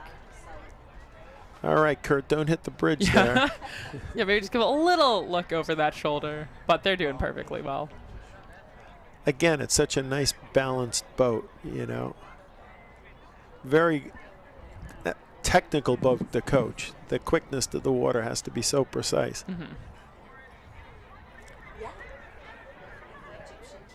Got a little bit of toe on it now. Yeah, making that turn. That's something else that those watching might not understand. With a straight boat like this quad, either the stroke seat or the bow seat will have a rudder attached to their toe. And by moving that toe either to the left or the right, you're able to steer that boat on some of the greater turns. You know, so that's how they get away with not having a coxswain and moving that fast. You know, there are people that just have a talented toe and can really steer a great course, and yeah, and it doesn't affect their rowing really at all to do it. Yeah. I find it's a little hard sometimes. So if you're rowing and you have the toe, you sort of have to have your foot pronated in and out, and it can be a little uncomfortable. For me, it like makes my hip a bit tight because you're still trying to compress and push as hard as you can off the foot plate and manage something else as well. Yeah, and again, you want to be moving that toe while the blade is in the water. Exactly. Which is why it is going to affect your hip a little bit. On a straight course, pretty much you don't even need a toe. You know, that's just extra drag. But on a head course like this, you'd want to have that toe. We won the 50-year-old quad 5 years ago. And one of the biggest compliments I got was, I was bowing. One of the biggest compliments I ever got was, it's like we had a coxswain. Oh, that's a great compliment. Yeah, that's saying something. Yeah, no one's worried. They're like, oh, you got it handled. Yeah. Nobody was turning around to see where the bridge, you know, is totally going to hit the bridge.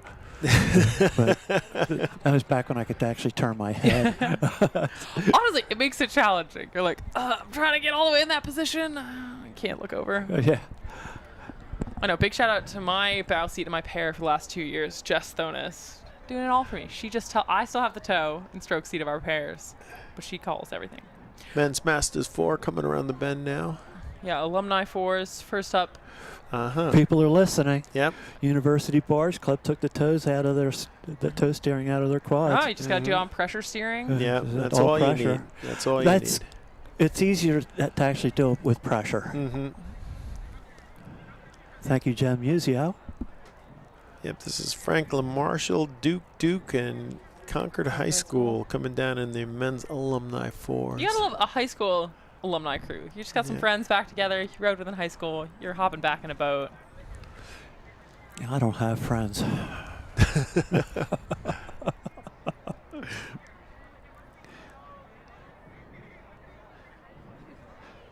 This is exciting, isn't it?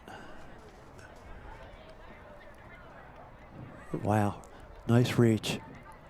Drop in, grab the water, and go.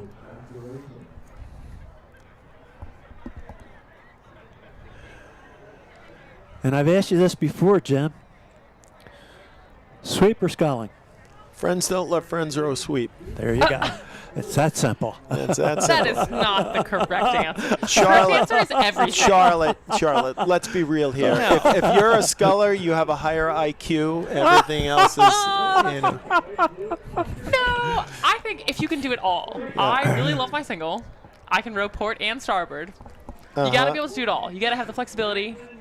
I've told that to many people. I will either pick a tiny boat or a big boat. Like, I love racing my single or a pair, and then I love racing the 8. But that's what makes a great national teamer, to be able to scull, row port, row starboard. Yep. You move where the coach needs you to move. You know, you don't try to limit yourself. I'm just a porter. I'm just a starboard. Right? No, I've if learned to row if you do both. that, you'll be playing left out. Yeah, you're like, well, there's if you're only in port, there's only 4 spots in the 8 for you. Yeah. And maybe you can flip around this year because the numbers are different. Yeah. No, you double your chances knowing how to row port and starboard. But sculling this is my like personal story to the Olympic team. In COVID, sculling is what got me there because I had been sculling for 2 years. And then I got my invitation to Princeton Training Center, and everybody was in singles, and I could keep up. And there you go. The coaches were like, "Oh, you can do this," and I was like, "I've been trying." Yep.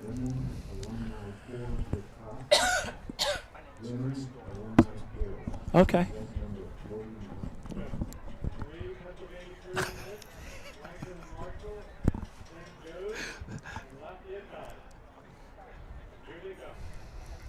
Then the women's alumni fours. These alumni fours still coming down. I do have to say, a little rough. The real thing is, a bad sweep boat, I think, is worse than a bad sculling boat sometimes. Sculling. You know that the value, Charlotte, of getting these kids in the sculling boats, and so high. You really understand how to move a boat, because when you're the only person in that boat and you push the legs and all of a sudden it goes, you realize that's what's moving the boat. You know, and you know where you get people that come in. Oh, you row? No, I row. No, it's I use the legs. It's all about the legs. We got these women alumni fours coming down. These kids are rowing quite well. 4:33. I don't have a 4:33. Not yet, not in my program, but holy let's see if we can tell with the blades.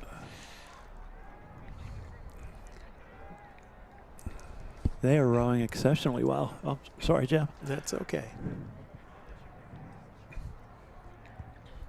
Well, it looks like we're going to have a little bit of a break here before one of the greater races here today, the Redgrave Challenge men's singles sculls. Going to have some great people in this race. A lot of national teamers and Olympians will be going out of it, many of who train here in Philadelphia.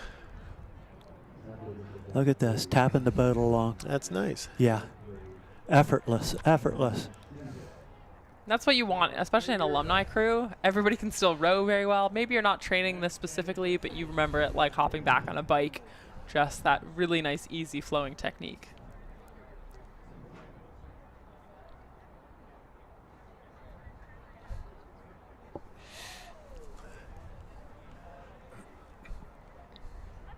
Yeah, I saw that. It's scary that people are actually listening to us here, Tom. I am just hey, amazed. we're making an impact. I am Hopefully just providing amazed. entertainment. I was surprised they invited me back after last year. You know. Well, here's something for you in anticipation of the singles race.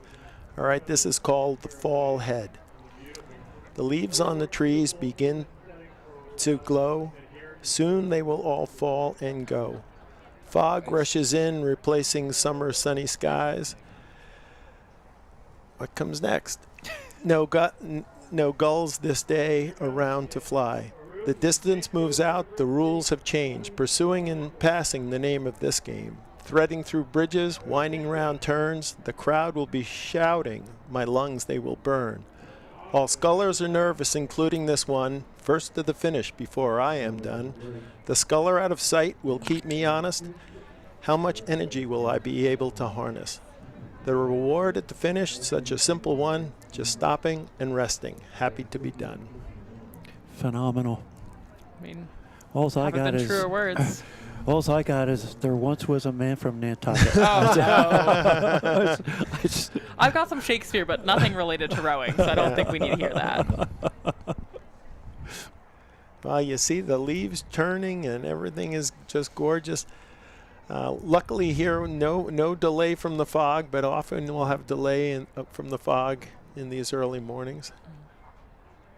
It's been pretty foggy. The last few days, we got back to Princeton. Our first day training was Wednesday. We erged. Yeah. I was like, we're all back. We can have a nice row. Nope. Dude, 2x6K on the ergs. Okay. Now, what rating would you be doing those at? Normally we do 24, 26, 28. Yeah. But our nice little intro one took it down 2 beats. So a little easier to begin with. I'm listening intently. You're like, oh yes, I'd like to erg. I'd like to do that. Oh, I despise erging. I really do. They didn't have ergs when we were kids. I mean, the Drysiakers didn't invent those till later. Yeah, but was that the 70s they had their first one? Right. Yeah. Right. Well, the crash bees were originally 2,500 meters. Right. On the original bicycle erg, the very first crash bees was at the Harvard Boathouse. I remember driving up from New York for that, and that, like everything else, has become an institution. Mm-hmm. Yeah. You know? I have, since I was not a junior rower, I have avoided it. I would like to go when I'm like a master's rower, and that's my like only time I'll do it. No indoor racing for me. Yeah. When I do my 2K tests, I don't really want a spectacle. That is like a lot of extra pressure. That I'm like, I just want to erg. I'm just gonna erg. No one's gonna talk to me. I'm just gonna execute my piece. Yeah, I don't need somebody screaming at me when I get on. No screaming. We don't really do that at senior level.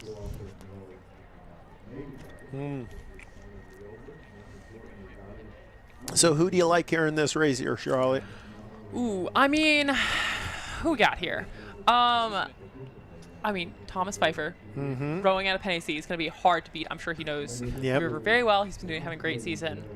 I do have to root for my teammates, so I'm also a New York Athletic Club athlete. Are you? Yeah. That's my club. Oh, there you go. So, okay, so 25 years I rode at that club. Yeah, I mean, I love Pelham. I spent 2 years sculling on Pelham Bay. Yeah. So, Sam Melvin, Greg Davis, I got to root for them. They've been doing very well. They had some great racing. The New York AC Scholar did well at the Charles. Wasn't he like top 10? That was Finn Putnam came third. I don't think that he's racing today. Maybe he's taking the time off. Sam got 12th in the champ single. Greg, I don't think raced. But both Sam and Greg raced at Heather Houstonic a few weeks ago and did very well. So we'll see. They're both awesome another athletes. nice regatta on a great day. Who else? There's a few other people. Casey Fuller rowing for Saugatuck. It's an old teammate of mine. We raced at the World University Games in China in 2018. He's been doing pretty well recently. Yep. Mark from Penn AC. I'd be excited to see how he does. That's another indication of how our sport has changed. You know, in my day there was junior, and then there was elite. Yes. And then in order to keep athletes in the system longer, they had to come up with that U23 level, and it's a fabulous level. Yeah. Really great racing so and wonderful. a great stepping stone for athletes moving on. And I think for me especially, the collegiate extra racing was sort of testing the waters of, okay, I don't have the most competitive college team I'm on. Let me go see what other collegiate women that are doing well, like what is their level. And it was so important to be like, okay, I'm not there yet, but I could get there. Yeah. And seeing those women and how they perform.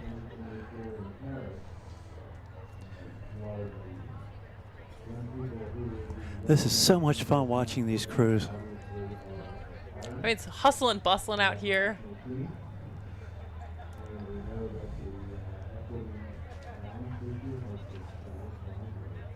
Well, the vendors are all happy because the athletes are all happy. When the athletes are all happy, they're all eating and shopping and going crazy. I got back after my race, and my wife must have cleaned out one of the stores. Well, it's good. I feel like regattas classically, especially coaches out there I know are not eating enough. Go eat. Go grab a snack. Yeah. Do something. You won't be missed for 5 minutes.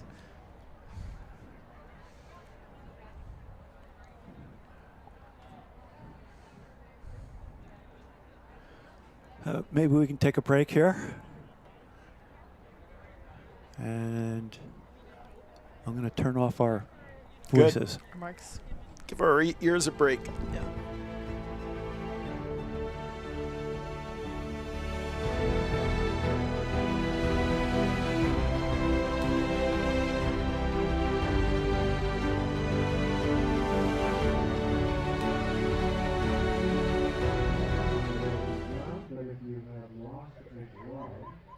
Please come to the announcer's booth.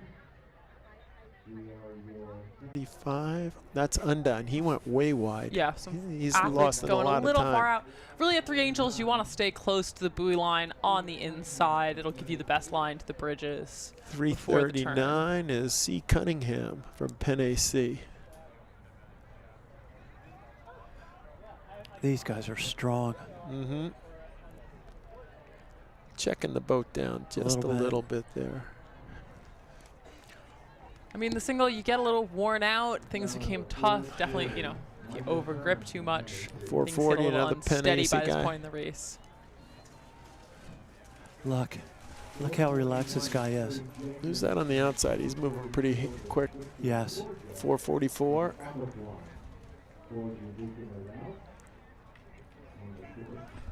444. He's at 36. Occoquan Boat Club. That's a pretty good clip. I don't think I ever raced any of my head races in a No. single that high. Got 441 coming down. Lake Washington Run Club Jenkins. And then followed by 444. Lake Washington from I know, coming all the way. Washington State? Yeah, I That's guess. all the way from Washington, yeah. Uh-oh. Ooh, close Yeah. to the bridges. Just turn a little closer. You want to hug the You other want to give side. yourself a little shock before the Yeah, hug finish the other line. side of the bridge, not that side. Yeah. Let's hope nobody's But definitely following you in his puddles. These athletes pretty spread out on their paths down. It really is going to make a difference to the number of meters I you're think getting some of through these by the finish scullers we're line. looking at here seem to be fairly young. It's good that they're getting their feet wet on this. 443 is Atlanta.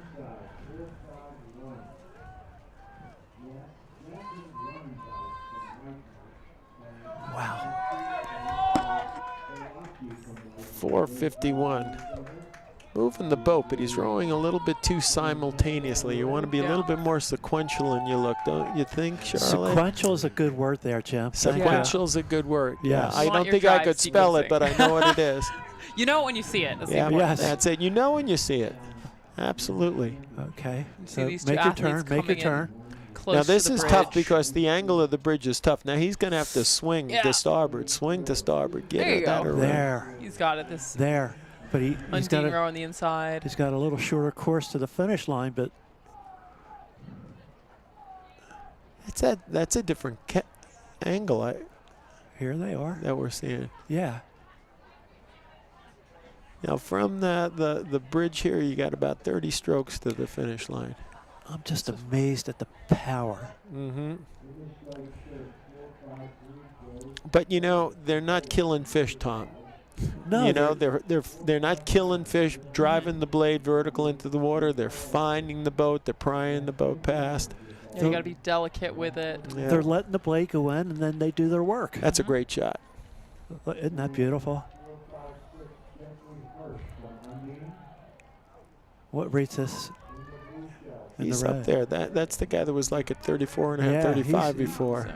He's moved up a bit too. Yes. Here we go. We got a Riverside athlete coming down here. Oh, this is our first of our lightweight singles coming past. I keep leaning in front of you there, Jim. I apologize. Riverside's got a very strong lightweight program. They always have.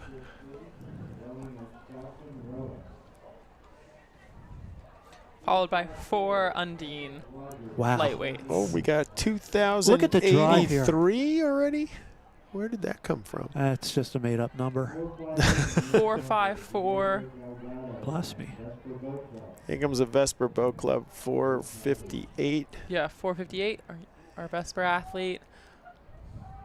Delgado. It can be really motivational, especially at the end of the race, to have an athlete right there. You're like, okay, I'll just stay ahead of them, see how it's going. You know, but this is how you learn how to move a boat, Charlotte. When you're training side by side with somebody and you change one little thing and like, oh my goodness, I'm squeezing another 4 inches out of that stroke. That's how you learn, you know?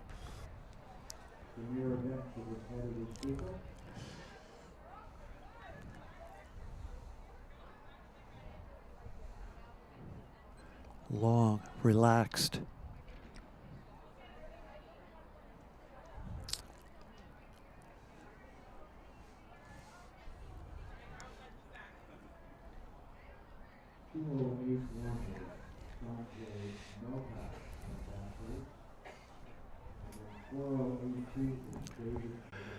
Yeah, These lightweights coming down side by side, past Yep. 3 Angels. That's the neat thing about lightweight rowing. They all weigh the same. They're all trained well. Who's going to be the guy that's rowing the boat the best? You know, you look at the level of the lightweight men's double in the world, the Irish, the O'Donovan. There's the Like, women's challenge. the guy's a machine. He could use a haircut, though. That's my take. And a shave. Yeah. And also, if you're a junior rower, please don't copy his hand position. You have to be very good to do that. I was wondering about that. I mean, that's the strangest thing. It's so I'm saying, crazy. who trained this guy? It works, obviously. but Obviously. yeah, I saw him out there on the water in Tokyo, and I was nudging my bow seat Jess. I was like, oh my God, look, it's the O'Donovans. And she was like, hey, who? Because Jess doesn't know anyone else in rowing, which is incredible. But then I was like, what is he doing? Wide grip rowing? Yeah. Like, for me, that's just a drill. I was wondering whether he was changing gears, like at the end of the race, to go what to a I've heavier heard, load. that they slowly go out. But I don't know. I've watched their starts. It's already pretty far over. Everybody in Philadelphia, not everybody, but a lot of people right after the Olympics were trying to row that way because they he's got to make the turn. Look at this guy crank the boat around. He's really cranking to starboard. Yeah, he wants to go straight down to that See, finish line. he's levering that boat really well to Yep. make a turn like that. He did a good job. He's easing off the starboard side and bringing it around on port. Yeah. Let the boat turn.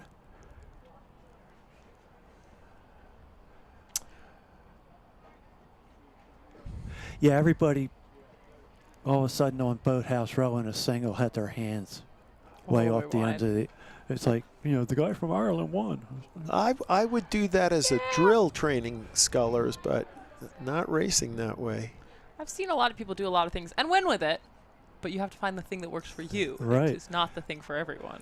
I'll get that from masters that I'm coaching. Well, Olaf Tifta does it this way. I'm like, are you Olaf? That's the question. Do you look like Olaf Yeah. Tifta? No. How many Olympics have you gone to? Right. Nice looking Hudson. All these manufacturers are building such good boats today. Yeah, we chat about that over the summer, and I don't know that you could buy a bad racing shell. No. All of these guys have gone beyond the curve as far as building great boats.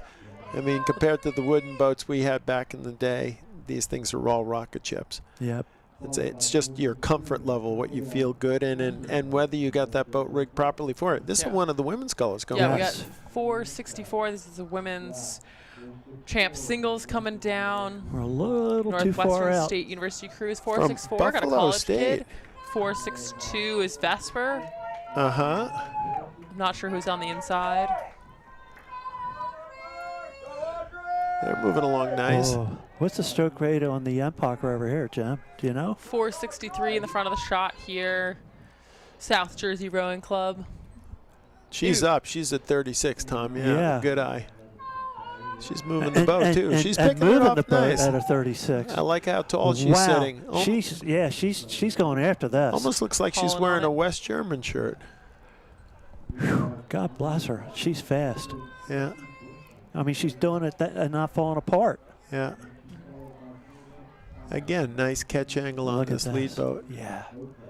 Yeah, we'll get into the lightweight women coming down soon. Two of them from White Marsh. Their tent is right next to ours, cheering loudly for.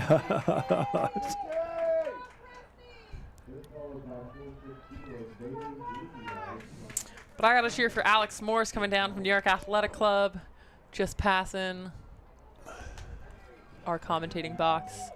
The Wingfoot has a great sculling history.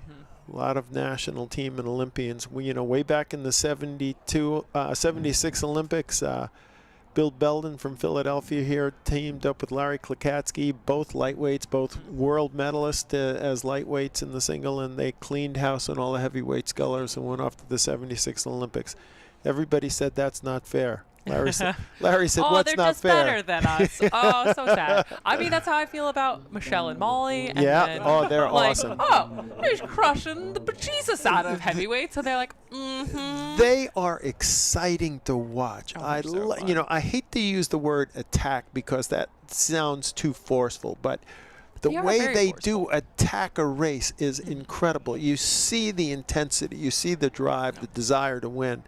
Those guys got a good future ahead of them. Oh, they really do. They are wonderful people to train with because they never hold back. Mm-hmm. And they're always like, oh no, we're going again. And we're like, another piece? Yeah. Okay, well, the lightweight said it, so we better do That's it. a New York AC blade right Yeah. there. Bill Belden, when I first joined, It's 467. Undine, he was rowing the single a lot, and rowing with Fred Dooling. in the Fred double. Dooling, yep. But Bill was always a gentleman. You know, Tom, you change this, or try to do this. I mean, I was just a little kid, but he was always helpful. Really nice guy. You know, a lot of those guys were helped by Jim Barker, who just passed this year. You know, great sculling coach. Really pushed Philadelphia into more sculling events for juniors here on the river. But, you know, Jim was somebody that would open the boathouse door to anybody and work with anybody that wanted it, you know. My first coach. Yep. Yep. Mm-hmm. Great guy. Great guy. He will be missed. Yes.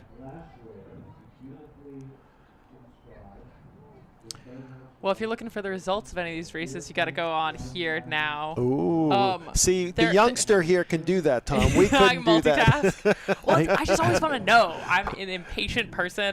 It does look like, unofficially, Fife has won the men's single. Yeah. So I'm sure he'll be very ecstatic with that, but also ready for his next race in the double. The way he came through. Oh, so calm, relaxed. so calm, so relaxed. Just tapping the boat along, sculling the boat along. That comes from experience. I want to do that when I it comes grow from up, miles. you know? He knows. Many years he of hard knows work. what it's Yeah. got to feel like. You know, there is no rush. It's just every stroke is its own stroke. You know, and you just build on it. And I think he's a Middlebury crew alum. So, Is that right? Yeah. You're like, okay, not a program that I'm like, there are legends and years of people coming out of, but what a great sculler. Yeah. Event starting soon. What do we have next? I'll let you know on the women's results when they come in. Well, we 'cause I got the always wanna lightweight know. scullers coming next, right? That's what I thought. I think all of the lightweights just passed. did they Oh, just- they I did. think we got a little, yeah, little bit of a break. that was the New York AC sculler that I was Yeah. mentioning. Yeah. A little bit of break, and then we got the men's club champ 8s coming down next. Starting off strong with Temple. Mm-hmm. Temple rules the river. Mm-hmm. Well, they got a tough Drexel boat behind them. Well, U.S. Military Academy is there. We did a 50-story thing with all of the different military academies this past weekend, this past winter, Charlotte, you know, where we had people who were rowing at Navy and West Point and the U.S. Coast Guard Academy and, you know, Merchant Marine Academy here in New York and the Mass Maritime Academy. And all of their contributions to rowing and participating on the regatta here. Amazing. It's even my juniors club. I'm from Nyack, New York. The juniors program that I started coaching for would go up to West Point and use their tanks in the winter. Like they're very happy to have us help rowing in the lower Hudson Valley flourish. Yep. So what do you think of the new Tappan Zee Bridge?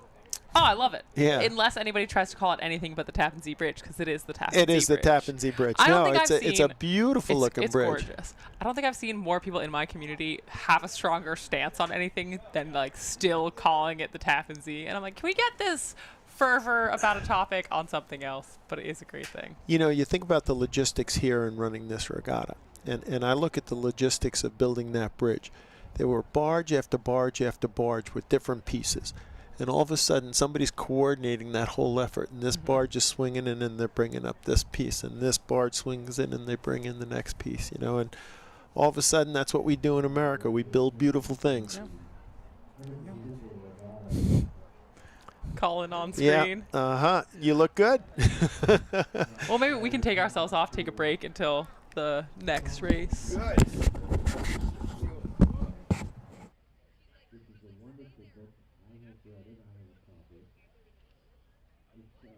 Story of Olympian coach and mentor Ted Nash.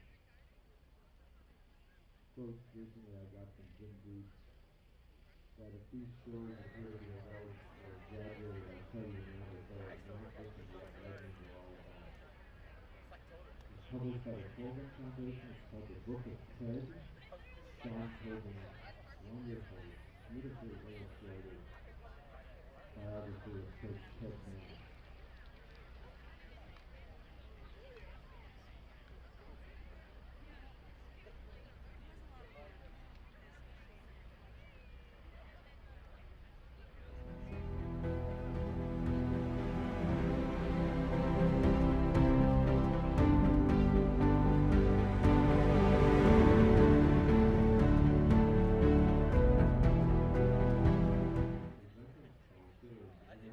Insurance Group, our official volunteer outfitter is Bud House. The gold donor sponsor is Visit Philadelphia. The gold sponsor is Tournament Home Snyder, Valley Forge Sports. The silver sponsors are Emily Halford and the Fairmount Health Conservancy. And our bronze sponsors and a number of other work sponsors are the Colgan Foundation and a number of other friends groups, many of whom are acknowledging their rowing association group tonight. Registration for this service and many others is provided by Regatta Central. Our accounting services are by Here Now, and our live streaming is provided by 5 Flags Cinema Productions.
Tom. Oh, Jesus. Did I blow your ears out, Tom? Huh? I know I'm loud. You know, that didn't hurt me when I worked on the floor of the Recovery. So Drop the blade and go. Yeah, what you're It's looking simple. for is that blade stays in the water for the full length of the drive, and that's what gets you those extra inches. Yep. As long as all 8 people do it all together, it's easy. Yep. That's what my dad used to say. Well, think about what the novice boats look like a little bit earlier on, and compare it to what you're looking at here, and you'll see what time in the boat gets you. And it's just a couple years difference. Yep. There's a Drexel boat moving on somebody. Yeah, Drexel coming up the outside. I'm sure that coxswain, same as the last Drexel coxswain. Yeah, look at that. There again, they're up at 35. Look at that. That's exciting. Ooh, those. Let's see if they take the paint off the oar on the bridge.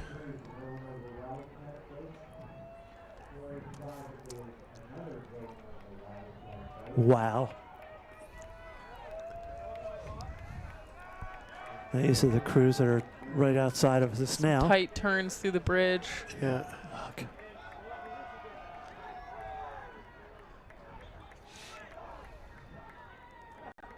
You can see the difference in the stroke rates too between boats. That looks like a Marietta boat there with that blade design. Yeah. Yeah, Marietta 484. The Drexel, Temple, St. Joe's boats all look very, very effortless. And that's... Look, they're relaxed. They know their river. They're just going to execute the piece just a little better than just a normal practice day out here. Well, most of these boats will be coming back this year for the annual Dadvale Regatta, and they'll be well acquainted with the river.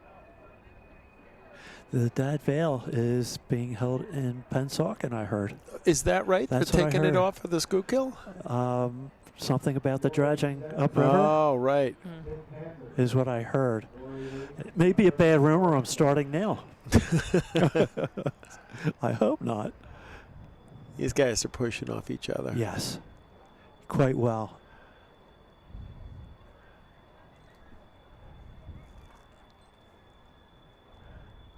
Wow.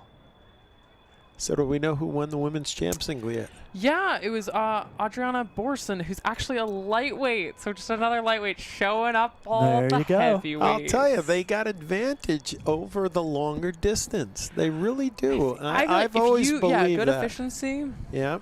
You can outdo it. Actually, my this friend going under the Sam bridge. Melvin, Oh. who is also a lightweight, who rows for New York Athletic Club, came third in the champ single today. You know, just use your efficiency. Get down. Bigger is not always better. That's right. Wide turn. That was a wide turn. But I guess they had to do it. There's Brian Colgan. All right, we got to get Brian in here. We need another mic. We just really got to run the whole thing. Is Sean here? Was he? I hope he does. Good. I mean, I like you, but his name's on the book. That's true. The So, are you the announcers for the webcast? Is that it? Yes. Yes. The live feed. We are live now at the live feed. Brian Colgan just came walking in, son of Chuck Colgan. Let's give Brian a Here. mic here. Here, you can take this. There you go, Brian.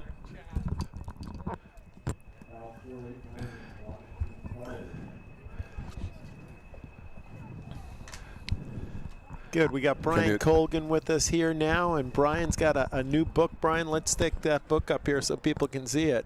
Can you hear me in bow? Hear me in bow? Yeah. What? I get a count. What's on two? Who's on first? Yeah. Maybe you can help me. A cruise just came down, and I never know how to pronounce it. Is it Loyola or Loyola? Loyola. Loyola. Yeah. The emphasis is on the second syllable. Syllable. Okay. Yeah. All right.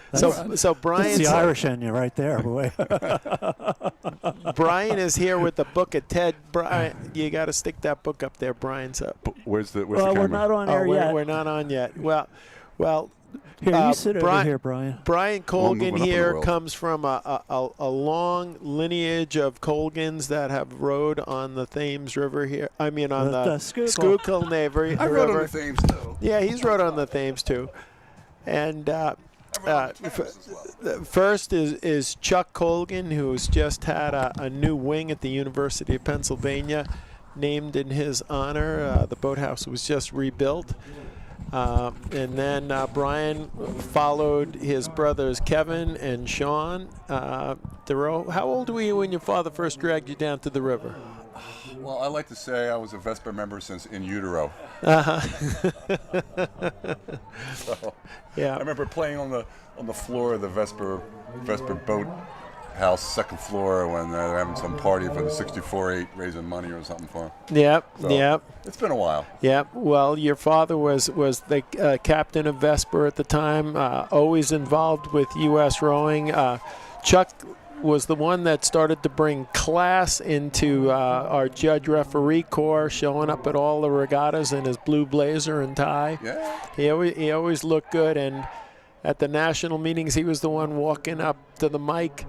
Well, after he graduated from Penn, he became the freshman coach at Columbia, and then when he started going to regattas, he realized just how pathetic the refereeing and officiating was. So he made it, one of his many life things to improve the quality of refereeing and making sure people got a fair shake at races. That's right. It was all about the athletes. Chuck also coached in Cuba for a while, right, with Al Lawn? Not with. I don't think Al Lawn joined him. Well, that was the thing that Ivy League coaches did in the summer after the season's over. They'd all go down to Cuba for 2 or 3 months and coach in Havana. He was actually the coach at Cienfuegos Yacht Club for 2 or 3 summers, and then Miami Rowing Club contacted him in the '80s to come and organize their Miami Invitational, and they bought him a computer, and he organized. Came down, and he realized every single member of his Cienfuegos Yacht Club 8 was now at Miami Rowing Club. So they had a big reunion. They looked out, Ted, you're still wearing that gold watch we gave you.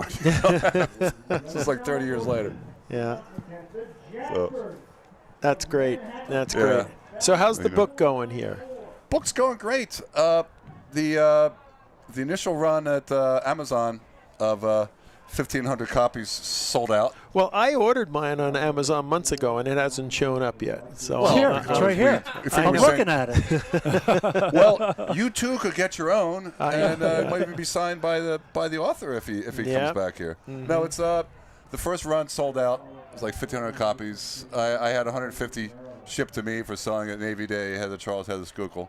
So they're available now, and it's only $60 plus tax. And when Sean wanders back, he'll gladly sign it for people. And it's just an amazing book. He's got all kinds of not only stories but pictures. Yep. Sean really tried to get pictures of just about every person who rode for Ted. For our audience out there that might not know who Ted was Ted Nash, who was an many-time Olympian, probably made more Olympic teams than anybody in history. Starting at his competitive days. He coached at about 10, I think. Yeah. Or 12. Yeah. Olympic gold medalist and bronze medalist, and longtime coach at the University of Pennsylvania and then Penn AC. So many of our national team guys came through Ted, but Ted would also be seen down at the Fairmount Boat Club rowing with his old buddies, Dietrich Rose and Red Sargent, yeah, a lot of old guys that are still in the boat today. Yeah.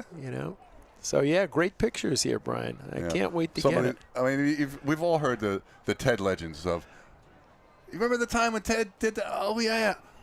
Remember when he stormed up the bank and grabbed that BB gun out of that kid and hauled him in his launch and duct taped his hands and gave him to the cops at the canoe club. Yeah. Remember.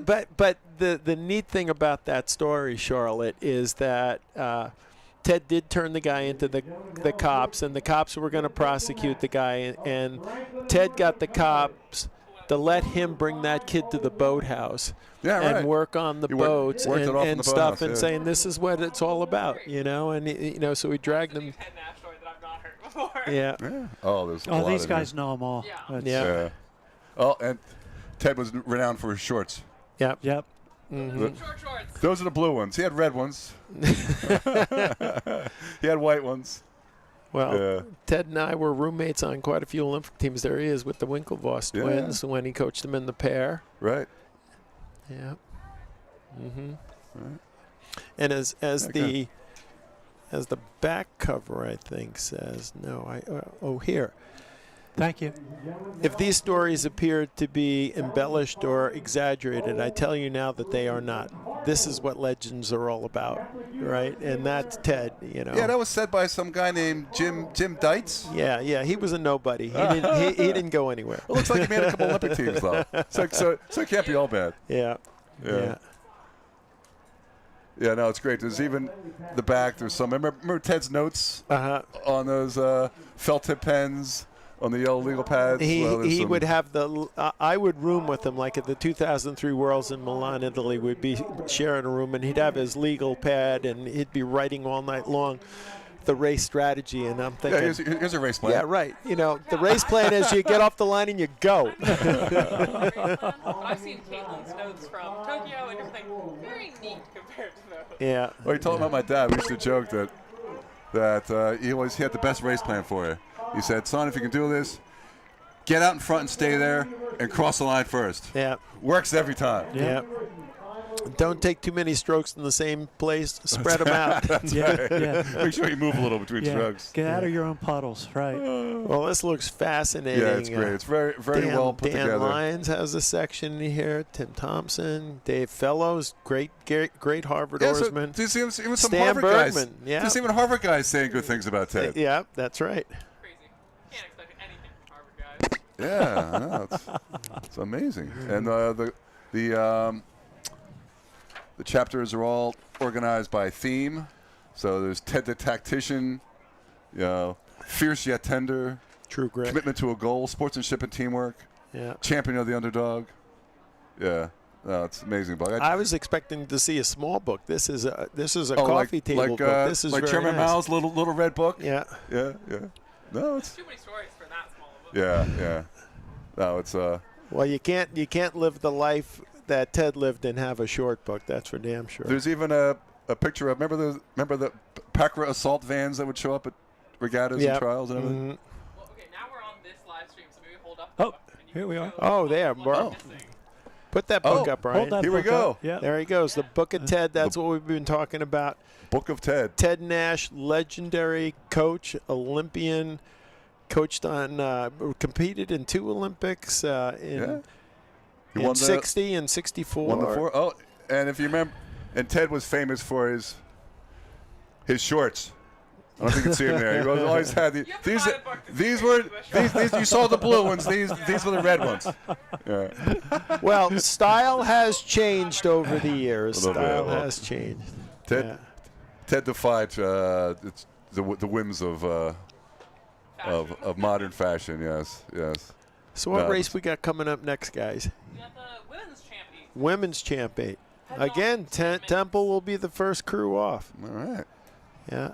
So that's a book. We got about 60 copies left. Other than that, you have to wait to get it from Amazon. I'm going to go over and get one just in case Amazon never shows up. So I'll be there when Sean gets there. Okay. I guess he's racing around 3? 3 and 5. He actually pre-signed this one because he had to wander off. Is that a signature? Jeez, I thought he went to parochial school. That doesn't look like good penmanship to me. I mean, I only spent 1 year in parochial school, and my signature is better than that. But, he signs a lot of checks, so he's got to make it efficient. Yeah, for sure. So anyway, we're selling them outside here by the merch tents, and cool. You can pick them up. Good. It's wonderful. Well, thanks for coming in, Brian. My pleasure. Now that you know where we are, when Sean shows up later, send them on over. I'll send them down. We didn't realize you were hiding. Yeah. Tucked away in We're here. right here on waterfront. It's waterfront property. Right. I mean, you can't miss waterfront this. property. Not water. Waterfront. Water. Of course. Yeah, you're a Philly kid. Sean Monette. Come on. Oh, I have the best soft pretzel here. I mean, I'm living in Florida. I mean, I got to make do with like Wawa soft pretzels. I'm not gonna get another one. It was so good. The first one tastes just like another. I remember your dad and my dad taking us down to see St. Joe's basketball game. Might have been Bowling Green. Oh, at the Palestra? Yeah. And you disappearing on the way out. Uh-huh. And coming up with 3 soft pretzels, and your dad was really kind of upset. Yeah. You better share those with Tommy. You did. I remember it like it was just, we were just little kids. That's right. Yeah. Sure. Well, I got 3. Yeah. That's it. You still had 2 to go. Remember the Palestra, the big 5 games when you wait for the first score of your team, and as soon as you score, you had those rolled up confetti things. Yeah. People that chuck them. The streamers. And they take like 15 minutes to clear the streamers after the first score. And then when the other team would score, they'd throw theirs out and then stuff. Yeah, good times. Yeah, they don't have big 5 games like they used to back in the old days. No. Yeah, I remember the St. Joe's Hawk at a St. Joe's Villanova game, the St. Joe's Hawk. That's right. Walking up behind the Wildcat, taking his hat off, and throwing it in the stands. And a fight broke out. Right, of course, as it would. And Dad's like, and it was across the course. The Dad's like, "Hey, watch us." Well, you know my dad. All right, lady and gentlemen. All right, see you later. Thanks you very much. Thanks for coming in. Yeah. All right. We'll see you. We'll see you later. If I find Sean, I'll send him your way. That'll be great, Brian. Thanks. Yeah, we know where you're.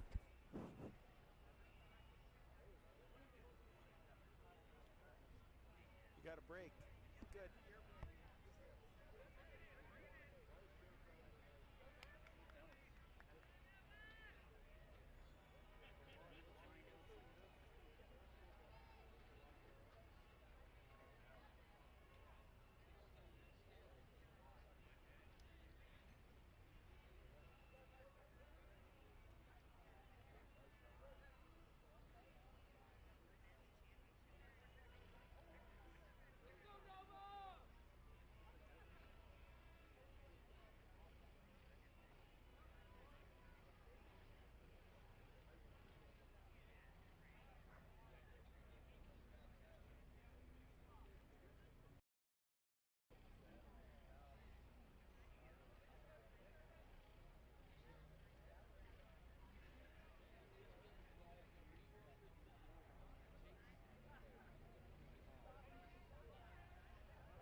Okay, are we on?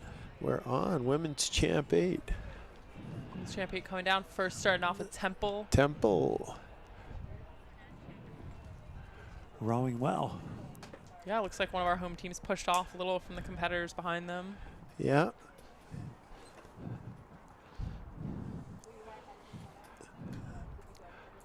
Looking nice there. Moving along in a nice 33. Good clip. Strong. Here they come. Yeah, you got to go something sustainable. Yep. For this back half of the race. Temple University. There go the Owls.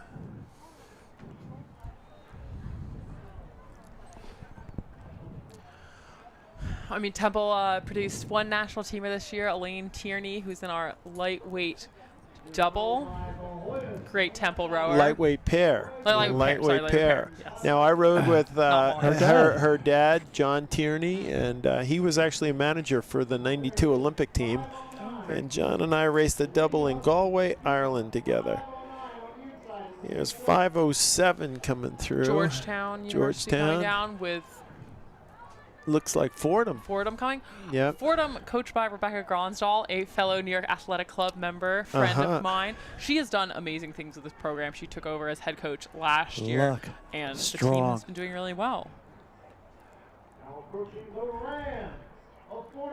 Yeah, John is a very talented rower. Yeah. And his daughter is exceptional. 5:08 coming through here. Well, that's Fordham there. This is Fordham here. So that's bucket rigged. Yeah, my coach, Jack Soldier, he was the coach of Fordham University. Back in the day, we had a lot of those guys rowing for us. His son stroked the Fordham 8, Francis Soldier, for years. You know, really good sculler. Here's 5:10.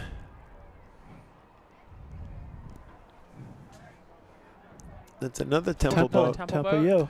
You know, I think at the first year I brought the University of Massachusetts women here, and that was the first year a college team won the championship 8. But to be, in all honesty, the only reason I brought them here was because I wanted them to go to the Vesper Halloween party, because it was such a, and I knew they'd have a great time. I mean, the Penn AC Halloween party's still going on tonight. Yeah. So. 5:13. Yeah, that's LaSalle. For that. Jeez. That's a nice picture right there. Yes. Yeah. Georgetown coming up on. Fighting each other side by side. 5:13. That's fun to watch. Here. Bryn Mawr. All right, on the inside we've got Army. All right, the cadets are moving through. You know, one of the things that you can look at here to tell if a crew is moving is the clearance of their puddles, and you can see that here from this overhead shot. Yes. This crew here is out of their puddles, moving at about 33. If they were getting a little bit more even spacing, they'd be moving a little bit faster, you know, but that's an indication of how quick a boat's moving. Here we go. 5:12 is Bryn Mawr.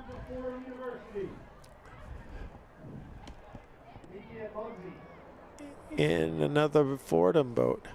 I guess they're rowing over by City Island someplace now, They're right? rowing by City Island. They used to row on the Harlem. When I was in college at Columbia, but it's taking advantage of sometimes rough waters to really push these women. Yeah. We've got Drexel coming by the commentating booth right now.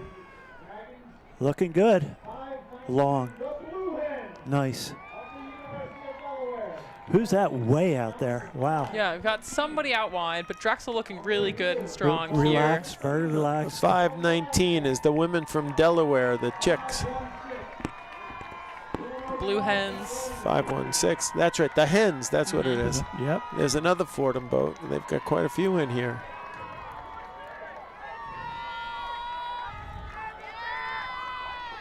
I mean, this is a very well-attended event. Over 40 boats in our Women's Club Championship 8s.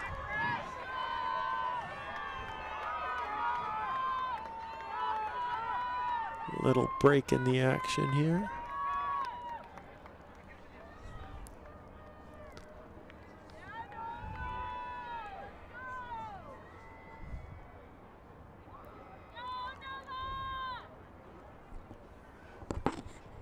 Ooh, that boat, that 8 took a nice line Yep. through the turn. Boy, that was close, wasn't it? 521. That's Duquesne. Yep, that's the Dukes. Here they come right down through the center of the arch. Oh, that's a pretty picture. Yeah. They are followed by the Greyhounds. Loyola University, bound number 523. 523. Yeah, Loyola in green. Coming next on the outside, the Cardinals.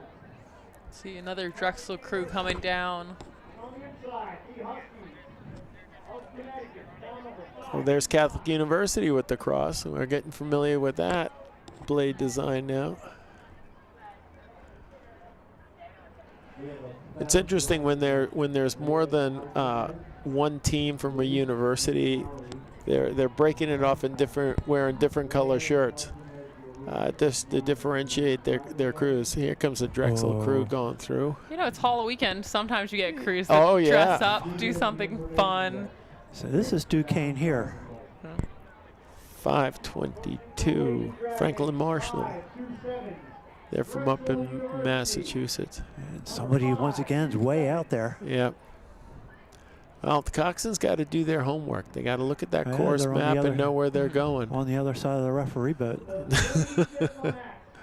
That's a great shot. It's awesome. Very good rowing.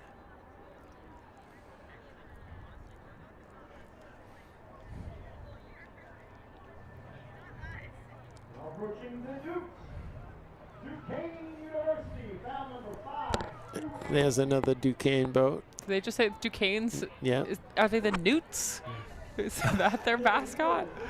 I don't know. I don't know what they just said over the announcers. I forget what their mascot is. They were in If the someone Atlantic knows, please 10. tell us.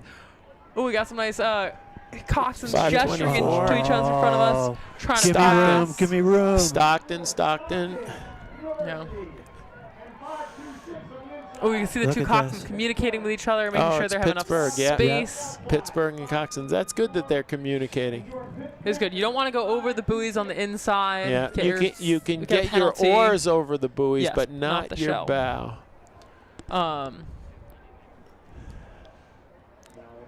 Looks like 526 is able to stay just ahead. University of Pittsburgh, and sort of cut in front of that boat behind them, putting them in their puddles. And that could be frustrating. It really can be. It's the advantage to getting out fast, passing before you get stuck. You got 535 coming down. St. Mary's College of Maryland on the inside. 533. 534. Iona. Sacred They're the Heart. Gales from New Rochelle, New York. Right.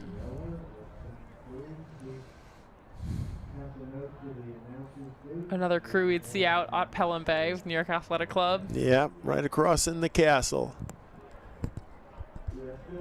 They row just off of Glen Island Casino, where Tommy Dorsey and the big bands used to play way back in the day. It was a spot to go. 535 is St. Mary's College.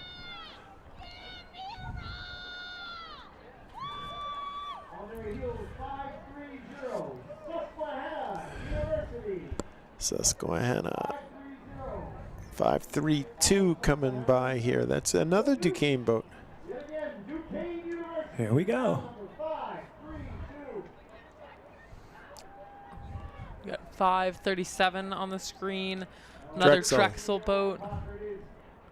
Your Drexel Dragons, bell number 537, 537, Drexel University. That's the third Drexel boat down here. Got And then Duquesne coming up on this inside. Yep. Here we go. Pry that boat. Pry it. Oh, look at this shot. I like the white blade. I think that might be Holy Cross. I think you're right. Looks like a Yep. little H on a crest. Yep, that is the cross from Worcester, Massachusetts.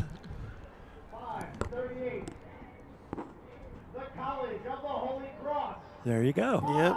38.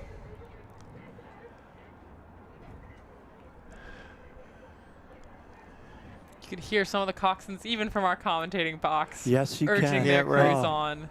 Isn't this awesome? And especially for some newer crews, you really need that motivation to be like, okay, I'm getting there. This is the last bit of the race. We've got about, what, 1K to go? A little under that. Yeah. Couple of crews coming around the turn here. Sometimes you work hard enough and you have no idea what the coxswain said during the race because it all just flew by. Oh, I don't know. There are times that the coxswain will either have me laughing or crying. Yeah. I'm like, don't do that. I can't have my supported core if you make me laugh. I think about coming down this course with John Hardigan and some of these guys, you know. Chip Alone, Chatsky. Well, knowing Chats now, I can't imagine having him as a coxswain. Oh, he's great as a coxswain. Now, he coxed the 8 that I was in at the Housatonic last a couple of weeks ago. That one, it's really a good cox. He coxed the 1980 Olympic crew that went on to win the Grand Challenge at the English Henley, and would have done really well in the Olympics had we not boycotted. I mean, Caitlin Gregian and our new coxswain, Hannah Brodlin, both of them in stitches all the time. You know, it's got to be jokes. such a tough thing for a coxswain, you know, that only one goes, you know? Yeah, it's really, really challenging. It really is challenging, you know, because you need all those coxswains to help run the program. And it's day crew. And if we've got any coxswains listening in and they're trying to work on their coxswain, the best thing is to find recordings of these awesome national team coxswains. Right. Listen to what they say. Listen to how they say it. They really are a coach in the boat. They can see what's going on. Some of them have great feel. They can feel whether it's right. You know, without looking at the electronics and all the other stuff, they can feel when it's going well. Yeah, they can feel every little movement in the boat. Somebody not holding their knees down or just goofy things. So we got That's another Loyola, Loyola coming and by. green. 542 Loyola.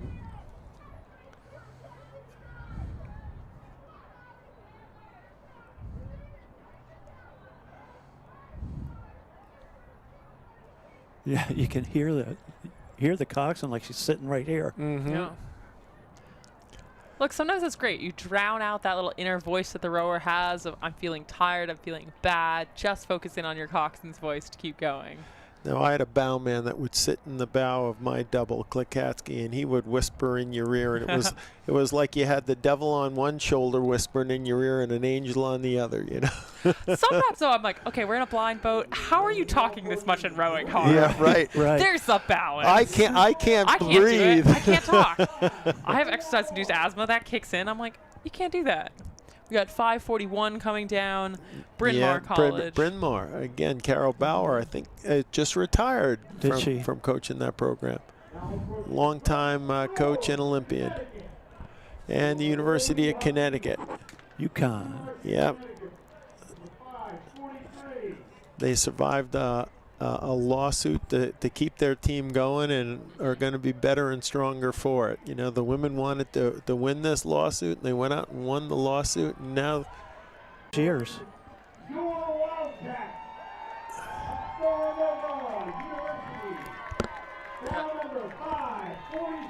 547 Villanova. Big cheer for Villanova. Yeah. Right in our corner. They're just upstream on the upper Schuylkill now. Yep. Baltimore, I think, out there. 546.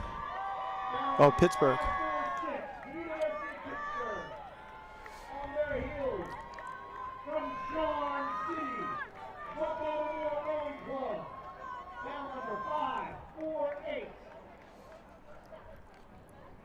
So we got.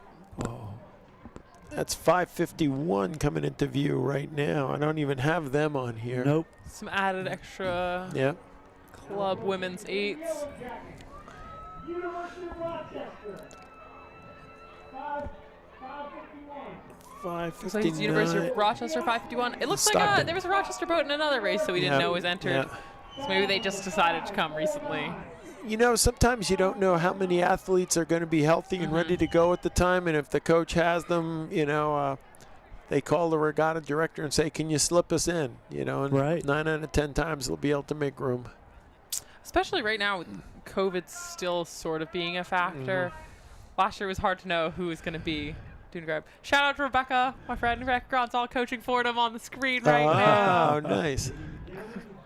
For me, it is really nice to have some, like, my friends who've been through rowing with me, still pretty young, becoming head coaches of programs. It's very exciting.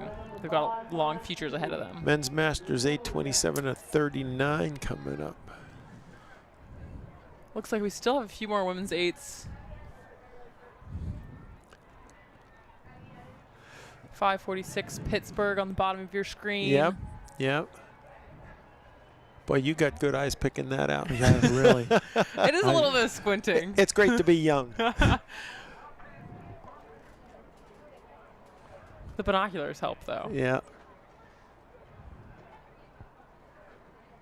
I don't know. We do still have a few other crews out going wide, looking like they've had some technical issues. Stern pairs sitting out. 5:53. I don't have a 5:50. Oh, no, we don't have a 5:53. That's Brian. No, it's Kevin. Or Kevin. How are you, Kevin? That's what I said, Kevin. Good to see you. Tom Toland, come on. I know. Jeez. Phenomenal. Charlotte. Very nice to meet you. A rose between two thorns. Staying on the side. We got to get through this race. Yeah, we got our last few women's championship 8s coming down.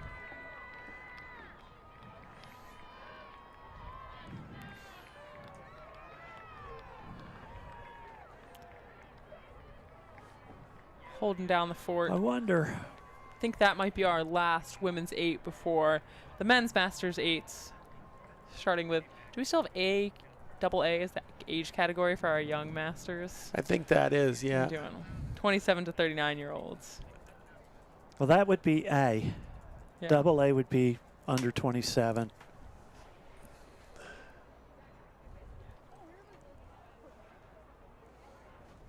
Men's Masters 8, there it is. One last 8 coming down. 2095, the extra bow card put in there. Announcers out here telling us it's Marietta coming down the course. Uh-huh. Let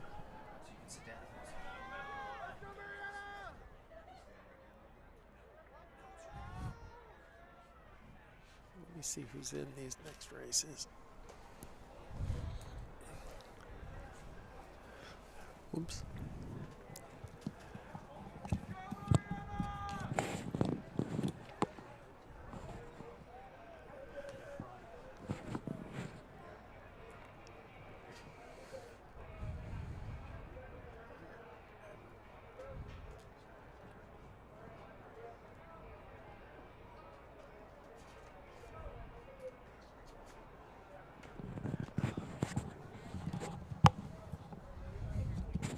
Last few women heading down the course, and we've got some the women's 8s coming back into the dock. Yeah. Other boats heading back up to the start to warm up.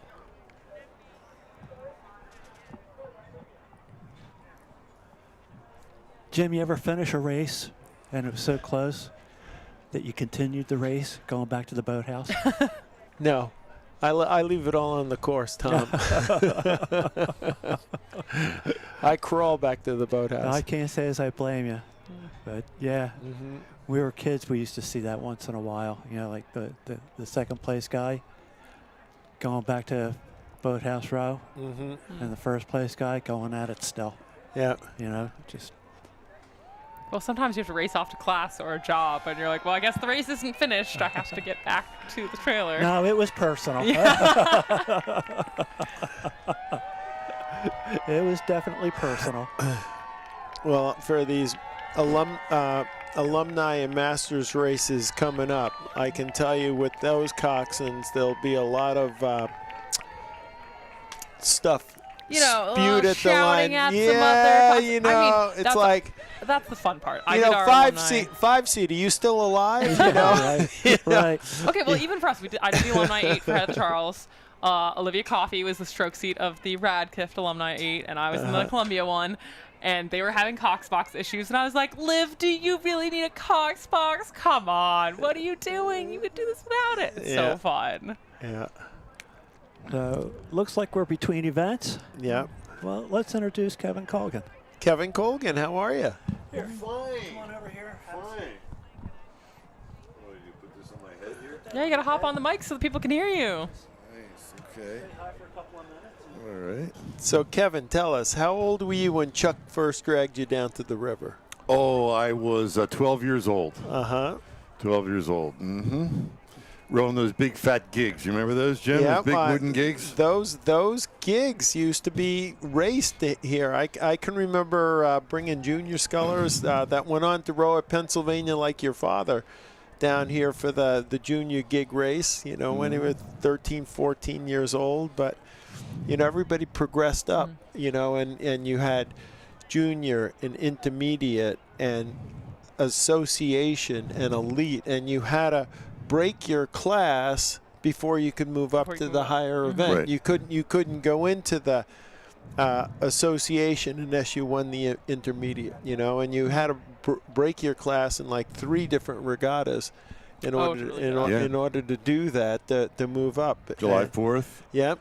Nationals and Middle States. And Remember Middle the Middle States? They don't have the that anymore, right? Yeah, right. The Middle States was a big regatta. We were talking about that on one of the podcasts just recently, you know, about, you know, the number of regattas that were out there. And the American Henley. That's right. The American Henley as well. was That a big regatta, class-changing. you know, and those That's were right. great regattas. But we were talking to your brother Brian, who was in here earlier, about your father, you know, and I remember him as the judge referee that was always impeccably dressed with the tie and the hat, he brought class to officiating. He was one of a kind, right? You know, well, what was neat is, you know, he had the same perspective as Tommy Keller that ran FISA for years. You know, that the regatta is about the athletes, and you want to make it as fair as you can for the athletes. You know, because, you know, these athletes, these men and women, they sacrifice so much in order to compete. You want to make it a fair situation, and it's hard to make a fair situation in an outdoor sport. It really is. But there's a certain amount you can do. So you got to at least keep it. Everybody gets to the starting line. Hopefully the same situation. You see anybody, you know, sneaking past buoys, somebody gets it. Yeah. Well, even on a 2,000-meter race course. I mean, back in the day, if you made the Olympic final, your name was picked out of a hat, and you got lane 6 or lane 1 or lane 4 or lane 3. Well, I like how they've been changing the lane draw for international races now. And now for the international races, if there's a crosswind coming in from one side of the course to the other, you're seated to that side of the course. So, again, trying to make it as fair as you can for the athletes as they progress through, you know, to have that great situation. So they've also changed. So at World Cup 2 this year, they allowed for athlete-selected lane draw. So once you had, if you were seated first and you kind of thought there was going to be a crosswind, you got to pick, okay, I want to be in the outside lane. But if you're like, I still want to be a center lane, I'm a center lane person, or you just think at Poznan there's an advantage to a certain lane, you could then pick your lane, which was kind of nice. It gives you a little agency. Well, it does. We were like, Laurel, you could pick for us. It was your choice. It's your fault. Well, I think it's good. It takes the pressure off of that. It's given the decision to the athlete. You know, let the athletes choose. They know what the conditions are like, probably more so than an official, because they're feeling it on a daily basis. Is that wind on my back? Is it coming in from the side? You know. Also, some race courses it changes, and if you're like, I need the advantage, like at Mercer, you're a little protected at the start. You're like, if I need that more on like lane 1, I'm gonna go for that, so I can have a clean start. Or who's the real competition in the race? Who do I want to sit next to? You know, that's a big part of it. Remember when we used to start the races on the Schuylkill with a shotgun? Oh, yeah.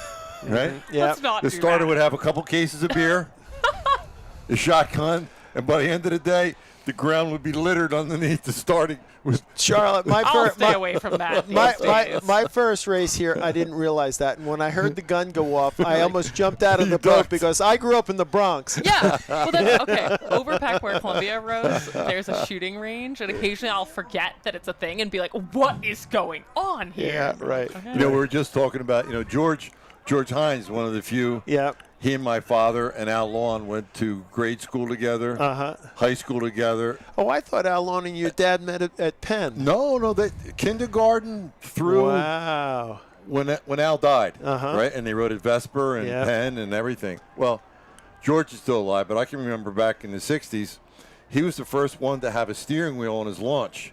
He made it himself. Yeah. Wow. With a swivel seat, a bar stool. And then you remember Girard Avenue, before they had the big fence, kids would throw rocks and railroad ties over there. So George would have a bag of marbles and a slingshot.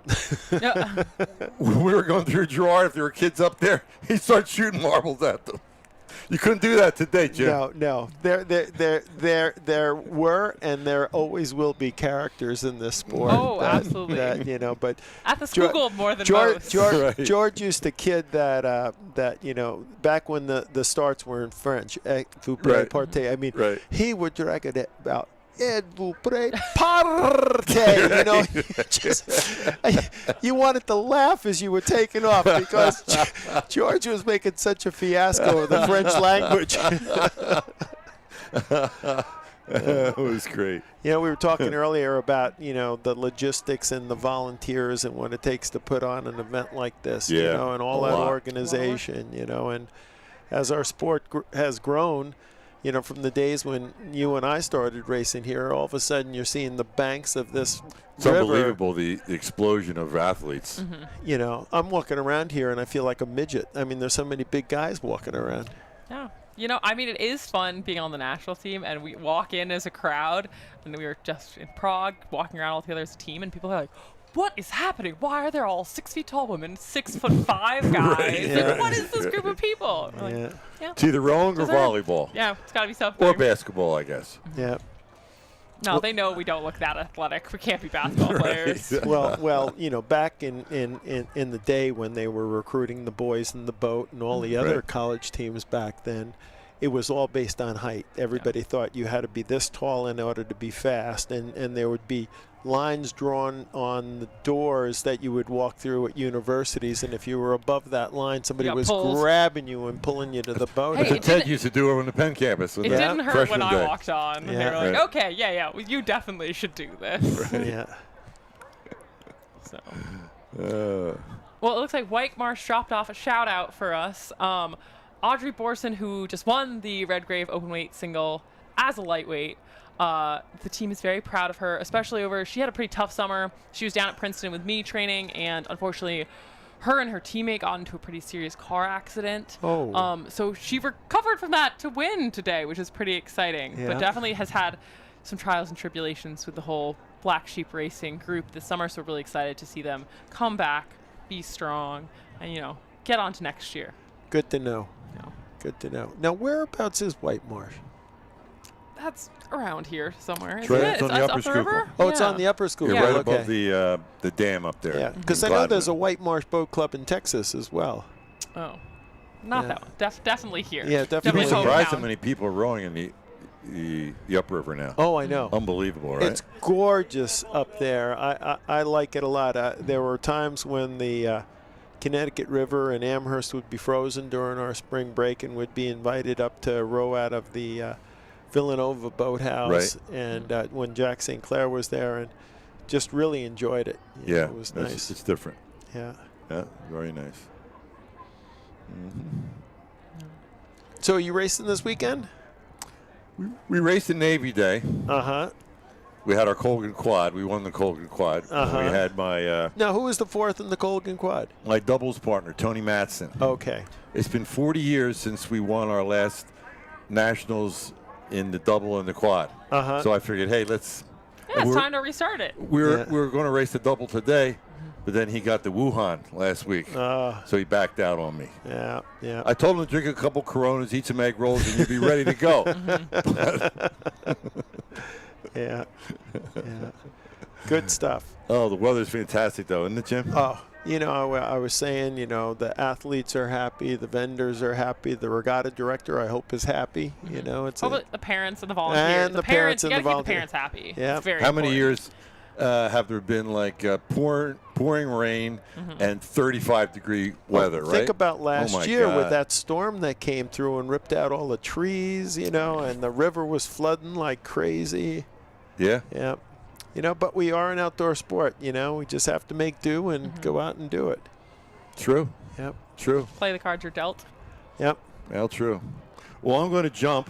Good. It was good. Thanks for Tommy stopping still by. in? I will. Well, we're waiting for the better half of the family to come on down, Sean. Oh, Sean's coming down Yeah, too? Sean, Okay. Soun's coming Sounds down good. to one of these 8s. I think he. Oh, that's right. I think 3 o'clock, I think. Yeah, he's in Yeah, he's we're in heading the off 8 soon with for the- Chatsky, you know.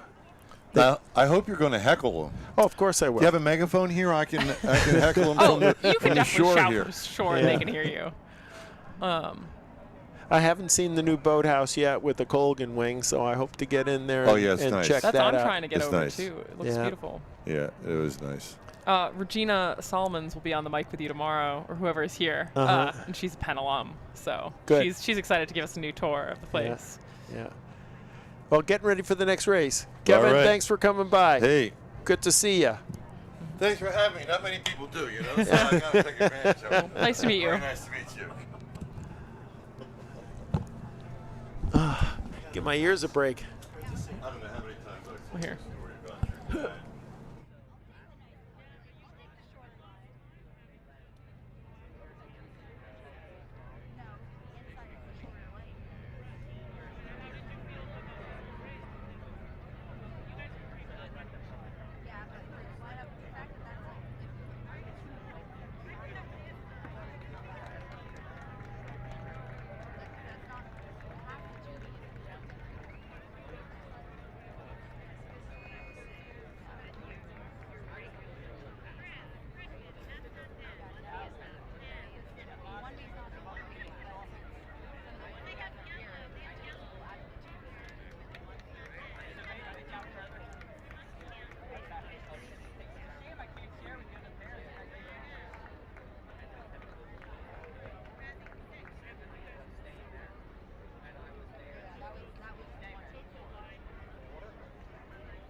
I'm out now.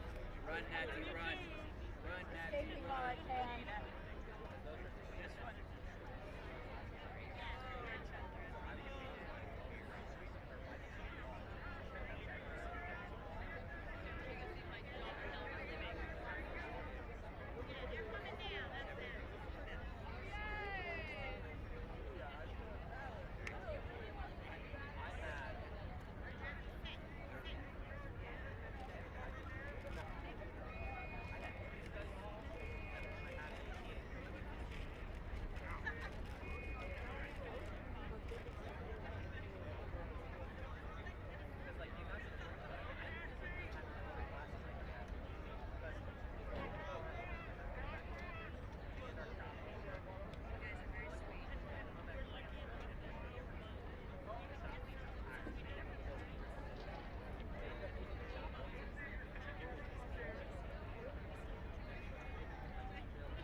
for your favorite rower, Steve.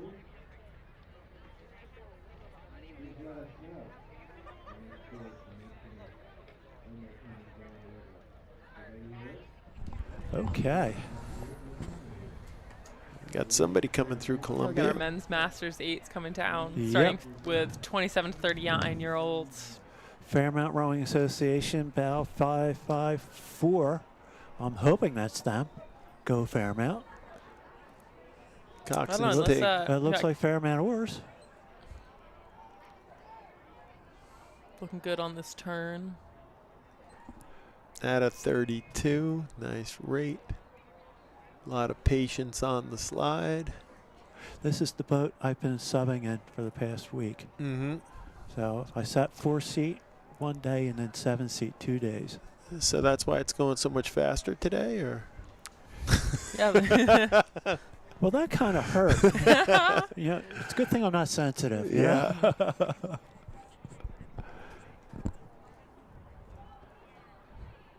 But I don't see anybody really behind them. That might be Capital. Let's see what numbers on that bow. This is the men's 27 to 39. This is isn't that Fairmount oars?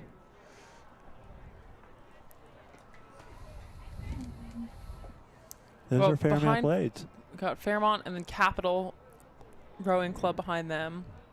And then 2 DC Strokes Rowing Correct. Club. Oh, yes, it is Fairmount. Yep. Fairmount Capital DC. They look like they're rowing a little low. What's their rate, Tim? Do you know? They're 31. Yeah. Well, that just might be the patience on the slide. The boat's moving. Look, we talked about it earlier. Look at how they're clearing the puddles. Especially if you're trying to stay consistent for that long. Definitely when we hopped in my Alumni 8 last weekend, we rated the Charles at a 28. I was like, these are, fair weather rowers now. We'll be a little more relaxed. They're getting a nice run out of the boat, too. Ladies and gentlemen, now approaching. This is event 56, men's Masters 8, 27 to 39. Bow number 554. Go Fairmount. Fairmount Rowing. Yep. Bow number 554. Ooh. So, People tightening up yes. around the turns here. So this is going to be Capital and DC Strokes. Yes. So this is the second Fairmount boat, but they're not rowing as Fairmount. Uh-huh. So I'm assuming, I don't know. I don't understand. Well, it looks like it's definitely Capital on the inside and then another Fairmont and crew. it's another Fairmont crew. They got the F on the back. They're moving away from DC Strokes. And Fairmount's overstroke. Yeah, they're overstroking just by 2 beats. DC Strokes is at 30, but 30 they're and a nice half. and relaxed. Yeah. Now this coxswain from Fairmount is going to start slowly pushing them into the buoys and putting their puddles down their That bow. should be Chipolo. Yep.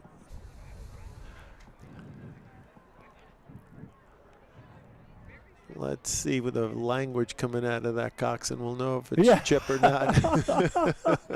We can't repeat this. The DC Strokes coxswain's doing a good job. He's right on the line. Fairmount. Yeah, that shows you just 2 beats per minute, but it's 2 beats of efficient rowing per minute. Really makes all the And difference. this is another Fairmount boat, another younger boat. Yeah. See, they're not even on here. Oh no, here they 558. are. This is the Fairmount and DC Strokes. Yeah, we're looking No, at them here. but the second Fairmount Post 558, they're not even on the program. We got Viking Nice. coming down on the inside here with 560. 560 is Viking. Yep, that's Viking from Jersey Shore. Yep. So these are And the they're men's Masters going, 8, 40 they're to going by a 49. UPenn alumni boat, right? Yes. Yeah, maybe all these Penn alumni coming down to check out their new boathouse. Gotta Yeah, hop in the for boat at the sure. same time. I'm sure there's a lot of reunions going on all this week with the excitement of the new boathouse. The excitement of getting the river dredged there. It was I know. neat. That's Just, the most exciting part. you know, it was neat the way they dredged and left enough mud around the seawall that it wouldn't collapse in. You know, that's smart thinking. They named the coaching room at the new boathouse for Leonard and Konopka. Uh-huh. There's Barge Club coming down. 562 on the screen here. University Barge Club looking very smooth. Yeah, another historic name on Boathouse Row.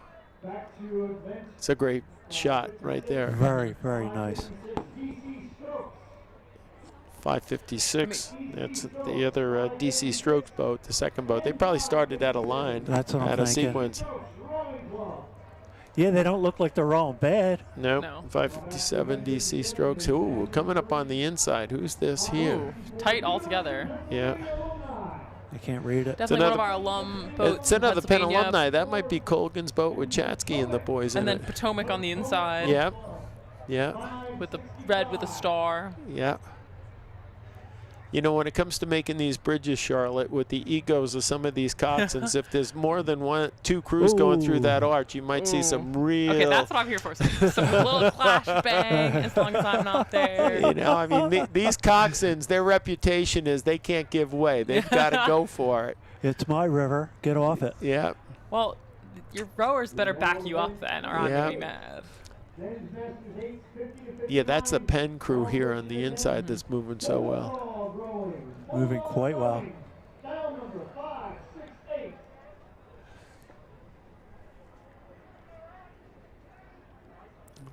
don't want to end up being the person in the middle getting pinched, though, by the two other crews. You've got nowhere to go. Bulldog rowing, that's Yale. Yeah, you got to make a move if you're there. 5, 6. And it looks like they are. 5, 6, 3. Chicago Boat Club. Look at these guys. Lotion's the motion. Yep. You just got to keep going out there and keep doing it every day. Healthiest thing in the world for you. There's a great shot. Yep. So 571's coming by Rockland. That is my other home team. I used to be a juniors coach for Rockland Rowing. I've definitely coached some of these masters. Nice. Looking good. I see Marco out in bow having a good time. This is when you'd like to have a live mic in the boat to listen to the coxswains, right? See what they're saying. Right. Except we'd have to bleep every other word. Yeah. Well, on some coxswains, yes. Yeah. Oh, this is fun. Yeah, tight into the run. We've got Riverside Who's that? coming There's down. Riverside there on the Riverside blue and white stripes. Good looking team. About 573. Well, it doesn't look like our drone has caught any crashes through the bridge yet. Nope. So, good job, coxswains, but I would have. Oh, we only had the one incident. You know, and here's where you have a mix of boats that have a lot of, you know, national team type alumni guys coming in, you know, competing against others masters boats where the guys might have only started rowing, you know, 4 or 5 years ago, you know, and everybody can get on board and everybody can participate. Here comes Fairmount in the white vest volley. Yep. 575. That is Fairmount.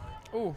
Nice stroke. Bow seat stopped rowing in the middle boat. Oh yeah, something happened. I hope everything's going yeah, okay. that's never. That's never real good. 577. That's Manhattan College alumni going down. That's Tom Delaney's old team. I don't know. Our bow Let's go seat's still Fairmount. sitting out in the side boat. For years, Charlotte Manhattan guys would come and row for the New York Athletic Club every summer, and That looks like equipment issue. Yeah. Had a great time. Who's this here coming up? I think this is a Manhattan alum. Yep. 577. 574. White Mark. Oh, White Marsh. Yeah. Yeah, that's a Manhattan crew. Mm-hmm. A lot of good oarsmen that came through that, made many national teams and lightweight eights, and very strong program. Bow seat's struggling a little. Yeah, he might have jumped a slider or something. Yeah. You never know. You break a bearing in a wheel and something goes wrong. It starts just screeching. It's pretty bad if you had to do the whole race that way. Oh. Once again, blame the equipment. Well, you know, you talk about John Tierney and his daughter. I'm racing here with Larry Klikatsky. You know, we had won this race I don't know how many times, and, you know, we're national champions, and we were coming right by the Angels here one year. And Tierney and his partner, John Bannon, are moving on us, and I'm pulling as hard as I can.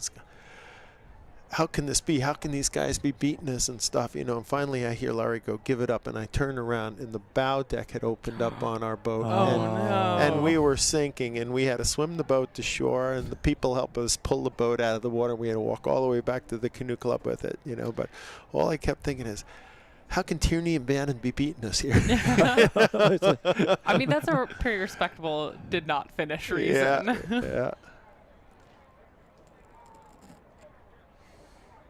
Ladies and gentlemen, now approaching, we're still in event 58, men's masters 50-59. Let's see, we got our last few Masters 8s coming down. Yeah, closest to us in yellow was 580, which is the Detroit Boat Club again. And this is in our veteran Detroit is 60 always plus. Strong. Detroit is very strong. Followed by 81, which is New Haven Boat Club. New Haven. Again, a big program there on the Housatonic River. Now approaching New Haven Rowing Club. Every year, Charlotte, you're seeing the competition in these events in the 60, 70, 80-year-olds growing because more people are staying in the boats and rowing longer.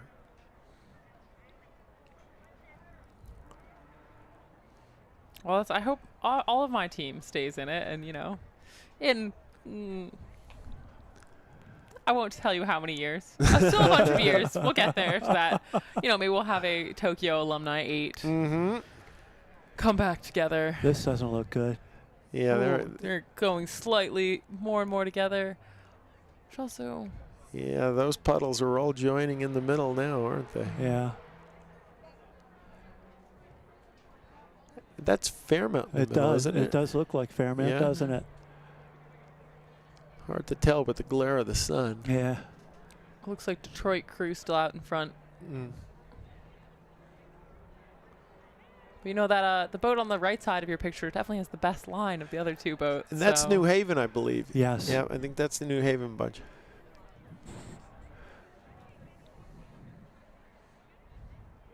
I hate to see Fairmount get walked through, but the other crew's rowing better. Yeah, you got to give it up to them. Yep.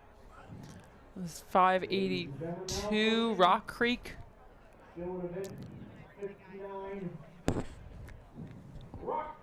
Rock Creek. Yep, there they are. Looking good. It's an interesting blade design that they have there. I'll have to check that out later.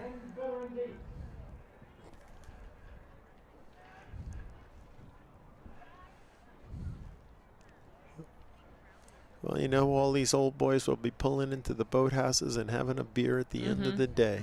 Hey, you know, that's great. Not Use at your Fairmount. Saturday. Why not? Never at Fairmount. Hey, it's carb loading. I recommend it. You got to recover somehow. Yep. Hydrating. Better than chocolate milk. They only have 6 beers on tap at Fairmount.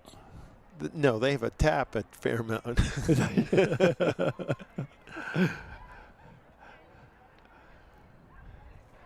I got to tell you, though, rowing at Fairmount's just a good time. Yep. That's what it should be. Yeah. I mean, I'm too old to Take worry it too about seriously. stuff. If it's not fun, why would you do it? And I mean, and that's what I say from juniors through the Olympics through Masters. If you're not having a good time, something's wrong because you can have a good time. It's also like this sport is too hard to not have a good time. Yep. You got to enjoy yourself at some point. Well, it looks like we have the women's Masters 8s are going to start coming down, starting off with University Barge Club. University Barge. 584. Let's see if this is them. I know there was once an ex-coach, not of mine, that I talked to, that I was talking about my elite rowing after I'd graduated, and I was like, I'm just having such a good time. And he was like, really? I was like, yeah, I wouldn't keep doing this. There's no pay. There's no other payoff. Yeah. You better be enjoying yourself. So you going to the Halloween party? Oh, yeah. Go to the Halloween party. Of course. Are you really? Of course. You got to. I've never been to one. Oh, yeah. It's a great time. No, I don't see me doing it. Oh, look at this view. Wow, just gorgeous Look overhead at the shot timing. here. That is a good-looking crew. Look at Yes. the I angles know. on the oar.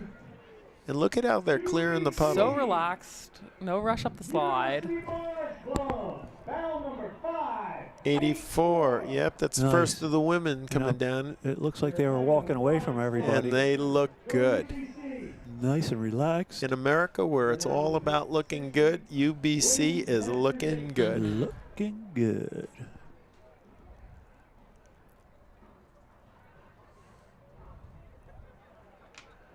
You can hear it. Yep. Clean finishes, crisp finishes. I think that next one is going to be Capital. It looks like Looks Capital. like Capital Uni there. That would be Capital, yes. Washington, D.C.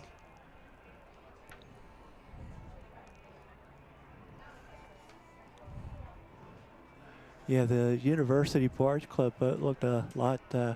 Look at that. That's smoother. a great look. They've moved. They've certainly moved out from Capital.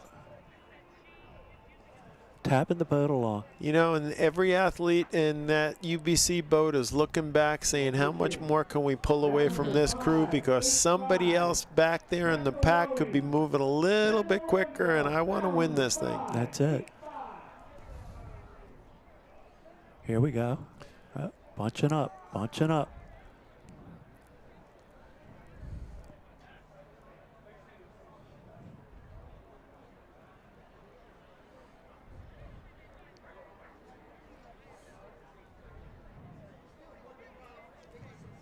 Now approaching the announcing tent, bound number 588. Capital There's the other Capital. That's the other Capital, yeah, more than one. bound number 588. Yep, 2 Capitals, 2 DC Strokes, and a UBC. I mean, that's great to see so many Masters rowers from one club. They're fielding multiple 8s in this event. You know, you think Title IX kicked in about 30 years ago. These gals 50. were just... It was the 50th anniversary this year. Oh, no, but of it actually becoming an like event. actually doing something. Actually Yeah. doing something. 1996 Yeah, was the first NCAA championship. And this is the product of that. These gals sticking around and continuing on. Detroit women. So that's the first of the 40 to 49-year-olds. 3 boats in that. Yep. Followed closely by That should be Annapolis. Coming up next, or Yeah. Yep. and then Wilmington Rowing Center. Should be back here. 592. I think Detroit has moved out.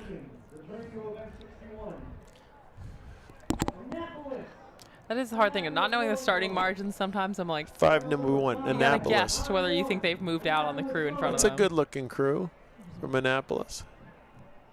They're right in there. Here we go.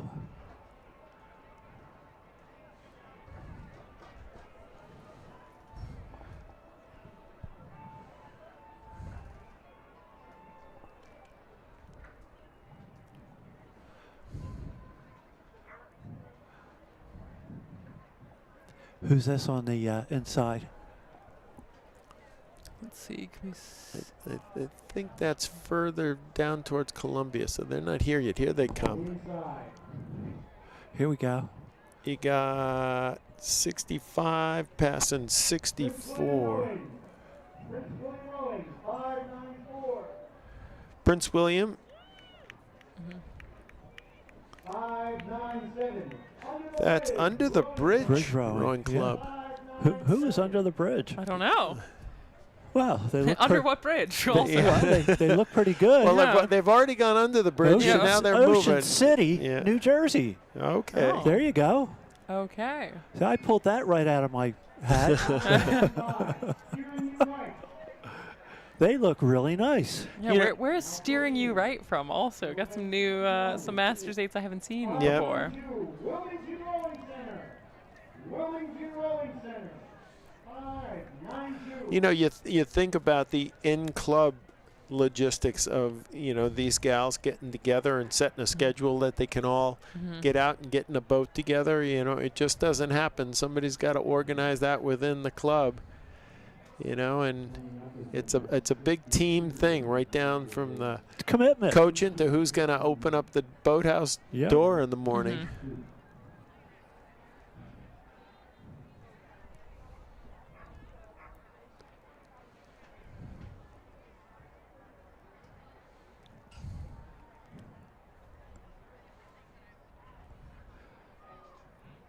That's women's masters, 50 to 59 years of age, average. Mm-hmm.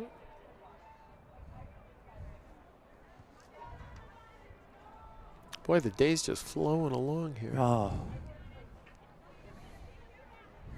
Well, since you guys showed up, it has. I really appreciate you being here. That's Philo again, yeah. And 598 Philo. And who's Philo? Do we know? I don't know. It's another crew I have not heard of before, but they're looking pretty good out there. Yeah. On this coming back up, I feel like that must be old lime Blood Street Skulls in the red. Yep.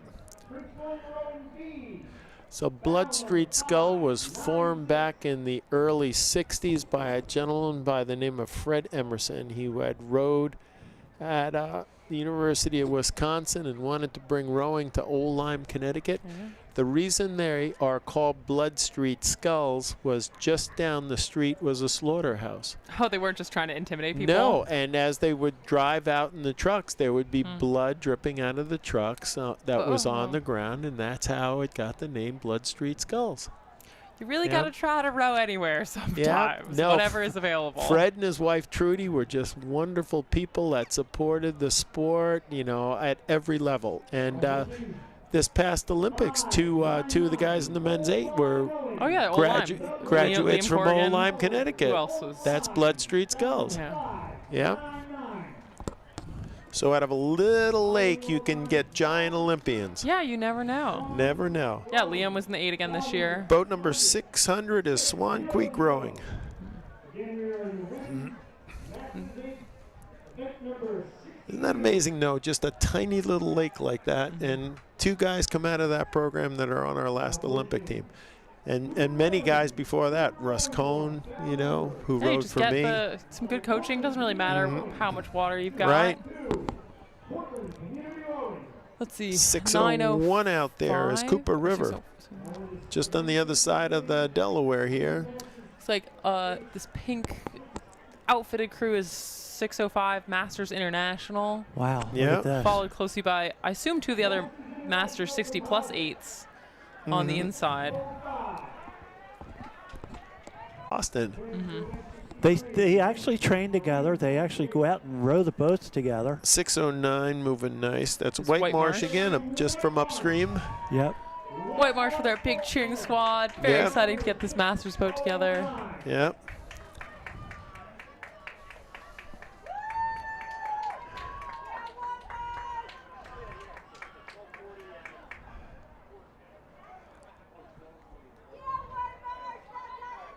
Yep, a lot of White Marsh fans around here. I can hear them. Fans are right behind us. Well, it's our last. These might be our last 3 8s. Oh no, we still have. Yeah, well, I think these are the last 3 8s before the men's Masters or champ doubles. Men's champ double. I love doubles. I love quads. Well, we got to see if Thomas Pfeiffer can repeat. Yep. And win the double and the single. Make it a twofer. There you go. Hey, anybody can win one event. Let's go for 2. Well, that was Ezra Carlson last week winning the champ single at the Charles and the champ 8 was pretty impressive. That is impressive. That is impressive. The extra impressive part is he went out to Hong Kong on Saturday night in between. He did say, he told me he was back in bed by 10, but you know. These folks are rowing very clean. Yeah, very clean, very long, very low. Yes. Let's see where these guys are. Can you see the bow number? Not yet. They're 27, 28. That might be a crew going up to the start.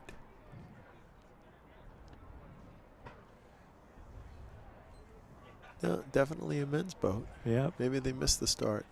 That's kind Maybe of what a I'm little late thinking. to start, you know. Yeah, sneak back in there at the end. Yeah. Well, it's all about time, and the conditions aren't changing much through the day, so you can really compare how you're doing. Yeah, that's 570. Let's see. Pennsylvania, lightweights. U of P. They don't look like lightweights anymore. Nobody needs that pressure. You gotta just live your life. Yeah, I'm too old to be a lightweight. I'm going to get some hate mail tonight.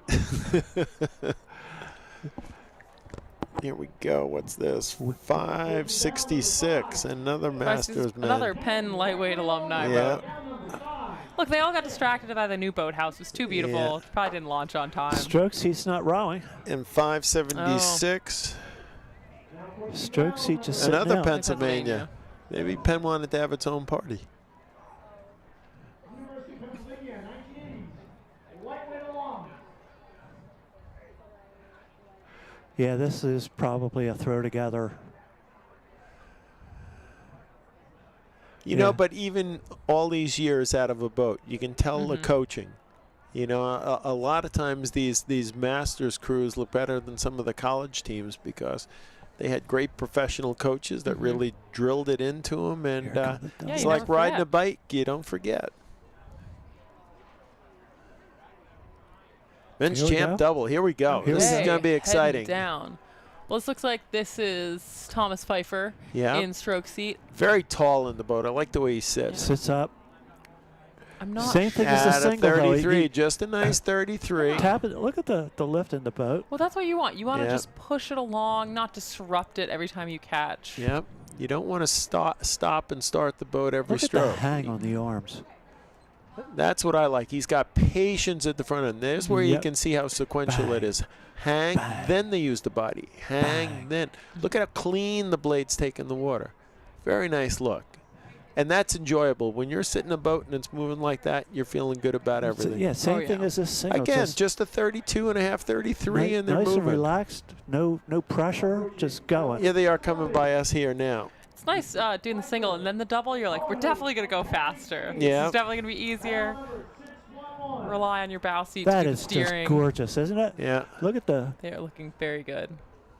The blades just drop in, catch, press, release, and go. It's all about not wasting energy. Yeah.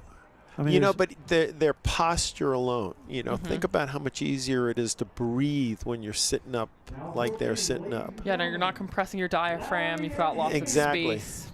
Who's this? The second boat coming by? 612 is Undine. 612. Lowry and Higgins coming down. They look good too.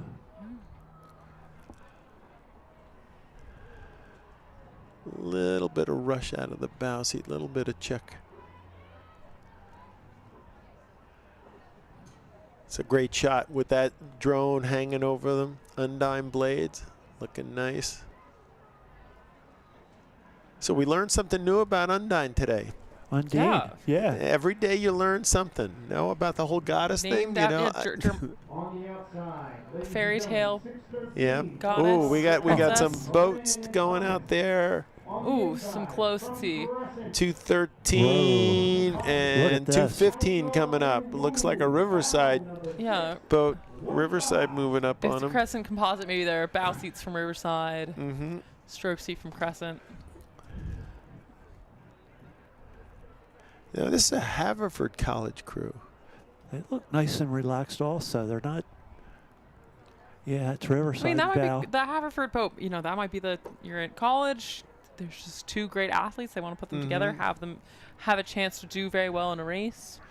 You know, you think about that other college division out there, the men's club thing, the Accra Championships. I think that's one of the best collegiate regattas in the country. Oh, yeah. They're rowing all the Olympic events, men and women on both sides. They have some lightweights in there. Turns into a great regatta. And we, like as we were talking about later, you know, some great coaches coaching those club programs.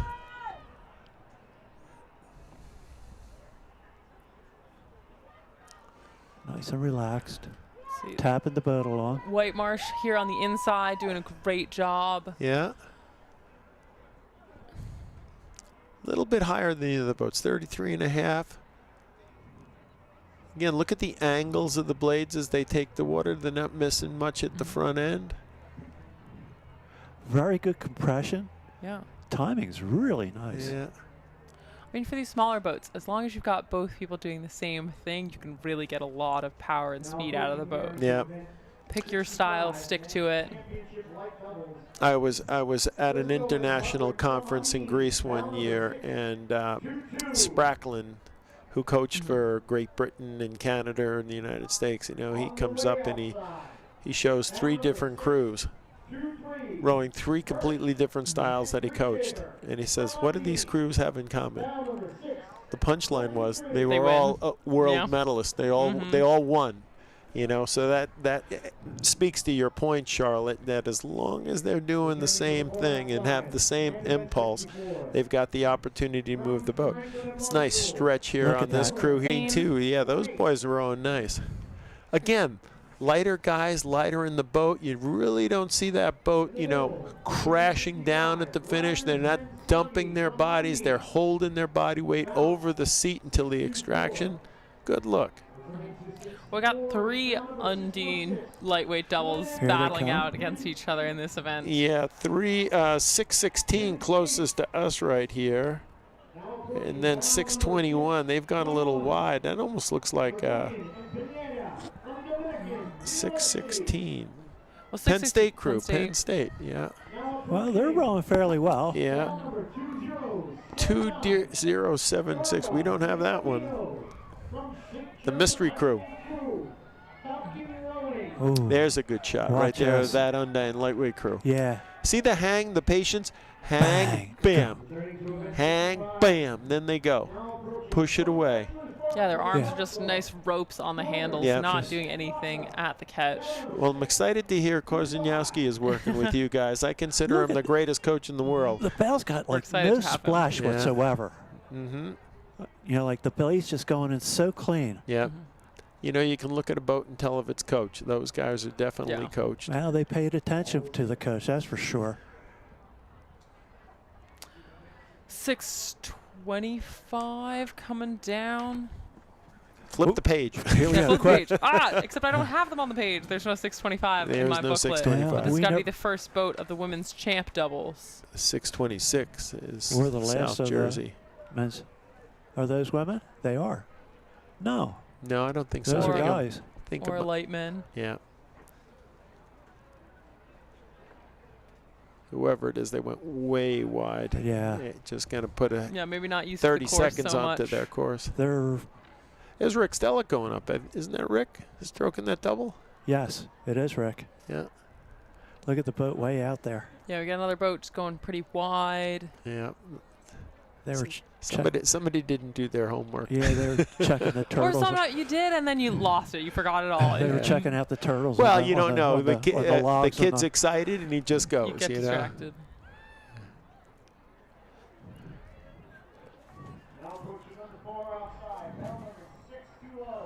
620 on the far side. We don't have them. University of Delaware. Delaware. There's another one way out there. Those, I think, are women. I don't know.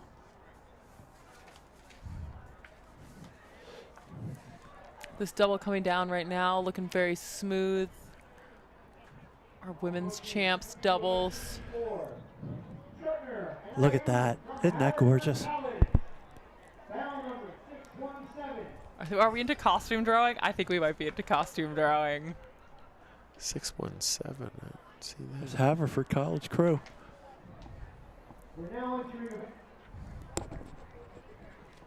We got 631. 626. 626. 626. Is South Jersey Jersey. Club. With, I assume it's Julia Lonchar. Taking some time off and biking a lot, but an amazing affiliate rower. So that's the first of the women's champ doubles on the course in front of us. Here's nice another boat coming up that's going to be on the line, taking a very nice line, whoever this is coming up. 628 is Georgetown University. I love seeing these college gals out there in the doubles. More college sculling, that's what we need. Yeah, we got 627 and 628 from Georgetown duking it out against each other. Is she wearing a life jacket? 627, here's your second Georgetown boat.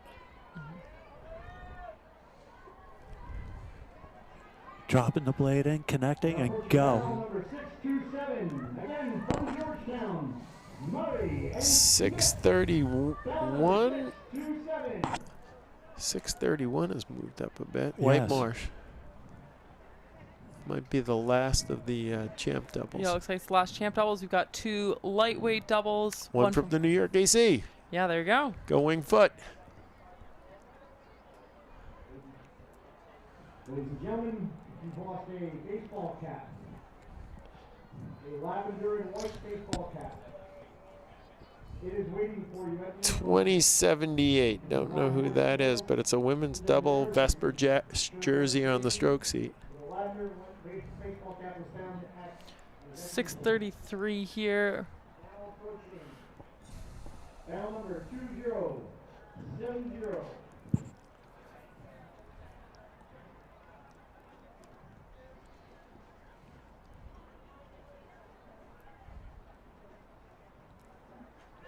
There you go. Cleaned up the blade work a little bit.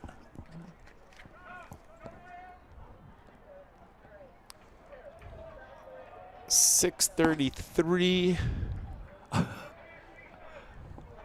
Must be a late injury. 630 is overhead shot of Argonaut. Argonaut from Canada? Oh, nice. Go Argonaut. Yeah, oh, somewhere you gotta here we travel go. down. Yeah. Race. 630, 629. Argonauts. Haverford College. Haverford College, yep. Returning to event 66. Cheyette and Jiangsu from Haverford. All right. 629. And bound number 630. She and Strong from Argonaut Rowing. She and Strong from Argonaut Rowing. Again, returning to event 66. Women's Championship doubles. You can see taking these close lines. Those blades are over the buoy line. Oh. I just knocked into log. That is the one danger. Quite over. That hurts. Yeah. That hurts. Especially if you're caught off guard by it. I mean, physically, that's jarring. It really is. It just. But don't worry, guys. I've done that in many a race. We've all done practice. that. We've been there. As long as it doesn't flip you. Yep. Let's see. That happened at the Worlds in Czechoslovakia. I did. forget who it was that flipped. It was in the lightweight single. Yeah. I saw it was that. the Swiss guy who was favorite. I can't remember his name, but it was sort of sometimes you hit a buoy and you're like, it's okay. It's like a little squishy or it moves. These buoys were so solid. You Yeah. hit them and you were like shocked that you hit them. So I am not so surprised he hit it. I think on his way back up to the catch, so he was already a little unstable, just fell right over. Yeah. Well, but he got right back. He got in back in his boat within a minute and He finished the race. did and finished the race, and that's Very great. impressive. Oh, good. We got a But it break. was tough. He was the favorite. You Yeah. know? Anything He can was the happen. favorite. He was Wow. the favorite. Yeah, they were pretty far into the race, weren't they? I think it was like 750 in. Yeah. It was not so far. That race was Okay. crazy because a lot of stuff happened. It was, if anybody hasn't seen it, highly recommend this race. The guy flips. You get further along. I think it's the Bulgarian lightweight is rating at like a 45 and sprints through some folks. Like, it was a great race. Yeah. Yeah, all the stroke rates were very high in that race, if I recall. Yeah. Look, if it's the only thing between you and your competitor, if you're Yeah. always weighing the same, you got to try. Yep. Well, looks like we have a little break before the men's champ 8s. Okay. Starting off with Drexel and Temple, our home teams. GW, St. Joe's, Marietta, Temple again. Though we got another New York Athletic Club boat, so maybe we have to cheer for them too. In the men's With champ 8? UJazz Oh, in yeah. stroke. Now, are they doing all their training over at Overbrook, too? Or is Oh, Columbia? No, New York AC. No, they're still on the bay. Okay.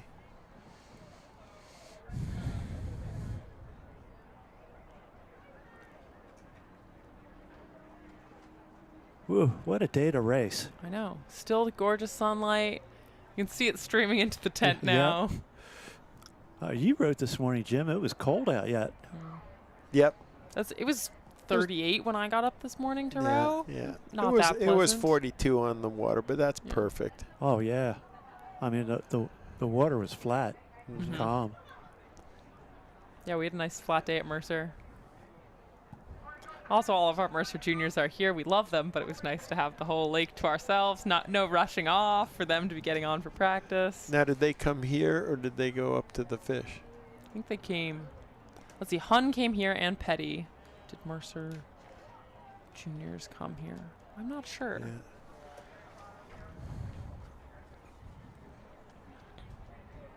Another thing that is happening with the growth of our sport, more regattas. Yeah, you got to pick which one you're going to. Yep, yep. Shall we put this on hold and take a little break? Sure. Good. Okay, we will be back soon, folks. Thank you.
Okay.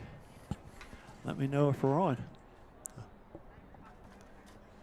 Think so.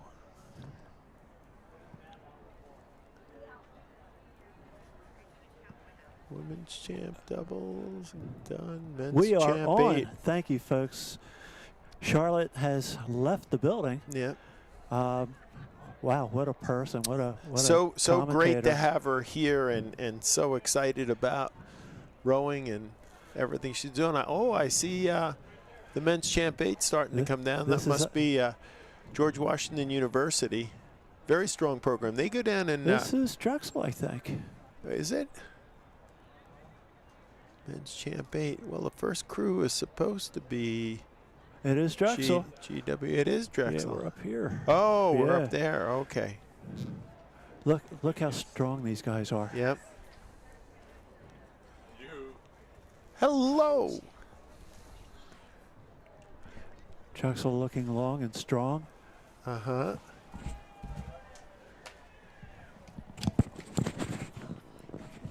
Who are you?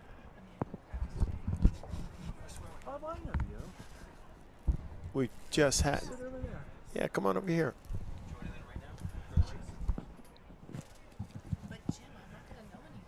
Good. The big hitters are starting to come downstream now. We got Drexel Dragons, men's varsity 8 coming around the corner here. Should be approaching us here at the Angels pretty soon.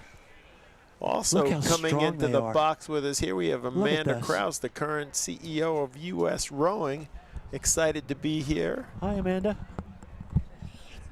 How are you? Put those on and say hello. I'm getting set here. Can you hear me?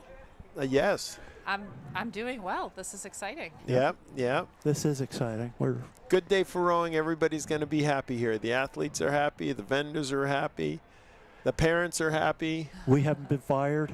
very aggressive here. You know, 35 and a half, 36 for the Dragons coming Yes. down. I don't see Temple, but they should be coming into Yeah, I'll line bet pretty your soon. Temple's probably matching that stroke rate wherever Yeah. they are. Look how strong these guys from Drexel are. So look at these guys. They're at 36 or so. They're clearing their puddles, even puddles. That means the boat is moving here. Nice. Their biggest competitor on the river, Temple, should be coming around the bend pretty soon. Jim, are you still able to call a rating from like? And just to think, Thomas Eakins painted that bridge when he painted Max Schmidt in the single skull. That's correct. That's correct. Yeah, Tom, you were around back then, weren't you? Watching him paint I was that? the guy in the boat. Yeah. New York Athletic Club, a lot of good wing foot guys in that boat. Followed up by another Hawks crew, St. Joe's. St. Joe's. Yep. The Then Hawk we'll will have never drown. Georgetown B and George Washington C coming up. This is exciting. Look at that. Gorgeous. Picking the boat up. Go St. Joe's. That's it. Yeah. Here Who's that they're coming up on? 650 is George Washington. Georgetown University, boat B, sail number 650. That's them up there. Yep.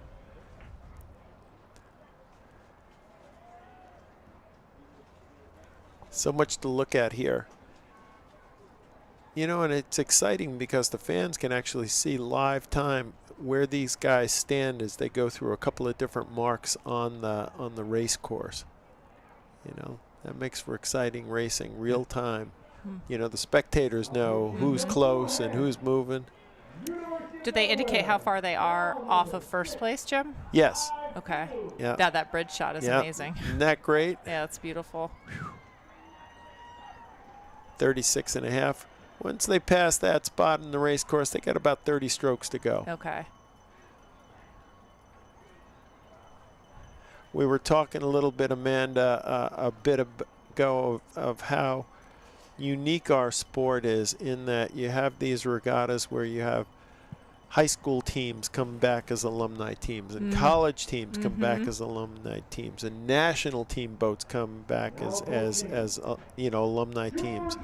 And that's really unique to our sport. The other thing unique to our sport is, you know, having juniors competing at the same events with some of our Olympic champions. You know, we had Charlotte here doing the commentary with you earlier. You know, she's incredible. She's great. You know, and you show these kids that you too can be an Olympian. This is the way you start. Absolutely. And you're right about it being unique. You don't see that in gymnastics, basketball. You don't go back. Once you're done, you're done. I was talking to a number of people at the Olympic Committee in Colorado Springs, and I said, yeah, we're going to have a reunion of the 1980 Olympic crew in Boston. This was last year. And they go, you have alumni get-togethers? No other sport does that, you know, but that's what our sport's all about, you know, keeping people together. Yeah, absolutely.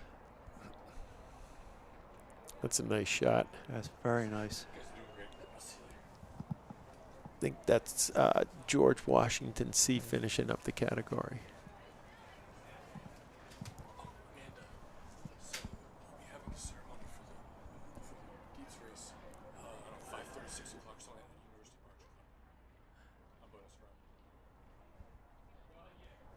Should I not talk? Just talk to him. Okay, I'll talk. Does he know? Does who know? All right.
have been returned. They're here at the announcement station. You lost your sunglasses. Somebody describe them, and if you're right, I'll hand them to you. Thank you.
Are you taking professional videography or just personal?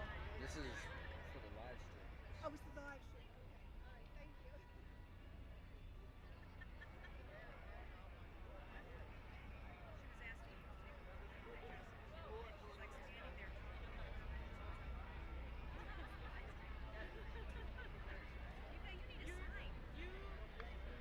You have done an amazing job dealing with all of us parents, like getting in your way.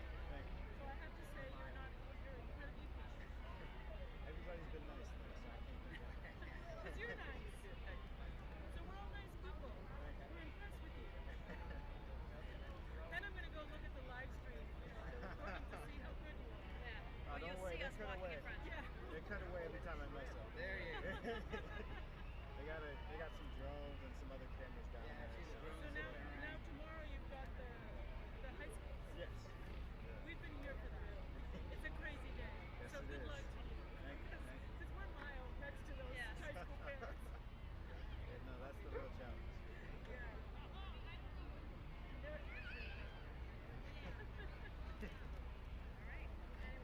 Have a good one. Enjoy the rest of your regatta. Have a good day.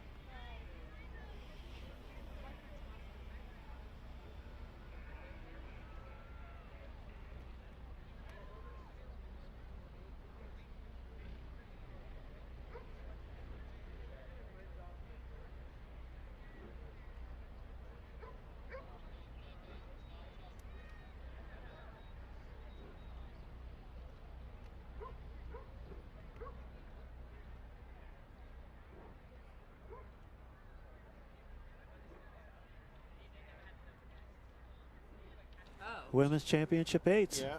Coming down. That is Georgetown in front. Let's turn this on, Tom. We are on. We're on. All right. Who's this coming down? This looks like Georgetown. This is Georgetown. All right. Georgetown's leading the pack off here. Temple, Villanova, looks Duquesne, like they're Temple going to be coming behind up them. next. Yeah. I'm going to put these. That's a new coach, isn't it, at Georgetown now? I think so. I think so too. Or I know the men's coach is new.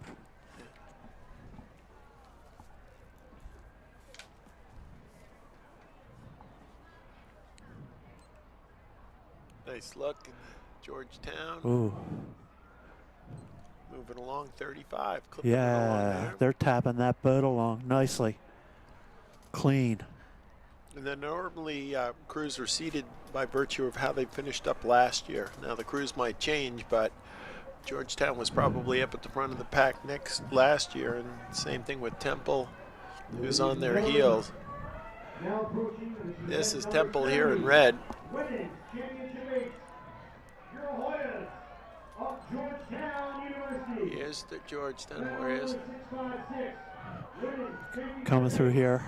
Yep. Right in front of us. 35 and a half. Wow. A lot of speed when you get up to the Championship 8 race. And what's Temple doing? Temple's moving, yeah. They're not that far behind. 6:57, that's Temple. They're not that far behind. Yeah. Good. Nice. Wow. We got a cluster here.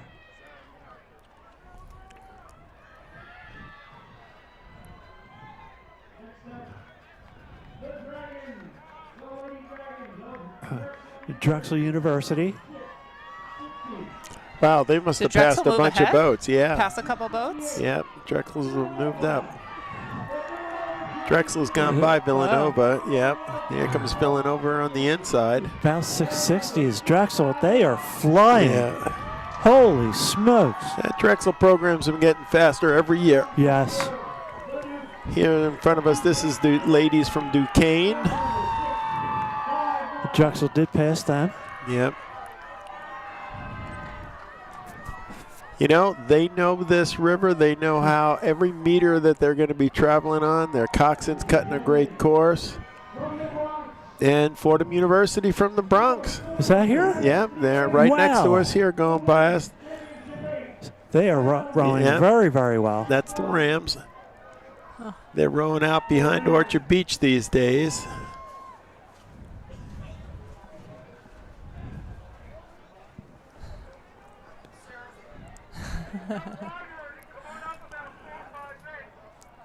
Is this Sacred Heart coming Yeah, up? we got us looking for Sacred Heart next. I think they're just out of our view. Here they come.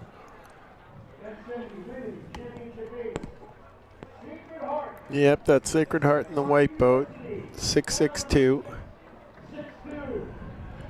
And I'm looking for LaSalle University.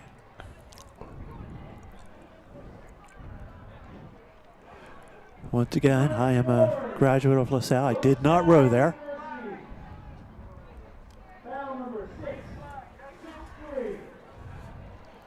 There we go. There they are. There's there. LaSalle. Yep, there's LaSalle.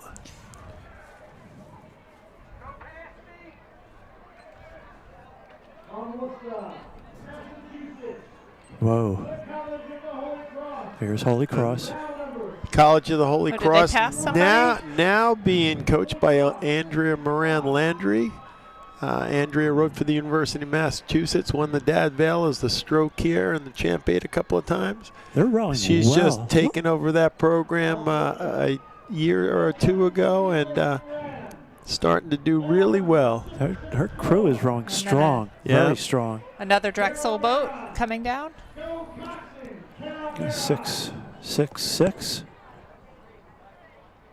6'4". That's Thomas Thomas Jefferson. Oh, okay. So that's one of the D2 programs here, right? Yes. Yep. Big program now, too. Yep. A lot of oars persons. It's another great league at the NCAA's to be Where in is that Thomas division Jefferson too. It's University? right here in Philadelphia. Is it? Okay. Yeah. It's 3 miles up the road. Oh. Yeah, that way. Like I was saying, a lot of hometown pride and bragging rights on the And is river this here now. the other Drexel boat coming? No. I think it might be the second Holy Yeah. Cross boat. That's the Holy Cross bucket rig. And Jim, what's the purpose of a bucket rig? In a straight boat, like a straight 4, it would be to keep a boat going straighter. All right. Okay. In an 8, it's usually done to centralize the weight in the boat in a particular spot. Or you might have somebody that's a little greener and you're trying to bring them along and you're trying to get them to get that pronation out of the boat. So you would put them behind the best port or starboard in a bucket situation. Okay. To get them to swing together. All right. It just gives that athlete the ability to get a better feel and a better look as to how to move out of the boat. Did you use a bucket rig at all? Oh yeah, we always had the babes in the bucket. Yeah. Yep. Would you ever do more than one bucket in a boat? No, Just never one? more than one boat. One in a boat. I've seen coaches experiment Yeah, with I've that, seen but that. yeah, it's a little much. Not they had a great view there, looking back through the bridges. This is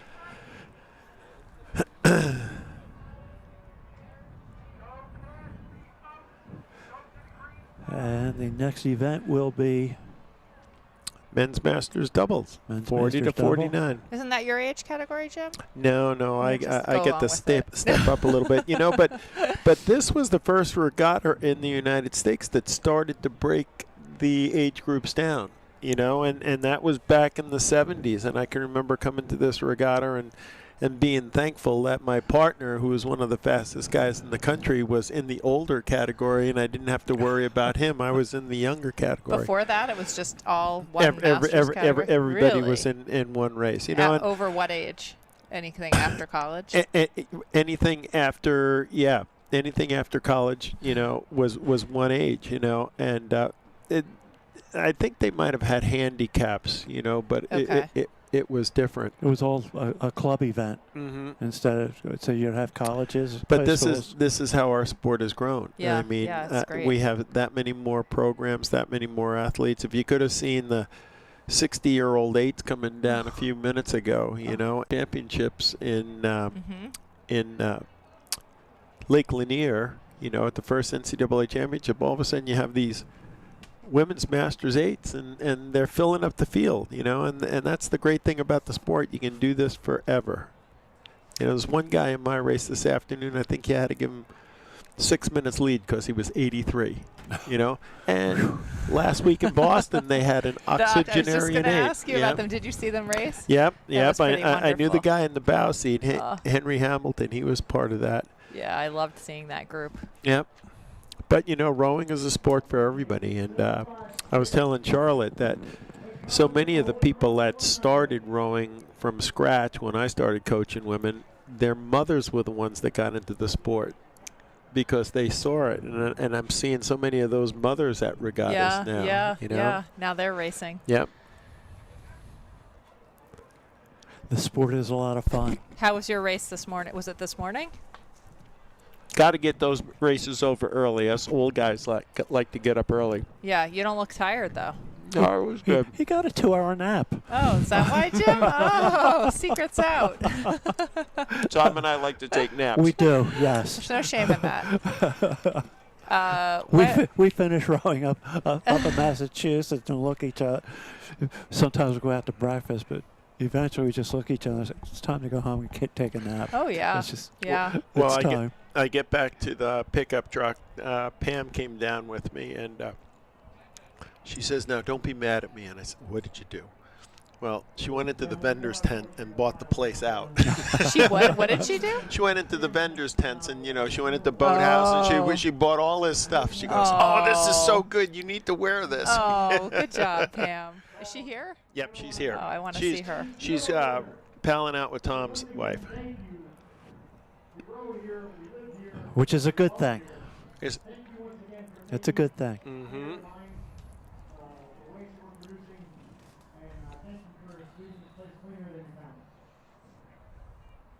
So, speaking of, I'm listening to the announcer over here. Alan Robinson from Cape Cod Rowing was just here, and he wants to thank everybody for no litter. Everybody's picking up all their trash and throwing it away. Al's running the litter program this year, and there is none. And he's very, very grateful. So am I. Let's keep the Schuylkill and every race venue clean. There's no reason to be littering. Al's one of those rowing alums that have supported our sport for years. Back when he had an environmental engineering firm here in Philadelphia, he used to hire a lot of our National Olympic team guys to work with him so they could continue working in their occupation while they were continuing to work towards winning Olympic medals. Good. The men's Masters doubles, I think This I see should the first be one coming Fairmount. up. Vinci Ivanoff, and I'm pretty sure it's Patrick Rufo. Oh, Rufo. I you thought know I saw Pat. him this morning. Yeah. Yep, Rufo's another UMass alum. Yes, he is. I don't think I know him. Yeah. Pat coached in us. this race? He coached Yep. us at Fairmount for a number Okay. of years, and made us a lot faster. He rode at UMass, and I coached him in the single when he was there as well. They're clipping along for a Masters boat. Wow. And Pat is just one of the nicest people you'll ever ever meet. Yeah, that's a nice smooth 32. Is Pat Stroke in that boat? Or? I think Fancy is. Yeah. But I think they were third in the preliminaries last weekend. Mm-hmm. Ahead of the Charles. Yep, the preliminaries. You got to have this competition. Well, the head of the Schuylkill is the second head race in U.S. history. Yeah, those guys look good. Very nice. Compare their time with some of the champ boats. I don't see anybody even close to them. Yeah. Again, sitting up nice and tall, getting a nice reach on That's not. Oh, I think this is Ray Hill in this boat. He's the chair of Row New York. This is not. Yeah. Okay. Bow 678. Swan Creek. Swan Creek. Yeah, Swan Creek. That's. They're up on the Delaware River, up around New Hope, PA. 669. Exactly. The other side of the river, the Jersey side. 669 Yeah. is Crescent Boat Club, another local boat club.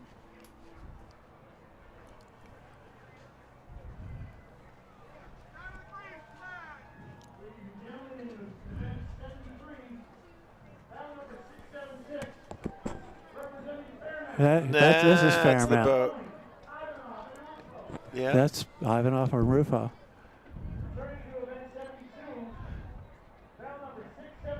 Venti rode the single this morning and did very well, I understand. They're at 33.5, 34. Yeah.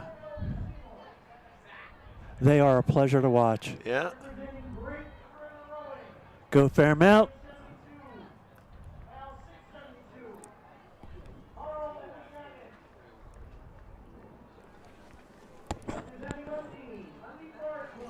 .673 is Atlanta Rowing Club. These guys have come north.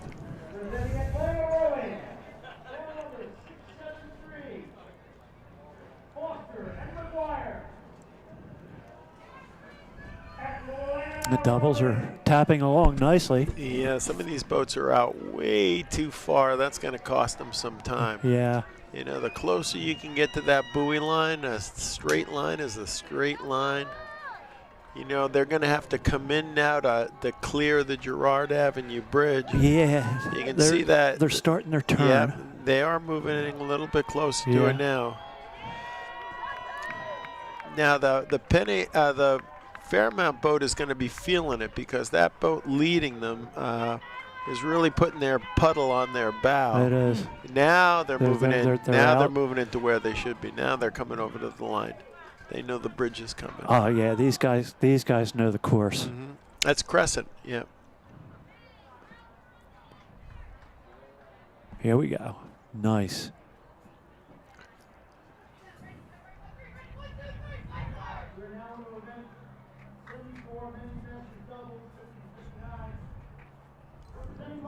Is it interesting that the older these guys get, the more they have people registered?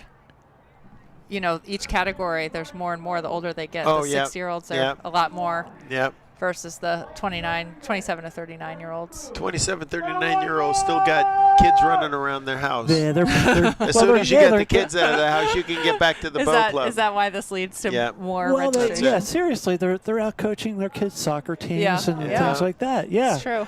And as the kids get older, the folks tend to come back. 82 Undine Barge Club.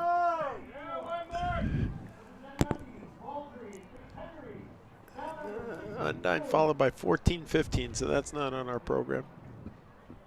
A lot of these, the clubs, the White Marsh clubs that are going to be coming up, that's just up on the upper Schuylkill. Conshohocken, they're up on the upper Conshohocken, yeah.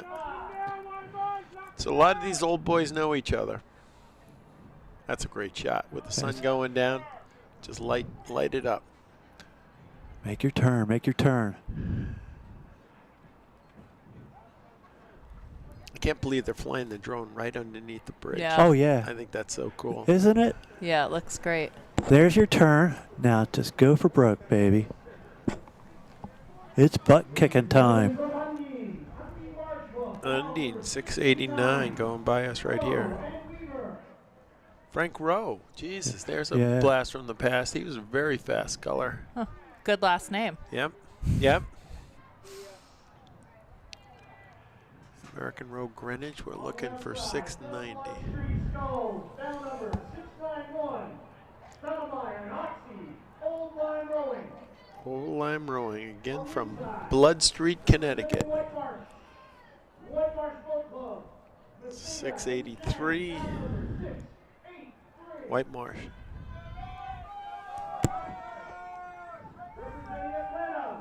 And 687 Atlanta Rowing Club. Atlanta? Another Atlanta boat, yeah. Yep. I think it's fun when you see these parent-child doubles. Oh, I love those. You know, have you and James ever done that? We did it at the Charles last week, you know, and another old New York AC guy was standing on the bridge, and we were Royal America, like Greenwich. 22 in line, and we were passing 15 in line, and 15 in line was Joe Hannafin's husband, John Brisson, and his daughter. that's So it was great. All the New York AC reunion right at that spot. Oh, that must be fun. Yeah. Who takes bow with you and James? Oh, James takes the bow. Okay, Yeah. okay.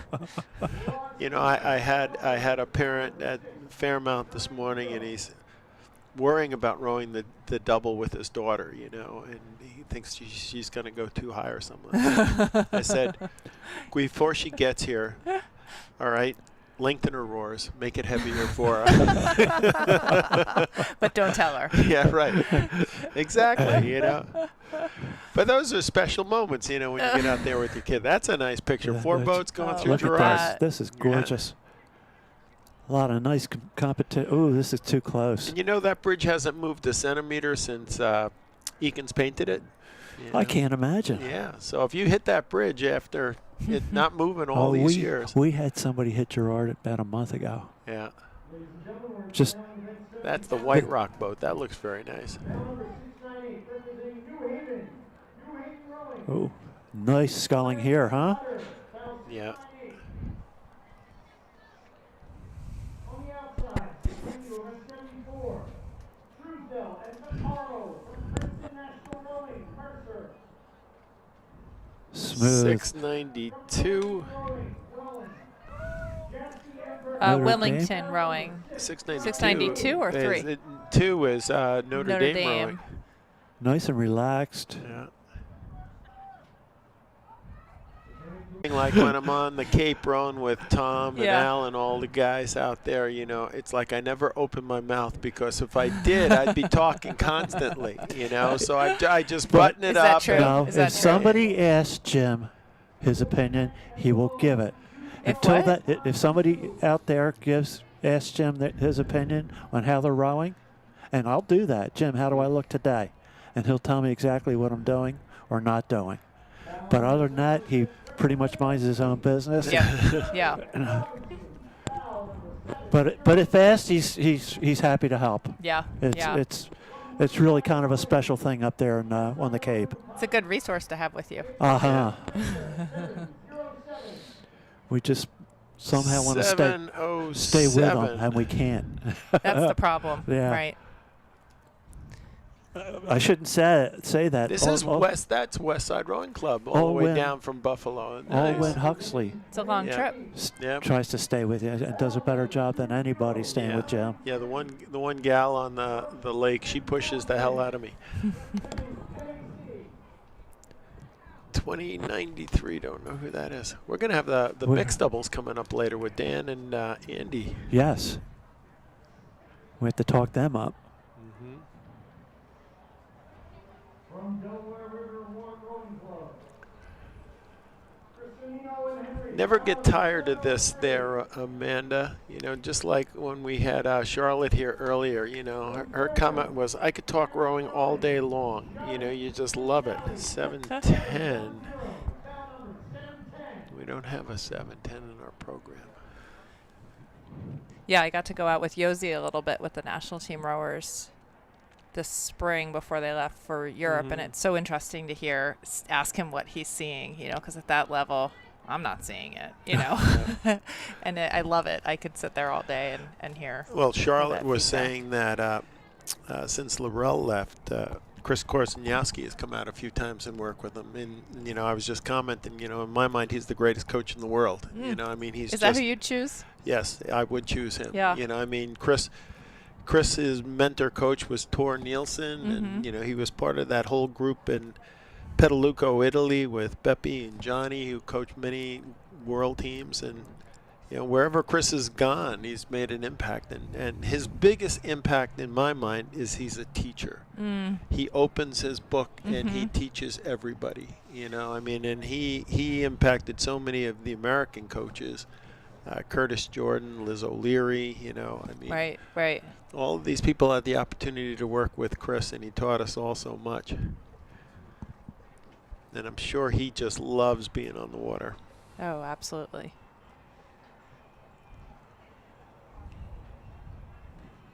Who do we have coming next? Next is the women's Masters double. Okay. 27 to 39 years of age. 3 boats in that, followed by the 40 to 49s.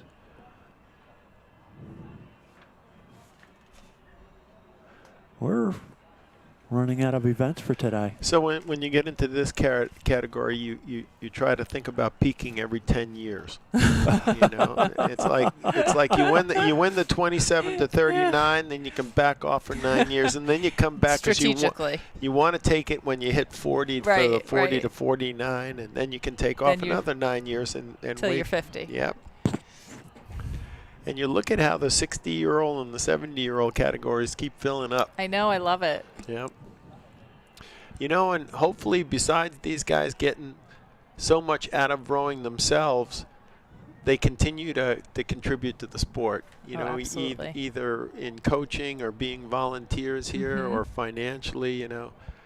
You know, we gotta support our national team, and a lot of these guys are very generous. They really are.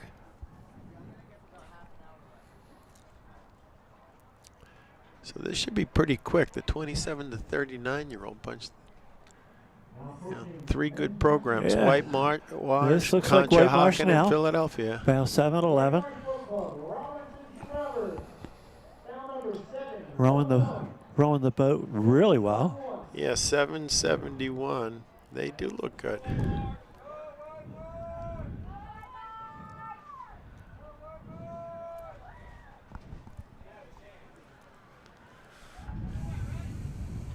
Here's a Fairmount boat right here. Yep. These are the gals that just passed us. Yeah, that's about 7-11. Yeah. Yeah, at 31 and a half. And here comes Conshohocken. This is Conshohocken coming up in front of us now, right? Yep. White Marsh looks good, strong, clean, long. Yep, that's them right there. That's White Marsh. Rowing into the sunset. This is Conshohocken here. And I can see, you know, the slight differences between the two crews. One's a little bit longer. And the other one's turning it over a little bit higher. That is Philadelphia girls out there. Yes. 713. Yep. And they're 720. A historic program, Philadelphia girls. Penn AC, 720. This past weekend, we saw the 1967 Women's Vichy 8 inducted into the U.S. Rowing Hall of Fame. A big honor, the first crew ever to represent the United States, first women's crew ever to represent the United States. Here comes Vesper Yeah, they have a Boat Club. pretty amazing story. It is an amazing story. That's a nice light Vesper crew going by us. Yeah, going right by us now here on the. You know, moving the boat well. And they're by only the Three about Angels. only rowing about a 30, a little wide on the course.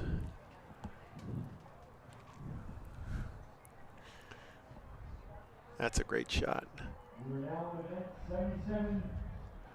17 is coming down to us. You think about, you know, just Notre a 3-mile Dame. stretch of river and how utilized it has been over the years. So many people have rowed here.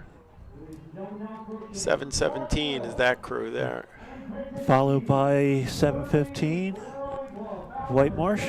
Notre Dame is 717. Yep, another White Marsh. Marsh crew, 715. White Marsh Boat Club, I love this. At 29. Yeah, that whole Philadelphia story was just great. You know how these gals would put a boat in front of the department store in downtown Philadelphia, and people would throw money in to support them going over, and they made their own uniforms, their berets and their scarves, you know, so they just look like a team. That's a great shot. Very nice. Look at that. Yeah, that lead boat's moving well. Out of the railroad bridge into look at the Jordan. catch angles. Yeah. They're probably at a 65-degree catch angle there. That's nice.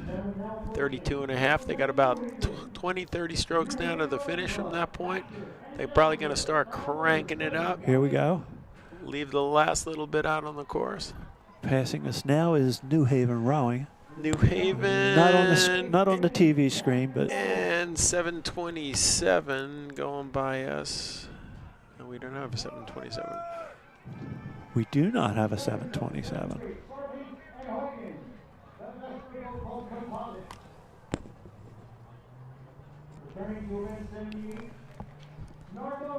$722 from Narragansett. That's a very active Masters Club there in Narragansett, you know, up in Rhode Island, just outside of Providence. Yeah, rowing well. That's a great shot. Look at that angle. Yeah, that's great. They're going to love that. Look at that finish, wow. though. They're going to want to make that their screensaver. Let me tell you, that looks very good. I'm thinking of making it my screensaver. Yeah. Beautiful Hudson that they're in. You know, just rowing a 30, but very effective. Matched up really well. You can tell. Coached well. Coached well. There they go. Ooh, here comes another bunch. 730 and 725. So 730's been moving here. That's also. Unaffiliated. Vesper Boat Club, 731. And 25 is another unaffiliated. Look at this finish coming down right in front of us here. These Sarah two. Sargent. Oh, look at that. Yeah. Sargent and Hogan. This is good. When you get side by side, you're pushing off the other boat.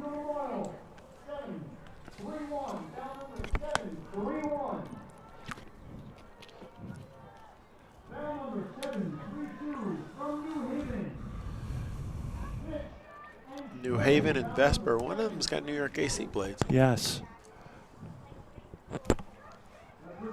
That's a great. Look at that. Look this. at that on the TV I screen love there. this. So these gals are really working right now. They're starting to really push. Wow. You know, you have no idea the effort that's going into what they're doing right now. Their heart rate's probably 180 plus as they go into the last 400 or 500 meters of this race. But they can smell the competition next to them, and that's where the push comes. So these crews are both helping each other to get Are they a at the faster same rating, time. Jim, or somebody higher? They're close. Let me see what we got here. The crew on the left is a little bit higher. Narragansett there is at a 29.5. Okay. And the boat right in front of them, a little bit higher, 30.5. Okay. You know, not much. The Narragansett crew row on the Seekonk, which isn't the greatest place to row. It probably got an 8 to 10 foot tidal surge every day. And They could do coastal. yeah, they could. Well, they do. They have an ocean type race in the fall where you can go out. Brown also rows there. Brown University's boathouse is within, quarter mile of their boathouse. But it's one of the oldest boathouses in the United States. Oh, got to make the turn. Let's move to starboard. Let's move to starboard, ladies. You got to crank it to starboard, ladies. Let's go. Let's go. Let's go. Don't run into the official, please. No rudders on these boats. Oh. Uh-oh. That was somebody had to hold water there. Oh, sorry. See, Narragansett made a better turn, and they've Much closed. better, and They've closed ground on that crew. Yep. You got to come out. You got to come out. Yeah, if she's going to catch the bridge again. See, those arches run contrary to what the course is. Come on out. Come on out. Oop. Here we go. All right, what do we got going by us now? White Marsh. We got a big White Marsh crowd behind us. 3.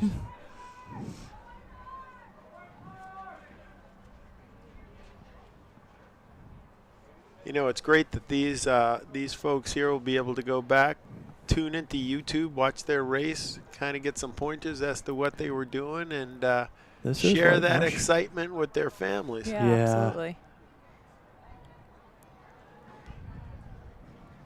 This is good stuff. You know, 60 years of age.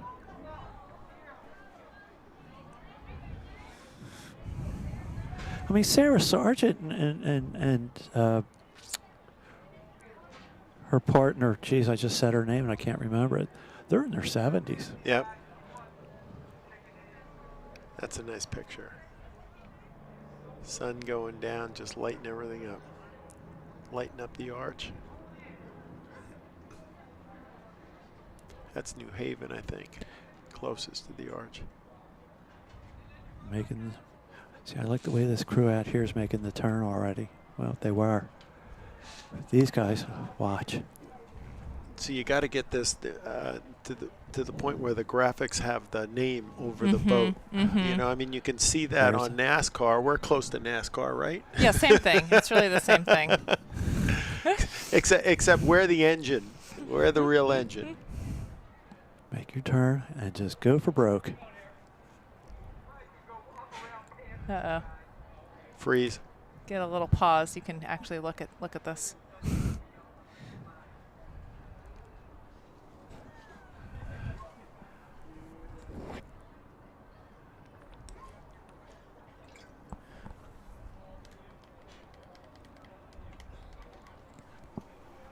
Did you hear there was a boys' 8 at the Charles last weekend that I think at Cambridge Boat Club took a coffee off the dock with an oar? Did you hear about that? No. The Bleed actually took a spectator's coffee right off the dock.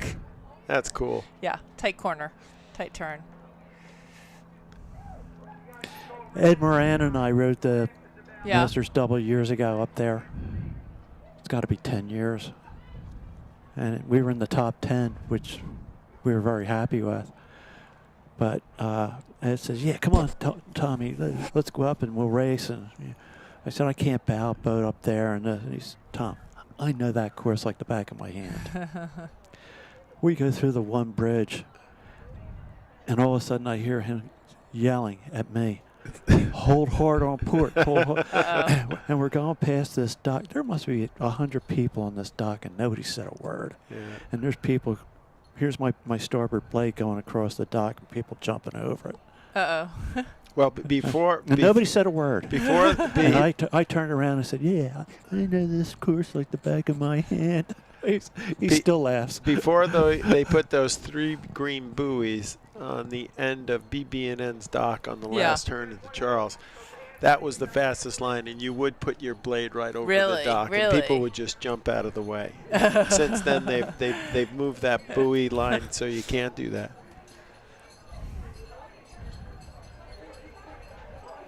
The other neat thing about the Charles last week was looking at the women's national team pairs rowing in the doubles race, and to see how well they did. Yeah, you know? Definitely.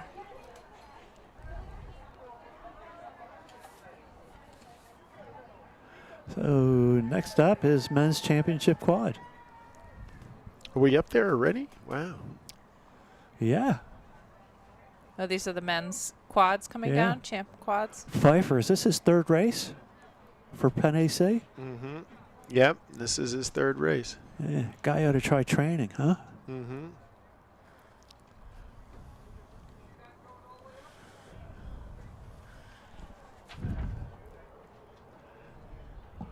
Oh, okay. How about we take a little break you here? Know, take a break. This might be training, but it is fun. And he wouldn't be rowing these races if he wasn't having fun. Oh, and the most fun of all is winning.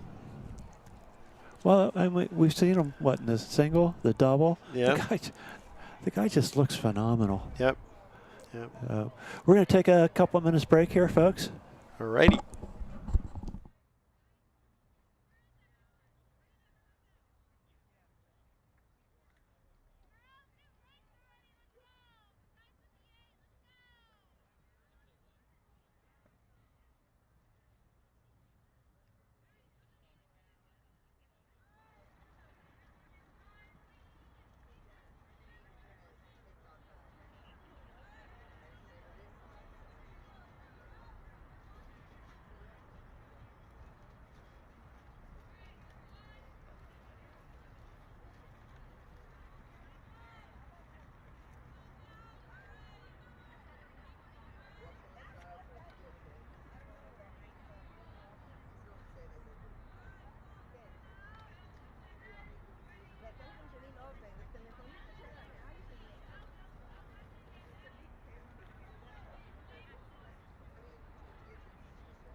Here we go. We got the men's quads coming down again. All right. Fastest boat on the water today, probably. Probably faster than the Champ 8s. Penn AC out in front with Pfeiffer. This is his 3rd time down the course. I think he's won the single. I think he's won the double. And it looks like they might be going to take this race as well. Who's he rowing with? Do we know anyone else in that Not quad? sure who else is in that boat. I haven't Okay. seen the program. Tom might be able to get it up. But these guys are cranking it. They're 35.5, 36 right now. Yeah, but look there's- how relaxed they yeah, are. and there's nobody inside. What I like about him is how tall he sits in the boat and how square his shoulders are. That's allowing him to get a lot more catch angle. Again, like the single in there, upwards of 65+ degrees catch angle, and that's why they can just grab that boat and then start to accelerate the blade from there. Yeah, that's nice. 35. Here's the names. Oh, okay. Pfeiffer, Cooper, Hurley. Yeah. Jerry Harrison and Mark. We're going to call him Mark. I'm afraid to pronounce that. Look at this. Undine coming up next, I think. This is the Undine boat that we're looking at. Sitting a little lower in the boat, not as tall as the other guys. Again, spinning at 34.5. Oh, sorry, Jim. Yeah. There they go. Wow. They look great. Yep. Again, probably the fastest boat on the water. It'll be interesting to compare the times here to the men's Champ 8s. Normally a men's quad is about 12 seconds slower than the Champ 8 at the World and Portland Community. That's 37 out there. That's Undine right there. Again, Undine this year, mourning the loss of Jim Balker, one of the legendary coaches, coaching there for about 50 years.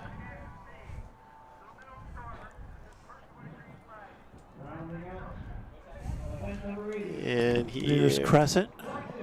Crescent coming through. Yeah.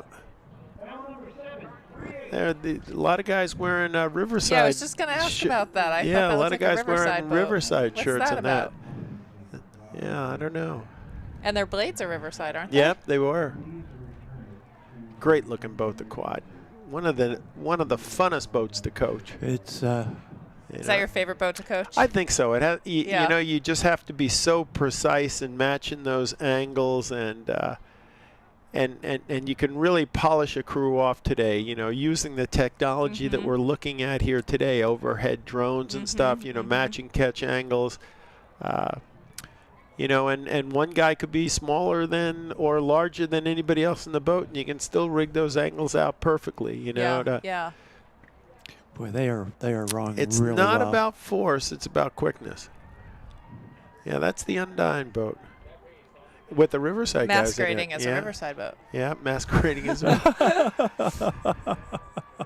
You know, these guys are probably also hungry for another race. It's like, yeah, let's jump in a boat together. Yeah, yeah. You know, I mean, the quad's just going to go by so quick. This race is over in a heartbeat. It is Halloween. They just might Yeah, be but in look disguise. at that Penn AC boat. I mean, they are. Yeah. You know, as they say in Philadelphia, they're throwing an island at them right now. Just gorgeous. They're rowing. going to be a little tight on that bridge abutment, though. Oh boy. Yeah. Yeah, I have a funny feeling these are a bunch of lightweight scullers in this boat here. Yeah, pretty much there's only one Undine blade in the boat, and that's in the 2-seat. Oh yeah. Yeah. Just to represent. Yep. Good, strong program both at Undine and at Riverside. You know, those programs are growing in leaps and bounds now because more guys are wanting to continue in the sport after college, and they need a place to do that. Here we go, coming into the bridge. We're seeing more of the arch each minute the sun goes down. Start your turn. Start your turn. Yeah, let's get to starboard, boys. Get to starboard. There you go. Yep. Now they're turning. See how easy the quad turns? You know, the bow seat will just shorten up on starboard a little bit, pull it right around. It just pops, pops, pops. You ease off on one side. Yeah. Don't try to bring it around on the other side, and the timing stays. Yep. The boat turns just as easily. And It's actually kind of simple. Oh, we got the men's alumni 8s coming up. I see 1980 Rowing Club. We'll have Chatsky in there and Sean Colgan and Otto Steckel that I rode with a couple of weeks back. We rode the Housatonic together. I was asked to be in the bow of that. Well, actually, the 5-seat of that boat with Chatsky. Yeah. It's nice to get the boys together. How'd you get out of that this afternoon? This job? No, they already had a lineup. Okay. They didn't need me.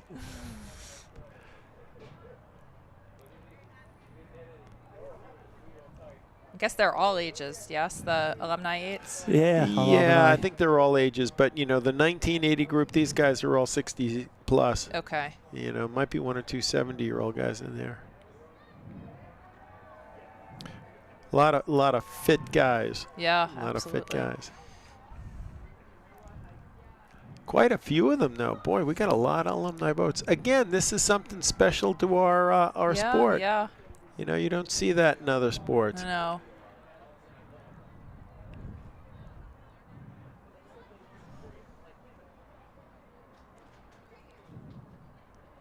So did your husband race here this weekend? He's racing tomorrow. Ah, good. Yeah, tomorrow afternoon in the men's quad. Some men's quad event. I don't know what it is. I may look it up. Men's Masters Quad. Well, I won't be here to comment on that race, but I'll look at it in a video and then I'll send Mike a critique. Good. I think he would appreciate that.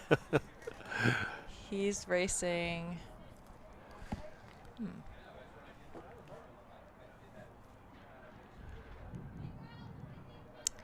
Okay.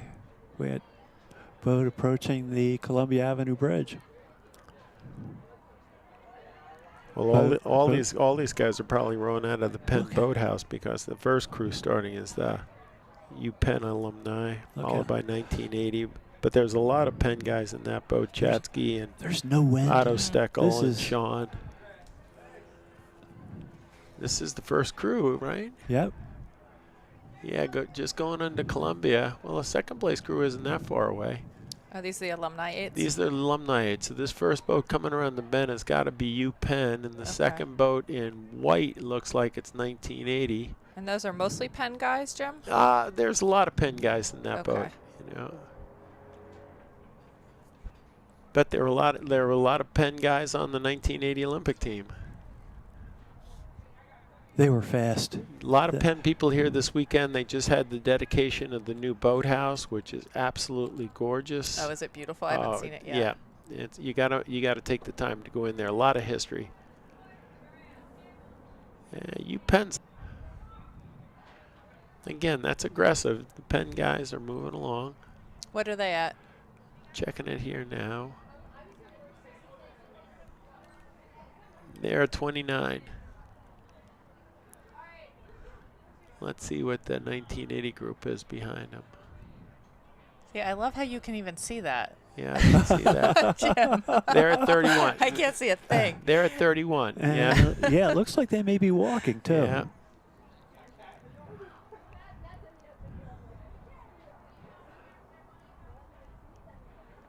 Yeah, Chatsky's coming up nice on that buoy. All right. Well, we'll be seeing that first Penn crew in a second.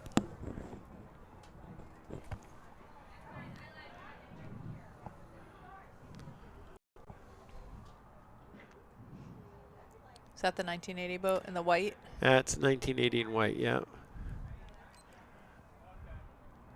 My guess is Sean's in the bow. That's what I'm Sean's thinking. always in the bow. Yeah. Sean's claim to fame is that he made a U.S. national team at every level. He made it as a junior. He made it as a lightweight. He made it to the senior national team. He made it to the Olympic team. Won the Grand Challenge Cup with the entire 1980 Olympic boat. And would have done very well in the Olympics had we not boycotted. So here comes University of Pennsylvania by us. Yeah, that's Penn. This is the men's alumni 8s. Yep, they're 30-31 now. Let's see what the boys are going to be. I'm sure Chatsky's looking up there trying to get a gauge at how they're moving. Yep, that's Sean in the bow. Sean's in the bow. God's in his heaven and all's well in the world. That's where he belongs. 1980. Yeah, looking good. A lot of good guys in that boat.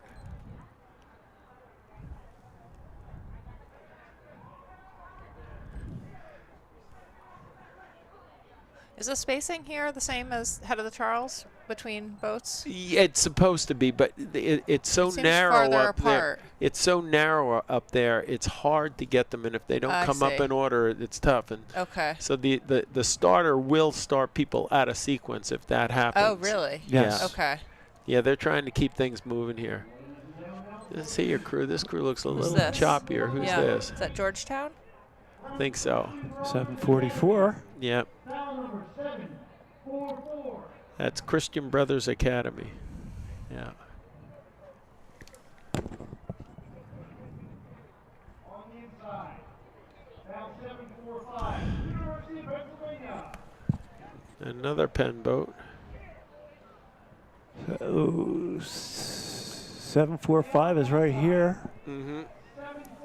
748 looks like they're Temple. passing Temple is passing 745, Oh, which right is here at the another. finish. That's another Penn crew. They're all wearing the Penn stripes over there. A lot Yes. of Penn boys in town this That's week. the crew B. Freeway on the outside. That's Georgetown. Okay. I have a funny feeling those guys got a few years on the other boat.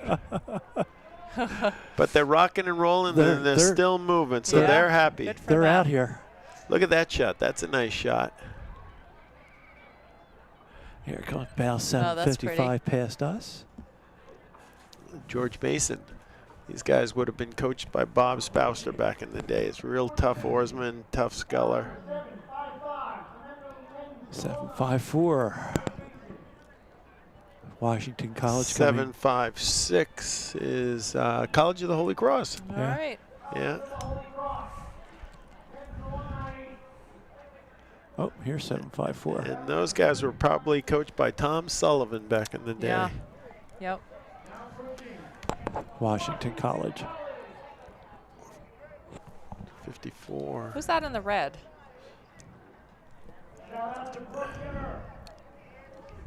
Right here? Washington College, I believe. Yeah.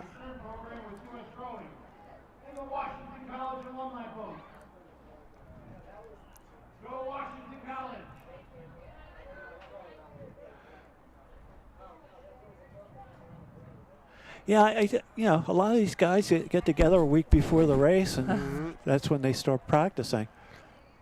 Yeah, but they're all doing something at home. Yeah, they are. The miracle of having an erg in your garage. For me to have an erg in my garage would be a miracle.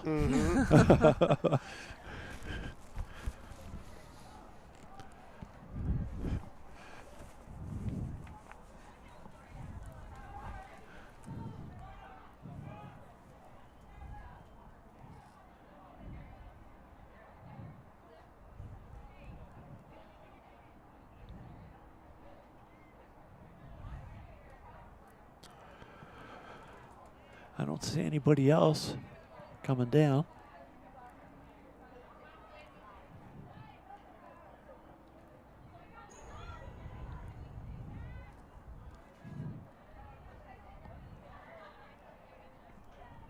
What event number are we on? We're coming up on 83, the mixed alumni eights, followed by women's alumni eights, and then the corporate challenge, which is half a course. What is the corporate challenge? It's just that they row half the course? Yeah, Vanguard A and Vanguard B.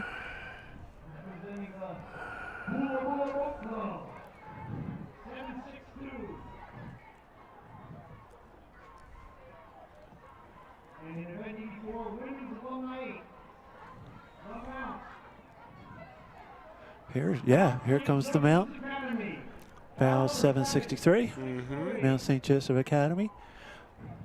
Megan Kennedy and Mike McKenna, a heck of a program up there at the mount.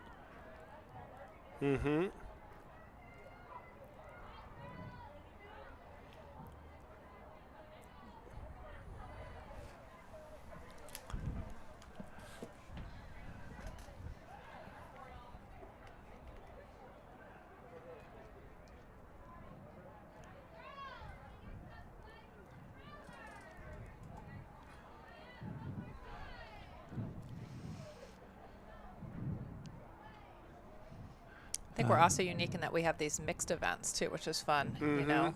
Yeah.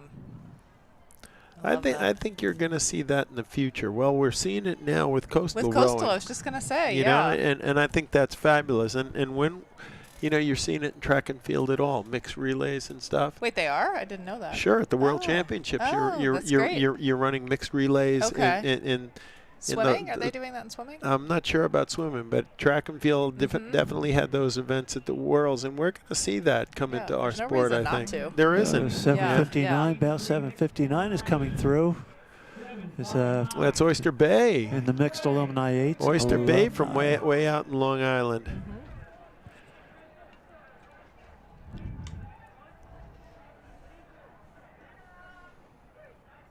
About 7:65 coming through. University of Delaware. From in the women's alumni 8. Mixed alumni 8's followed by alumni 8, so they've made up a lot of time. Yes, they did. Yeah, they did. Here's 7:64. Notre Dame. Notre Dame. I think Cleat had something to do with getting those gals here. He's an old Notre Dame war. Yes, he is.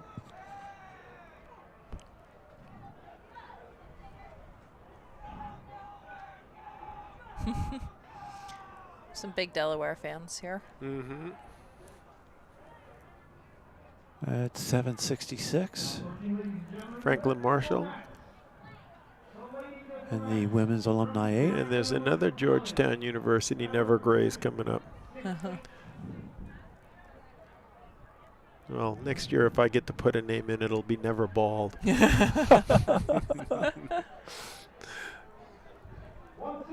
Bow 7:67.